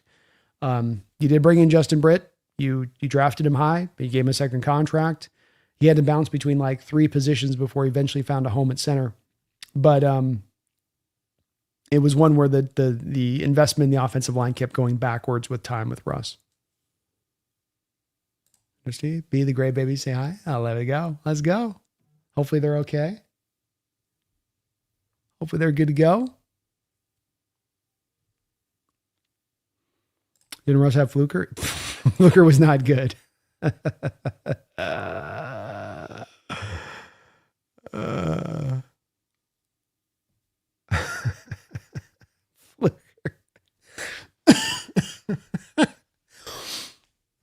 What's up, Sean? How you doing, man?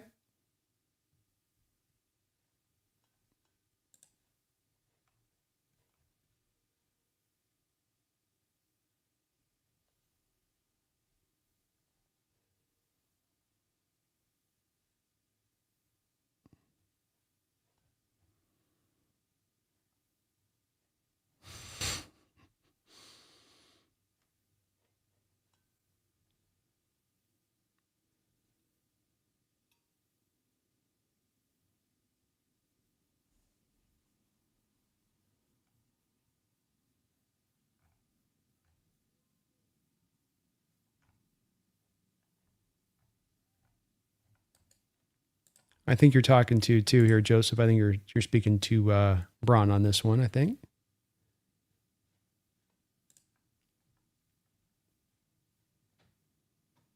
Big money. Me coming in hot. Coming in hot.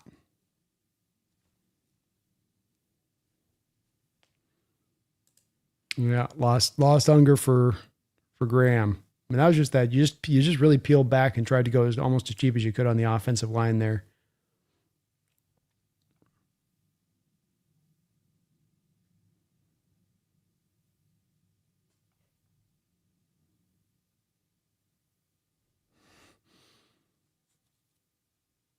I'm going to hit the Mike Evans is on the Niners. Like, what the heck is it all about? I don't know. Kind of a strange move there with him going there. That one was not I did not see that pairing.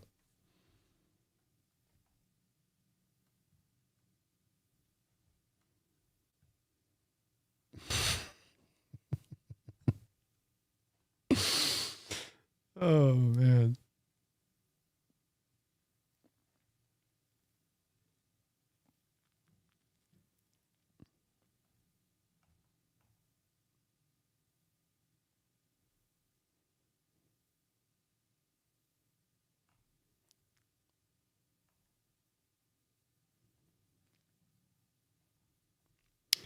A chain's possible. I don't know if he's in play or not, C-Town. There's some kind of different things we hear about the Dolphins on their intentionality behind him, whether they're looking to get him on an extension or actually be willing to move him. You'd think that they're in more fire sale mode, but some of these organizations, they don't operate with a supreme amount of intelligence, will almost like they can't help themselves come back around and do something dumb, like put an extension to a running back because your team's not ready to be able to really run the ball consistently, nor are you going to be good. You know what I mean? For example, Brandon Hawks does, I'd say Hololani's a starter. Might be if it was game one, tomorrow right now, that's where it could definitely well play out. I think you get a buy at the position in day 1, 2 if you didn't have that ready-made guy. I think the trade deadline, Lord Disciple, Breece Hall doesn't get an extension done. Jets are holding him on a franchise tag. They're bad again. Is that a guy at the deadline now? Maybe they're willing to move. Is there a running back out there like what if the Colts aren't good this year? Are they in play with maybe making a move with the Jonathan Taylor and being open to maybe let him go? So I think there's some guys that could become available here.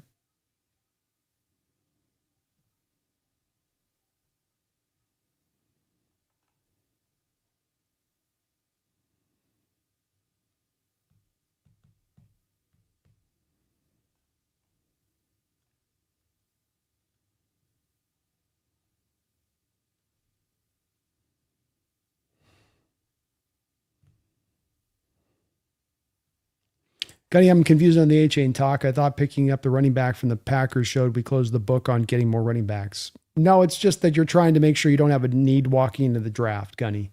So you just wanted to make sure that you had the position rectified and taken care of. I mean, he's on a vet minimum deal, and so you're right. You're trying to strengthen up your running back room for sure. But that wasn't one where you're like, well, here's our answer to losing Walker. It's just to make sure you're set up to where you don't have to stretch and do stuff out of desperation. But if there's an opening here to be able to upgrade the position by trade or through the draft, they certainly will jump on it as long as the value is right. But that's the big key there, getting the right value. C-Town fan, Bomber would be my new ideal too as the next owner for sure.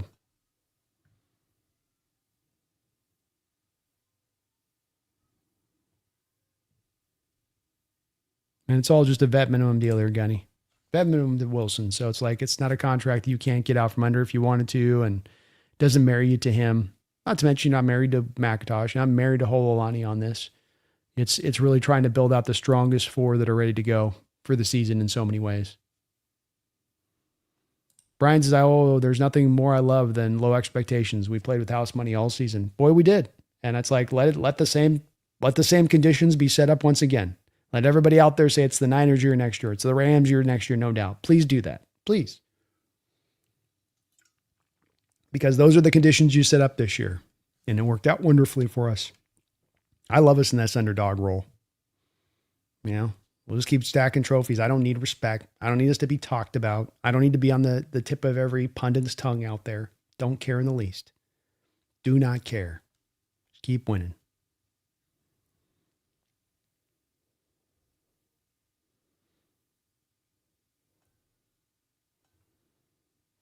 Randall McDaniel, thank you for the $5 donation and all of your support today, buddy. Flashback 1 year ago. Lots of talk about slot wide receiver. Folks made arguments team would play 2 slots and the position was changing. Did we see it happen?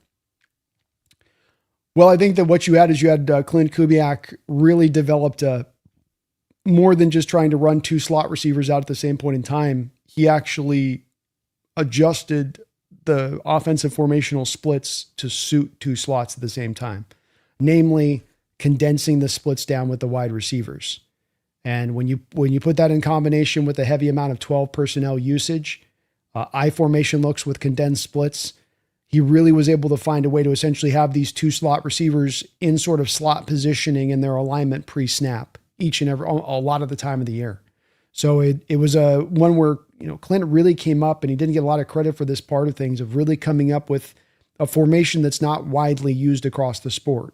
teams tend to use those condensed splits as kind of an intermixed thing there, Randall, So you found a way to make it get utilized in that fashion and to the utmost. Would it have worked as true and pure and simple if you had the receivers as in their normal outside positioning on this? I don't know that it would have necessarily. So I think it was really that really drove it and made it happen. And in going to the condensed splits, you were able to drive stack boxes and a heavy amount of blitzing on the back of that, which then just, of course, freed up a lot of the big plays over the top for your passing attack. So in a way, sort of, Randall, is the answer. Kind of. So many ways.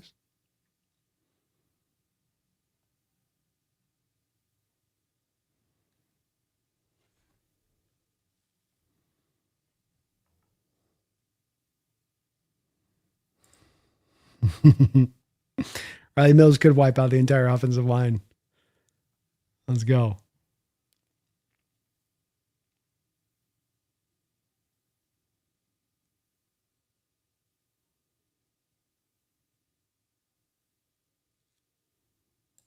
Doug Johnson said, boy, we got a lot of troll fans in here. Says, you, me, and trash ass Dolphin fans know that Sam did not win the Super Bowl this season and playoffs was 100% on the dark side. They're top 7D in the NFL history. Well, I certainly think that we were driven mainly by our defense, but Sam had to make his share of plays within that, and he had to perform really well within that, Duck. I don't think that you would point to the conference championship game and say that there's an example of a game where the defense carried things, would you? Sam kind of had to play pretty good on that. Or how about we just go back to the second matchup where that dark side defense gave up 37 points? You had to score 38 points in that game against the Rams in order to win that one. Sam kind of had to perform pretty good in that one too, including a fourth quarter touchdown drive and a 2-point conversion. So I think it's kind of a simplification to put it in such a way. Catalyst, brother God, he's still here. The troll.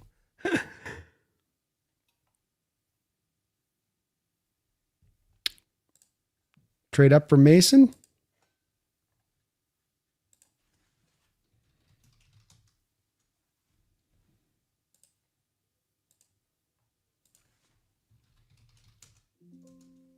I'm spacing on the Mason. I'm laying the stream, so I'm probably spacing on something straightforward here, but I'm not sure who you mean by Mason.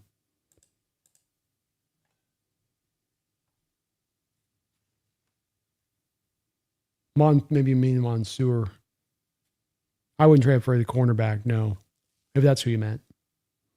But I'm not sure on the Mason part. You can get credentials, Brandon? It's kind of hard. They've got a little bit of a process on that one. Brian, where's B nowadays? I'm in San Diego still. Chilling. We'll get back up to the north, though, at some point. Young Bido, Seahawks could repeat because of how young we are. Real talk. They're set the stage really well right now to maximize this success for a while, to your point. That's the benefit of having such a young roster win the Super Bowl like they did.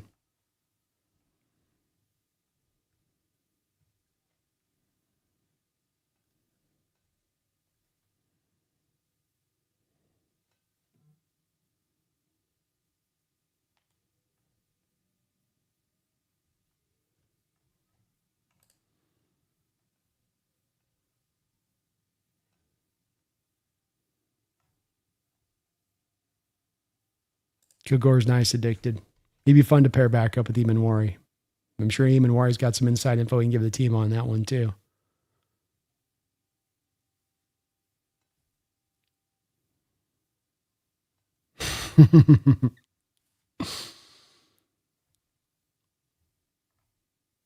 Kilgore's nice, BY. I like him too. I really get locked in on those players that are 20, 21 years old. I really get caught up on those guys as far as really locking on that hopeful upside that feels like it increases a little bit more with those guys that are able to be out there in the SEC and hold their ground. In this kid's case, be a 3-year starter at that young of an age. If you can hold up at that young of an age in the toughest conference in college football, does give me a lot of confidence for you going forward and for having some of that increased ceiling to you. Derek Moore's nice too, man. I like him as well. Will says, I know the Rams are dreading the JSN contract too because they'll feel like they need to pay Puka more out of ego. Maybe so. Maybe so. They're going to be as expensive deals no matter what for both of those two. I'll tell you that.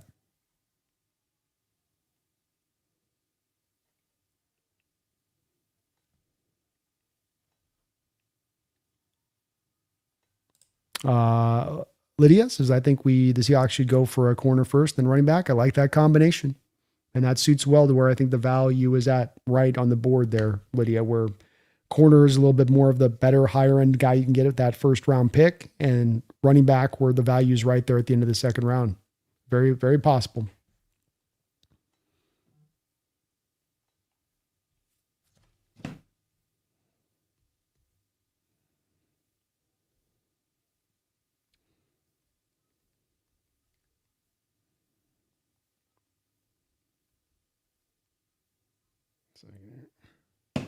We're going to probably put a bit of a wrap up on this one, folks, here.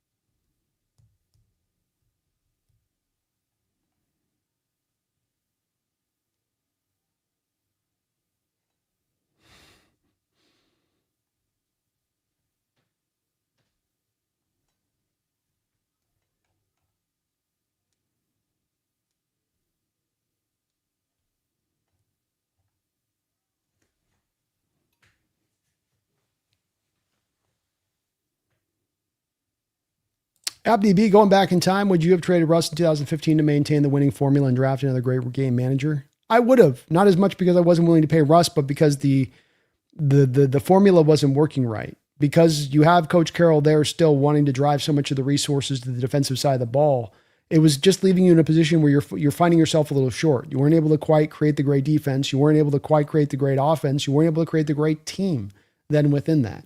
And I think that if your ideology is going to be driven by your defensive-minded head coach, I think there's a bit built within that you really shouldn't be trying to look at you should really try to avoid as much as you can paying that quarterback those kind of market rates. It just doesn't seem to be the right kind of formula for that kind of coach in that place in that way. So I do think that I probably would have gone that route with it instead. You more kind of pick one road or the other. You don't try to sort of split the difference between the two, which is a little bit of what we ended up doing. Kings, as John Schneider said, running back is a position where you can find guys on the Seattle Sports interview today, in part with the in-draft room articles from 22 and 23. Got to wonder, was it Pete? Well, I think he was a big driver on the running back position. That's where it gets hard on those decisions to quite parse what's Pete, what's John on that. We know Pete had an override capability at any given time that he could call upon. I think it makes it tougher. And I know that we've seen a difference in how this team has approached the roster building the second that they moved on from Coach Carroll.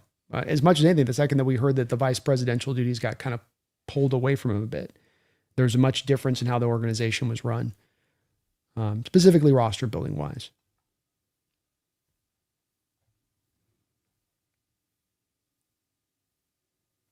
Yeah, it's Emanuel Wilson isn't a guarantee to make the 53. King, you're right about that. It's just insurance for the draft. Insurance to make sure you don't have to reach for need or get desperate like we see some teams do.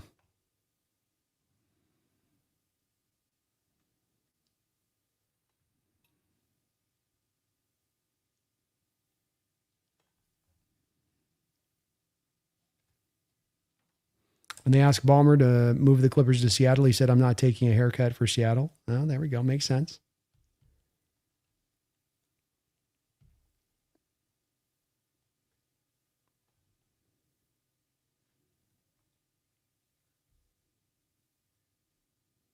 Do I think we get to see Pooh play? Chris Paul? I don't know. I think you'll see a lot of their approach to how they attack the off-ball linebacker position this offseason will tell us that, John, but you have Tyrese Knight as well, kind of locked up on the depth chart as it is. So, hard to say.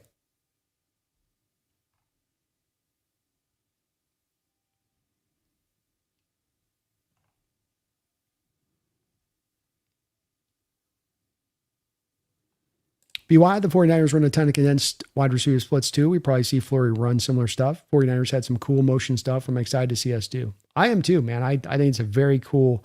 And the weird part to me of it was just that defenses had this kind of one-size-fits-all approach to how they attack it, where it's like, We're stacking boxes and we're blitzing the crap out of you when you get those condensed splits. And that's where it felt like the offenses then felt ahead of teams that tried to do that, because you don't want a one-size-fits-all approach defensively on how you strategically counter people on certain formations. And that's what you were kind of doing and seeing. And teams kind of adjusted as the year went along into more of the cover two shell and less of the stack box and less of the blitz. But I think it's something where there's some more fruit left to be plucked from that tree, BY.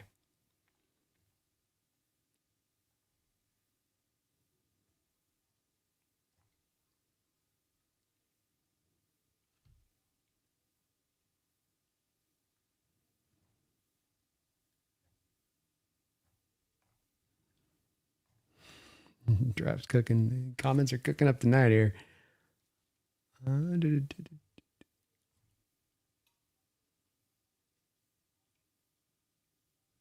Brian, you're going to take there.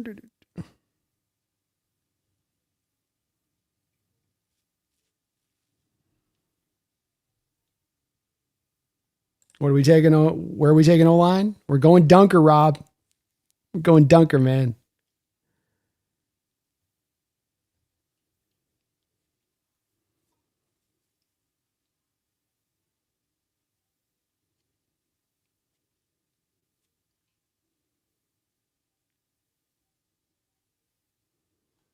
I think, Duck, it's just, I think you're overlooking a little bit of those performances in times where we need him to play a little bit better. Defense was great, and they're very close to being a historic defense, but we've had historic defenses before with quarterbacks at non-functional rates, and there were specific games where this defense kind of went off the rails. Where as great as they were, that second Rams game, the conference championship game, if Sam doesn't come through and make some big-time high-level throws and perform at a really great level in those two games, you very potentially don't even get to the Super Bowl. The room for error was very much reduced because of how good the Rams were and how the 49ers stayed at our heels as well. Don't know what's going on with the owner sale thing. Haven't got any updates on that, William. Still kind of, still trying to answer, or still trying to figure that one out a little bit. Visor, do you think Mike could have made the Legion of Boom an even more better defense than it already was, besides scheme? Because I know Pete likes 4-3 and Mike likes 3-4. No, I think that was a perfect defense for Coach Carroll and what he wanted to run and how he wanted to run it. I think that you got to draft guys that fit to the system that Mike runs, which is versatility and guys that can do a variety of things. I think Carroll's defense had guys that were very specific to their roles, and then all of those roles interlocked like a puzzle to perfectly work off of one to the other. Mike's system to me is more of one that's less of the reliant to the talent, pure and simple. It can kind of run and be effective on its own, but then talent can raise it up a notch on top of it.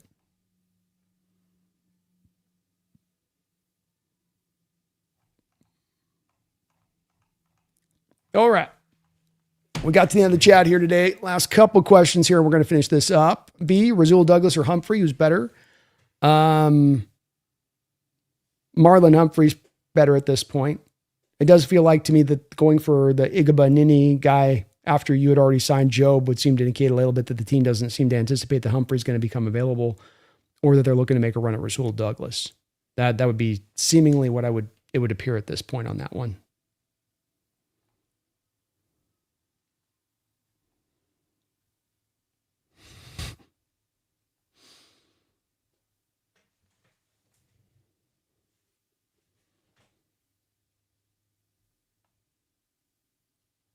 Visor, with Mike having a top 3 to 5 defense and already winning a Super Bowl, do you think Mike's defense hasn't peaked yet? I personally think he's even started yet. What do you think? Yeah, I think he's not peaked yet. I think he's a smart defensive-minded guy. I don't think he's a guy that's has the most brilliant defensive system, and that's the system that drives everything. But this is a guy that can adapt and change with time and move the system in different directions as it needs to.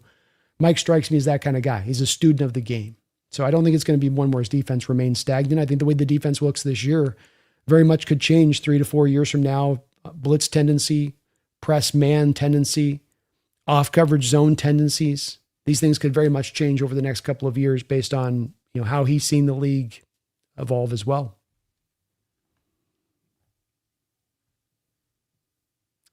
Mises' question, how many of you all think Darren hit the like button? Darren hit that like button. You know he did.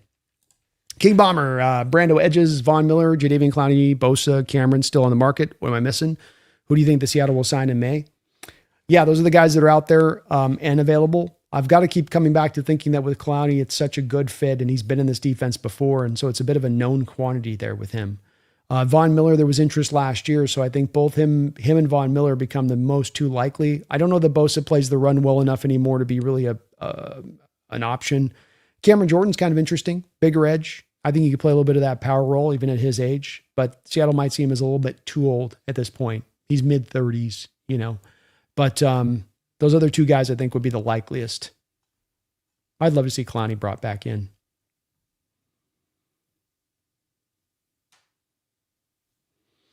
And as my brother does say here, for the trolls that are in the chat, yeah, we don't mind tough discussion here. If you want to come in and be a troll and you want to come in here and be toxic, don't expect us to have to kowtow to you. I'll certainly respond to it, and I don't mind having some fun back and forth for sure. But as many people have referenced, we have people in the trolls in the chat tonight that want to spend a couple hours in this mode of things, which I don't quite understand. But hey, it's engagement from my perspective too. So, whatever there when it comes to that. I want to thank again all the folks out here with all the great big donations. Randall, multiple times over. Lord Disciple, me. Appreciate you. Chase Spaced. You're awesome as well. Starburster, Industry Worth, Revenger, Taker 610J, bruh, and Feed Me. Thank you for all of your guys' support today.